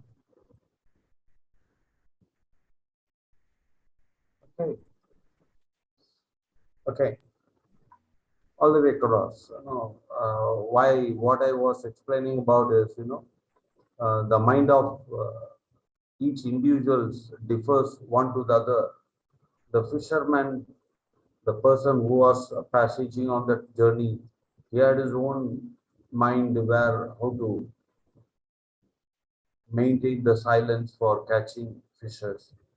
But the puppy was making a different condition, situation, and it was making disturbance. And each of them have their own needs, all were linked to other situation. So one should have real, intention of understanding self first of all, self side, then interpret, manipulate or not, but interpret the condition and making others to understand your condition. That's why I've shown this view. And level next, I want to go with more of explaining on competency. I have given a very clear input about now. The personal qualities, what one should carry, the characteristics that makes you who you are, the knowledge, skills, bring you to work. So engagement, self-engagement, quite important. Low esteem. People need to be very careful on esteem managing. If you have a low esteem, it will really make you into a troubled condition. We all maybe or may not be talking about it, but the one who is passing through is not easy. His own design of psychology, inner sense, inner mind, psychologically, if you look at each individual, everyone has their own sets of points which they were not able to complete their hard storming voyage. Not complete or continue. So we need to be very careful. We need to be happy moment taking in. Any for that matter, you can ask anybody of known to, like consultants, like Dr. Ravindra, Dr. Anybody who have come across in the various situations in their life. Talk to tutor, talk to your own people, talk to your well-wishers, talk to the professional ethical way. Don't take it in socially talking about just everything in this world very cheaply, commonly available is the advice. Advising others is freely available commodity. Anybody can advise for anything for that matter today. Why? How? Because books are available, online contents are available. And you ask a question, they'll give 4 different answers. Today you go with one question and you decide upon this could be the right answer, carry the answer listed out, you will get discuss, you may land up with 4 different answers. At last, 4 out of 1 or yourself need to be decided by self-energy. So that is where sustaining in the competency skill set identified. Your competency mapping is very, very important in this kind of situation, or else it will make you into turmoil. It may make you quite disturbing. It will make you something. Self-esteem is gradually get losing up. So I would suggest these are the very important. Make a point, understand, live with it, and start with it. New programming yourself and quickly move next level to go. What you can do for? Simple, yeah, very simple. Plan yourself. You are an independent man, or young, or married, or family, or whatever. Cook yourself, clean yourself, plan yourself, organize yourself, get into the job, get into the work, relationship forming, and where, when, what not, how not, why you should quit, and what is the importance you must migrate, change yourself. All are very common points. I'm just reading them up for you. Again and again, why I want to say in the competency mapping is the important where you may want to go to. As you said in the last session, one was in the no, I was a journalist. I would like to move over to the other domain. But reasons, very reason will pull you off, or it will put you behind even, or it will make you financially not independent. In these conditional situations, you need to be a little analytical analysis made and try with it, cope with it, continue with your passage with your complete, partly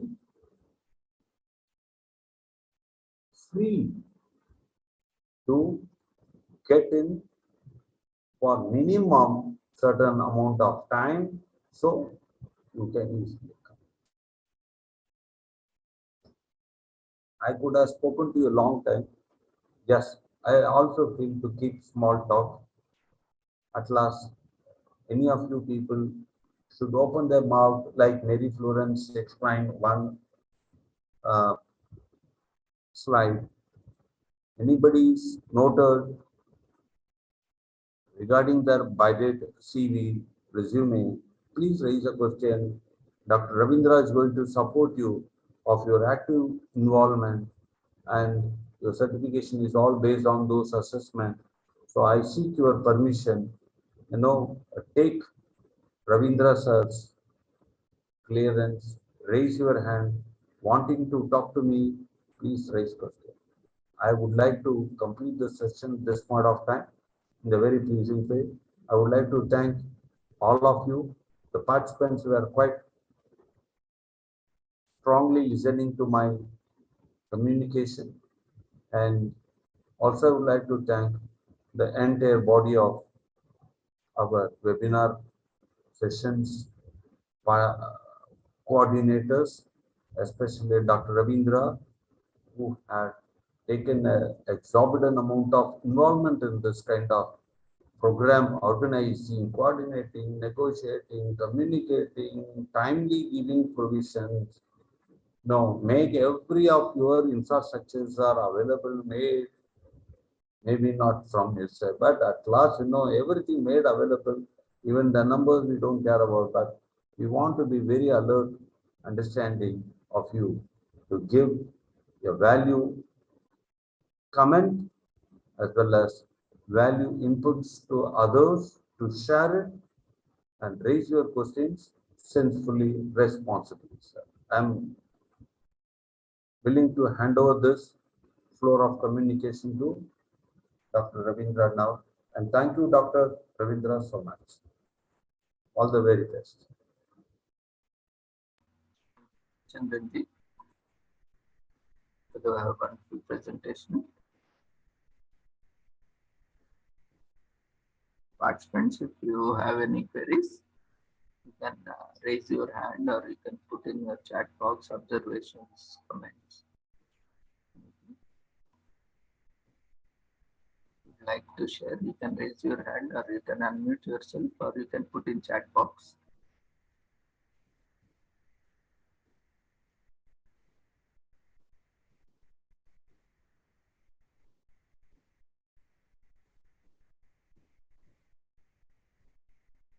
There are no queries. Great. Tanish Silva, you have given me a comment to us. Thank you so much. Thank you so much, Tanwa sir.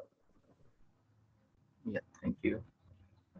Thank you for joining us and having a wonderful session on Mr. Tanish Inwar. career competency mapping, self-competency assessment. We all need to have this mapping done. Identify our competencies and get the career mapping or competency mapping. Then we need to self-assess the competency also assessments, which would help us to place the appropriate career option.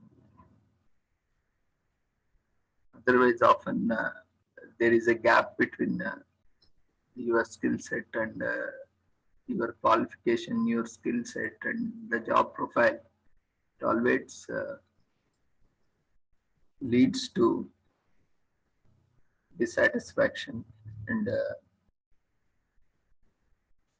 discontinuing of various jobs or profiles taken up by one. So it is very necessary, important also for that matter, to understand these career competencies and accordingly map our skill sets.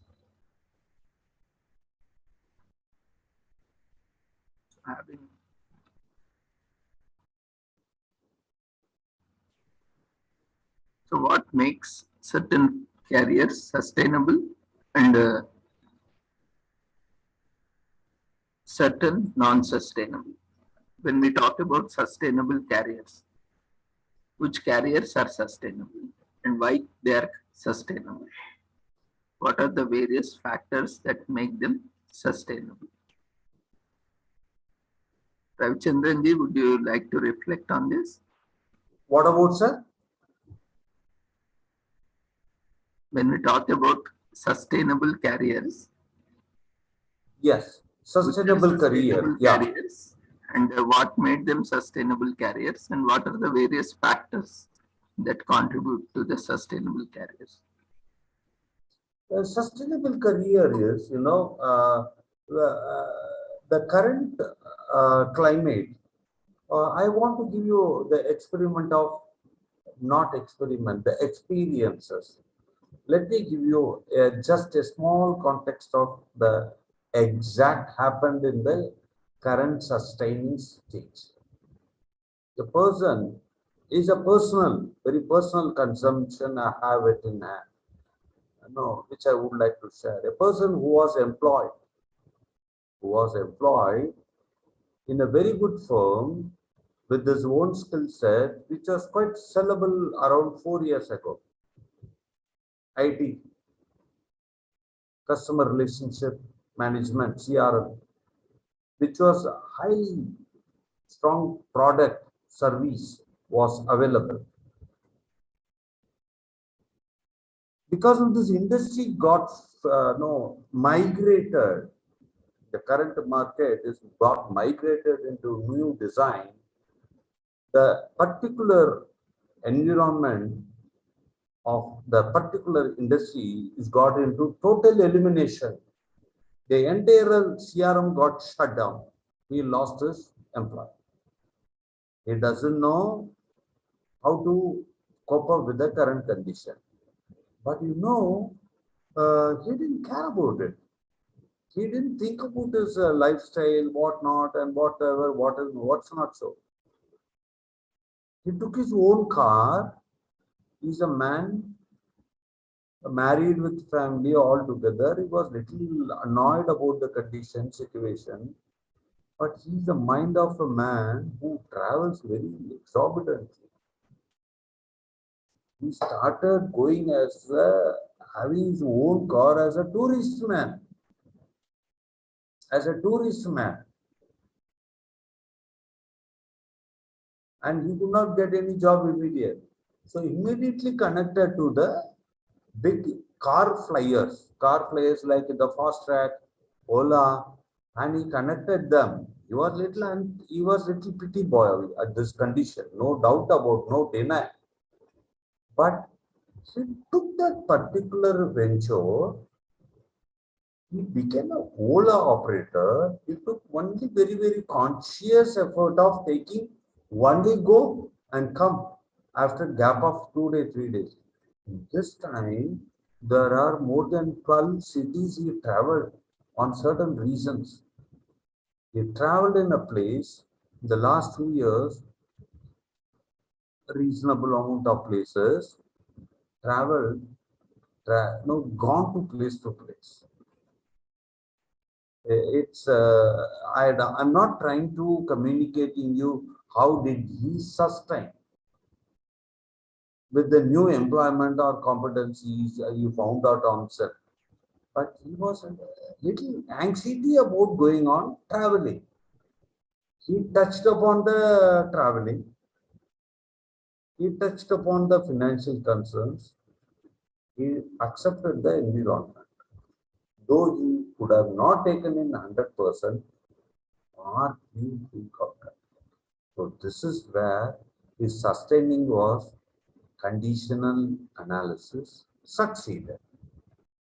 Hope everybody could catch this point.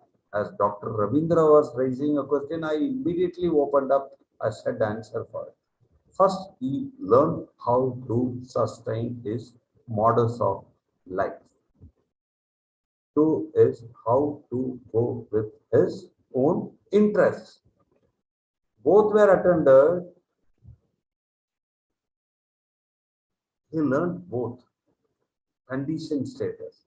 So this is why in the market of condition, which is a calamity, which is a catastrophe, or which is quite disturbing, he sustained himself first. I don't know whether I have that encouraging skill or interest, or I could have been having something else which I could have not touched upon, but I could have stayed, waited. But he took this situation also in a positive way. He started travel journey along. He went to Uti, Kodaikanal, various places within Tamil Nadu. He went to Kerala, and all the places he lovely enjoyed it for 2 days, 3 days traveling, but single man. All cities were totally isolated. He was really funning for self energy. That's why. So competency, sustaining, both are met. So understand this as an experience. Ravi should not give a definition for it for you. So put it in your brain. Put it in your brain. The condition is like this. Learn it, love it, hate it, you have to live with it. What to do? Love it better. Love it better. What to say? You sustain, you gain, engaged, connected, the competency of tomorrow anything could come up with a new design of formula. Start going with it. This is what Dr. questions.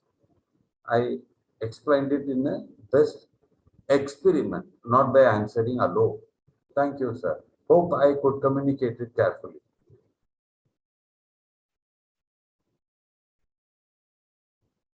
Dr. Ravindra?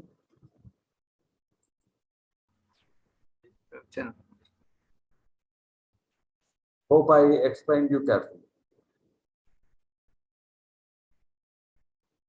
This emerging new fields, how do we look at these carriers? The traditional and modern or upcoming emerging fields. How do we look at these carrier options? Sorry.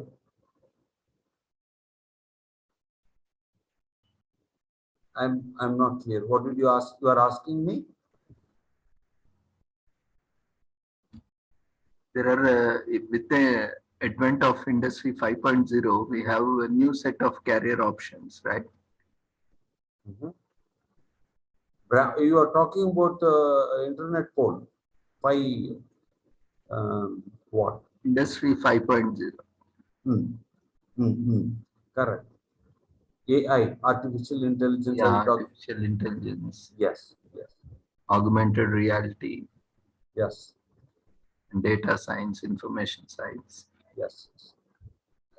AI is existing almost for the past 8-10 years. We were talking about artificial intelligence, yes, correct. But artificial intelligence started existing for the past 10 years and more, in my own knowledge. Many of the shop floors in the car manufacturing industry, automobile industry is already got into artificial intelligence floor management. There are no human forces are standing on point and waiting over artificial intelligence to come. Beautifully, it's already gone. Every manufacturing is got into already artificial intelligence, machinery models. Not alone this, pharmaceutical industry, not alone this, and many of the textile units. Many things are in artificial intelligence. But only the artificial intelligence is going to be a common platform available for consumerism. Going to come up very fast. Consumerism in the bottom line. How it's going to be? Can I give you a little example? It will be shocking to you. It would be really shocking explaining. You sit at home, your cart at the retail shop, Nilgiris, Reliance, or Aditya, or more showroom, or big shopping malls. You can operate by your mobile phone and make your cart to travel in the retail shop. It fits your eatables, consumables, everything in the cart. It will travel, go to the billing point. From there, you can view online on your phone and your cart. That means your the monthly grocery list. You can view it on the screen, and the grocery cart will go to the billing section. Because it has got its own CCTV, and from there it will go to the billing section to invoice complete, payment paid online, and again it will go to the ending point of purchase, packing section. From them, the packing will be viewable online. The consignment will send to your home. All you can read on your screen soon. Is this a visualizing? Do I am visualizing like this, or do Ravi is talking something exorbitantly high level? This is what the artificial intelligence is going to do soon. So migration is very inevitable. Change is inevitable. Going to happen, sir, quite soon. So many factors are going to change. So aggressiveness of amongst our people, either you change, you don't change, you are forced to change. Today I was trying to make a bill payment to Airtel prepaid. They were compulsorily asking me to buy free product. Take free, or else we will not allow you to buy our product. What fun it is, you see. You must take this free pocket. If you say, I don't want this free pocket, no, you are not admitted to do prepaid. Compulsorily, you take this free pocket. So, the market is running like a rat race. Unless until innovative yourself, sustaining yourself, migrating, career planning, you connect it. If not so, you will be lost in the crowd. So as I would like to complete, Dr. Ravindra sir, yes, this is what. Learn progressively, plan to identify better way of togetherness. Thank you, sir. Hope I explained it properly, carefully.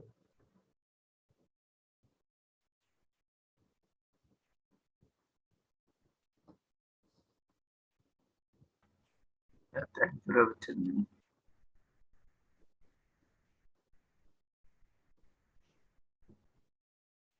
Feedback form in the form of polls has been raised in the Great. Zoom platform. Kindly fill up the feedback form.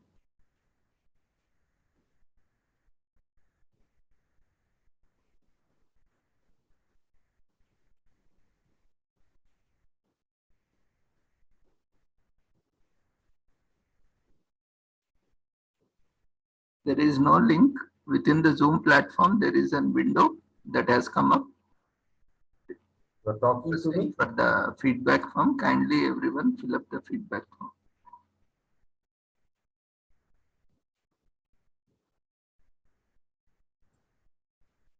If anyone is having any issue with the polls, you can put in chat box,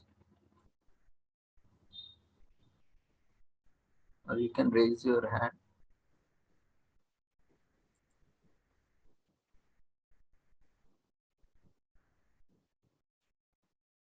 Can everyone see?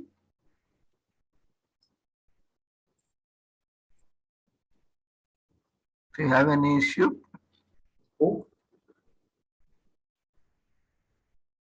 put it in chat box if you are facing any issue regarding poll or overall feedback form. You can type in chat box.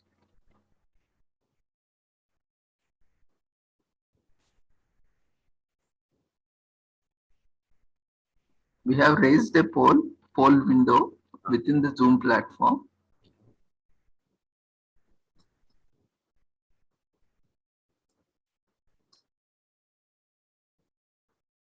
There is no link that will be given for feedback. Feedback will be taken within the Zoom platform itself. Attendance is automatically being recorded, and even the feedback is also automatically being recorded. But you need to fill the responses.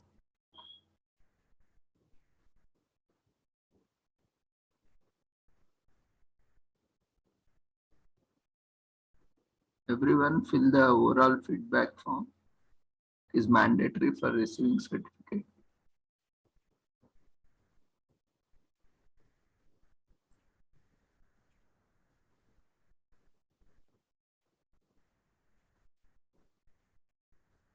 There is no link for feedback form. It is within the Zoom platform itself. There is a window that is asking for overall feedback. There is no additional link or external link.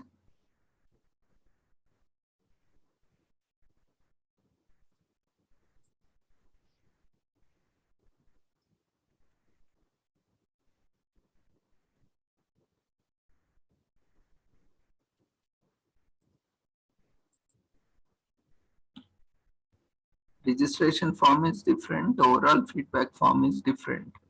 That is Google form. This is form within Zoom platform itself. This cannot be shared outside Zoom. Only when the meeting is on, this can be raised.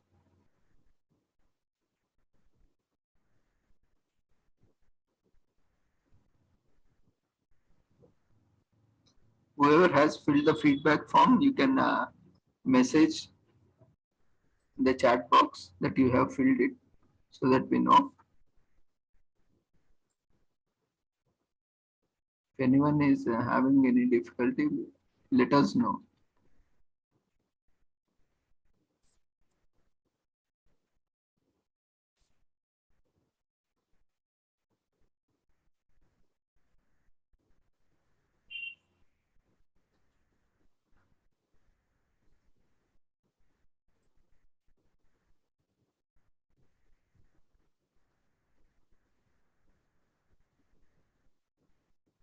Do not leave the webinar now.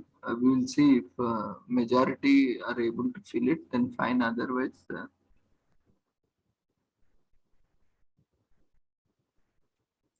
we will have some alternative option.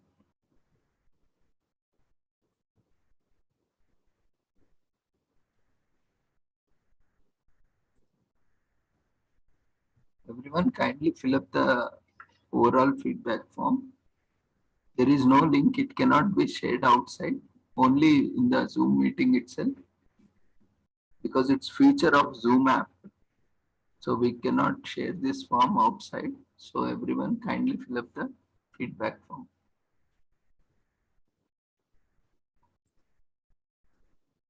I want to share one video clip. In the meantime, make it ready. Almost I made it ready. Can I go in? Let the polling happen. Kindly wait for some time, Ravichandranji, Sure, because sure. Nothing. I'm just trying to make the file available ready. yeah, this poll window will get closed. Oh, got it. I got it. Really got it. Let them complete. Yeah. Very important.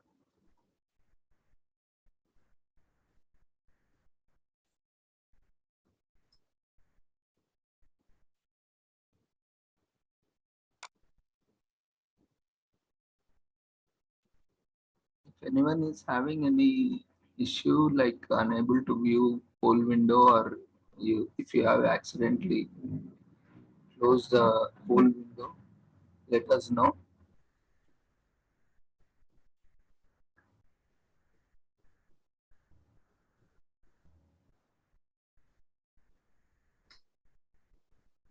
We have 12 participants responded.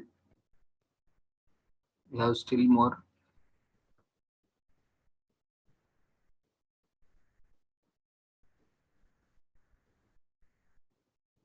Quickly fill up the overall feedback form. Okay, whoever is able to fill up the overall feedback form, quickly fill up. And whoever is not able to see or fill up the feedback form, let us know in chat box.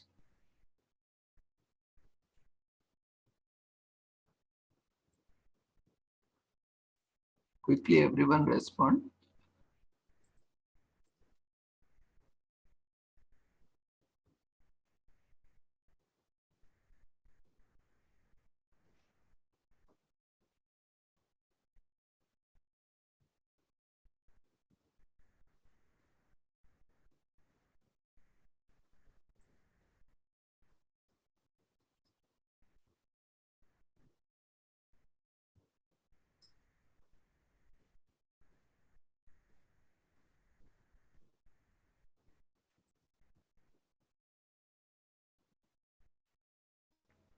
Ravichandran, can you just stop sharing, because there are some copyrights problem.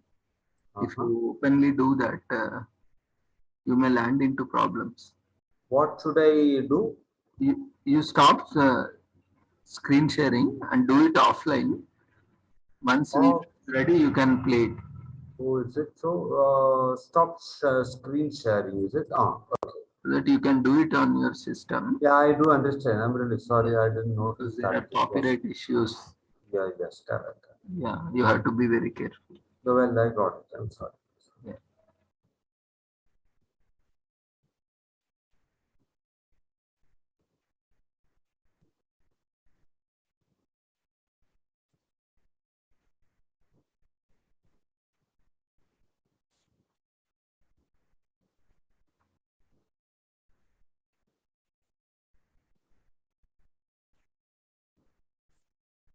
Okay, if you are facing only 13 participants fill the feedback form, what about others?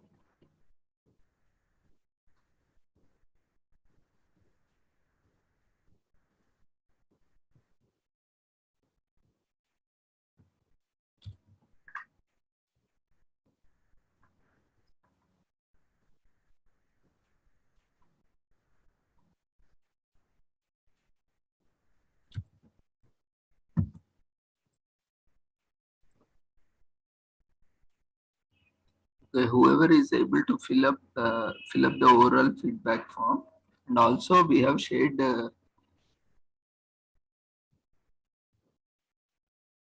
this Google feedback form as well.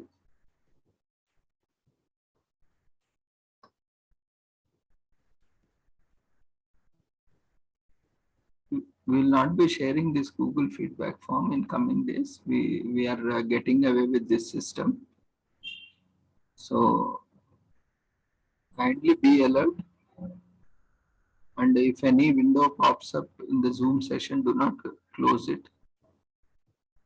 At the end of all sessions, we are raising the feedback form within the Zoom platform itself.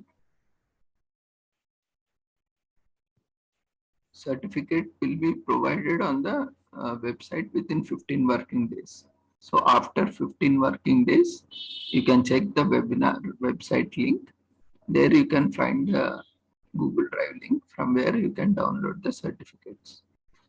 Kindly do not message daily that I have not received certificate. You will not receive certificate. You have to visit the webinar website and you have to download your certificate. Generally, we issue within 15 working days. Sometimes even within two or 3 days also we will issue.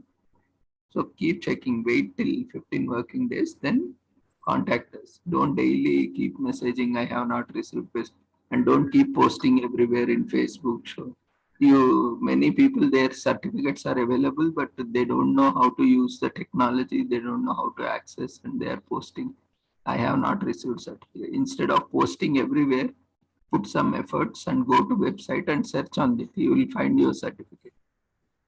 There is no benefit from posting everywhere that I have not received certificate. It will not serve the purpose. You need to visit the website. There you can find your certificate. You can download it. Posting everywhere will not give you certificate.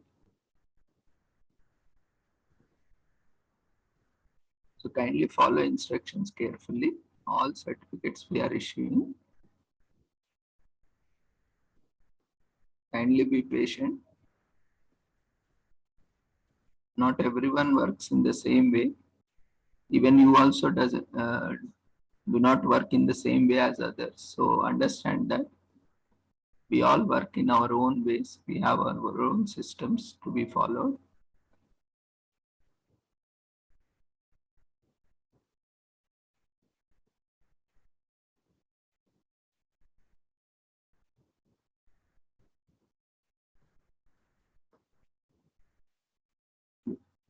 For the convenience of our participants, we have shared both the Google form and also within the Zoom platform, we have raised the overall feedback form.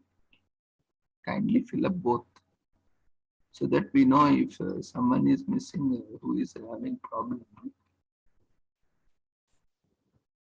In coming days, we will be not sharing Google form. We'll be taking feedback within the Zoom platform itself.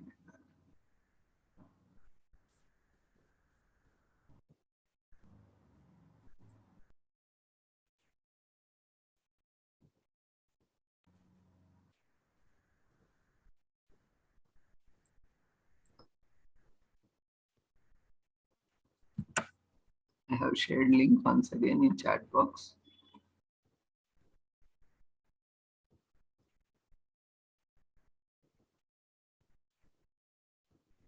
Kindly fill up the feedback form. We all need to learn technology. We have learned to use smartphones. We have learned to use laptops. These are all part of skills required. If we are outdated, we'll be phased out.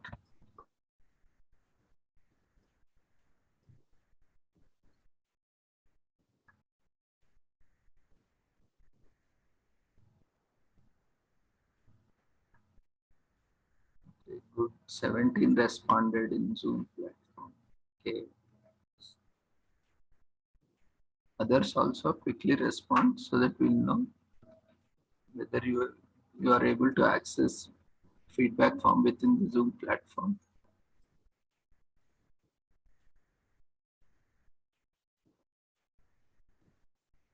If you're not able to see, don't worry. There is a Google form also shared. fill both the forms. Because again, some there, some here. Create problem.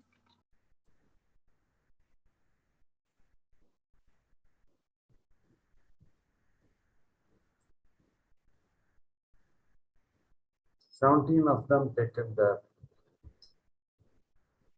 polling complete. Huh? Chandranji? And yes, 17 of them take the confirmed polling. Yeah. Sorry. No issue. I'll just stay. Because technology, we need to adapt to the technology. Otherwise, Correct. lag Important. behind. It's a quite serious concern among our services to our participants. The participants, yes, they were looking at things very patiently. They should give a large, inputs. It makes them to, propagate the involvement, connect. Then accordingly, we can have the interest next level to take it in a better way. This is very important.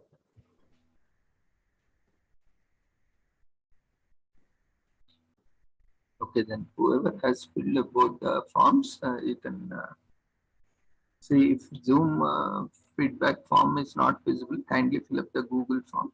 I'm ending the poll now. So you can fill up the Google form. Everyone kindly fill up the Google feedback form. In the meanwhile, we will just watch Ravichandranji is sharing something. So your video is ready? Yeah, it's somewhat ready. You can make them to go with it. So the polling is complete.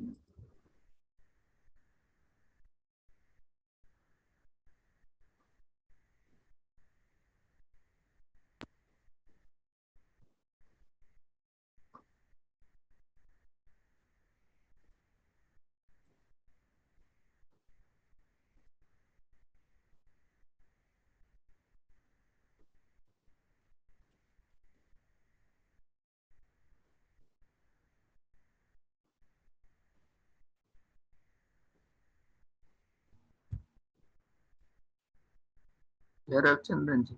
Anji. Sir, it's on the, my goodness, somewhere it's in this folder. Yeah, this file I want to share it. 1 minute, just I'm complete. You open that file and in the Zoom, you can click on share screen. I have to open this. Click. It's opened up, viewable. It's a viewable. Then go to Zoom. Go to Zoom, okay. In that, there is share screen option. You are already sharing the screen. We are able to see. You can play it directly. No, it's fine. Going. Audio is clear.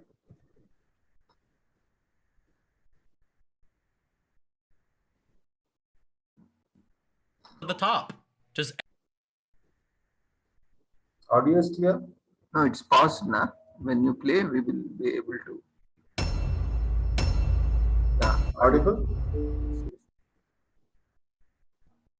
Audible.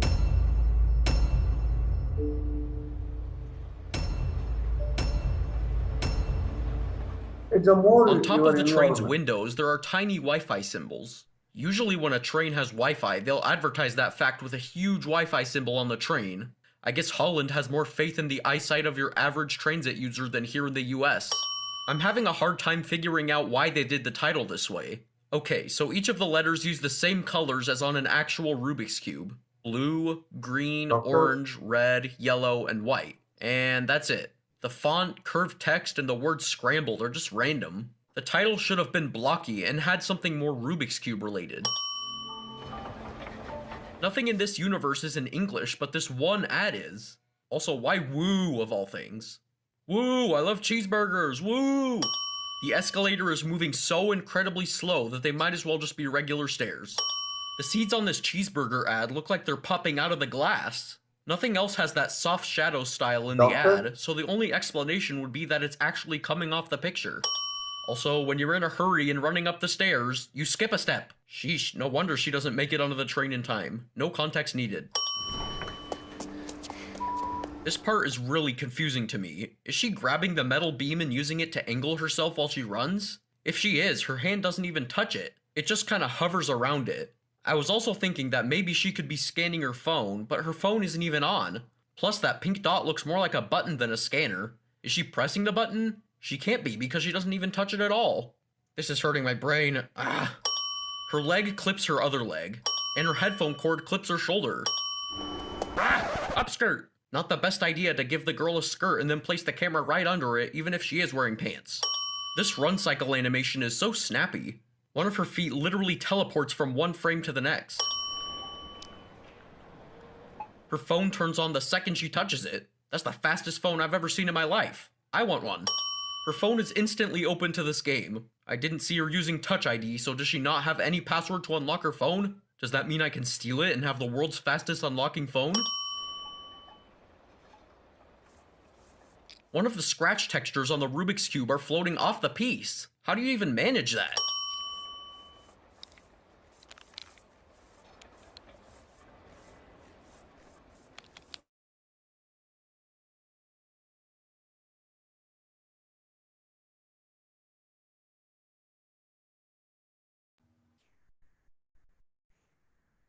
Thank you. Dr. Ravindra? Thank you, Chandranji. We can disconnect this, sir. This is not the view. I didn't expect this. Somewhere some mistake has happened. Okay. You can stop this video and disconnect this, please. No problem. You already stopped it. There is no video visible. Is this face here? This isn't the I felt something tap me face. This is more of a I just farted in class and now everyone is staring at me face. These skyscraper models in the background are lazily done. The paths of motion on the character aren't very smooth. I'm unable to stop it. You have to select a different video or a different tab or window in which that video is playing. How to stop this video? It is not at all the video. Some problem in this. I need this connect. It is stopped, na? You have to close that video.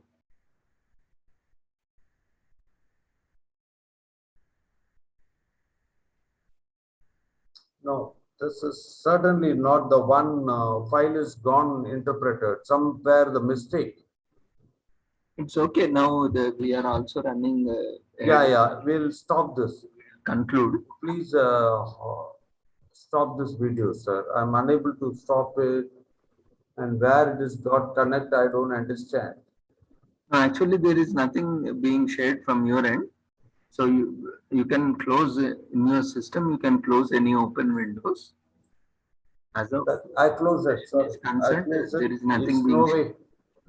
Well, sir, we'll complete this. Let's take this polling to go further and complete it quickly. Thank you, sir. Okay, thank you. So thank you everyone for joining us in this wonderful session.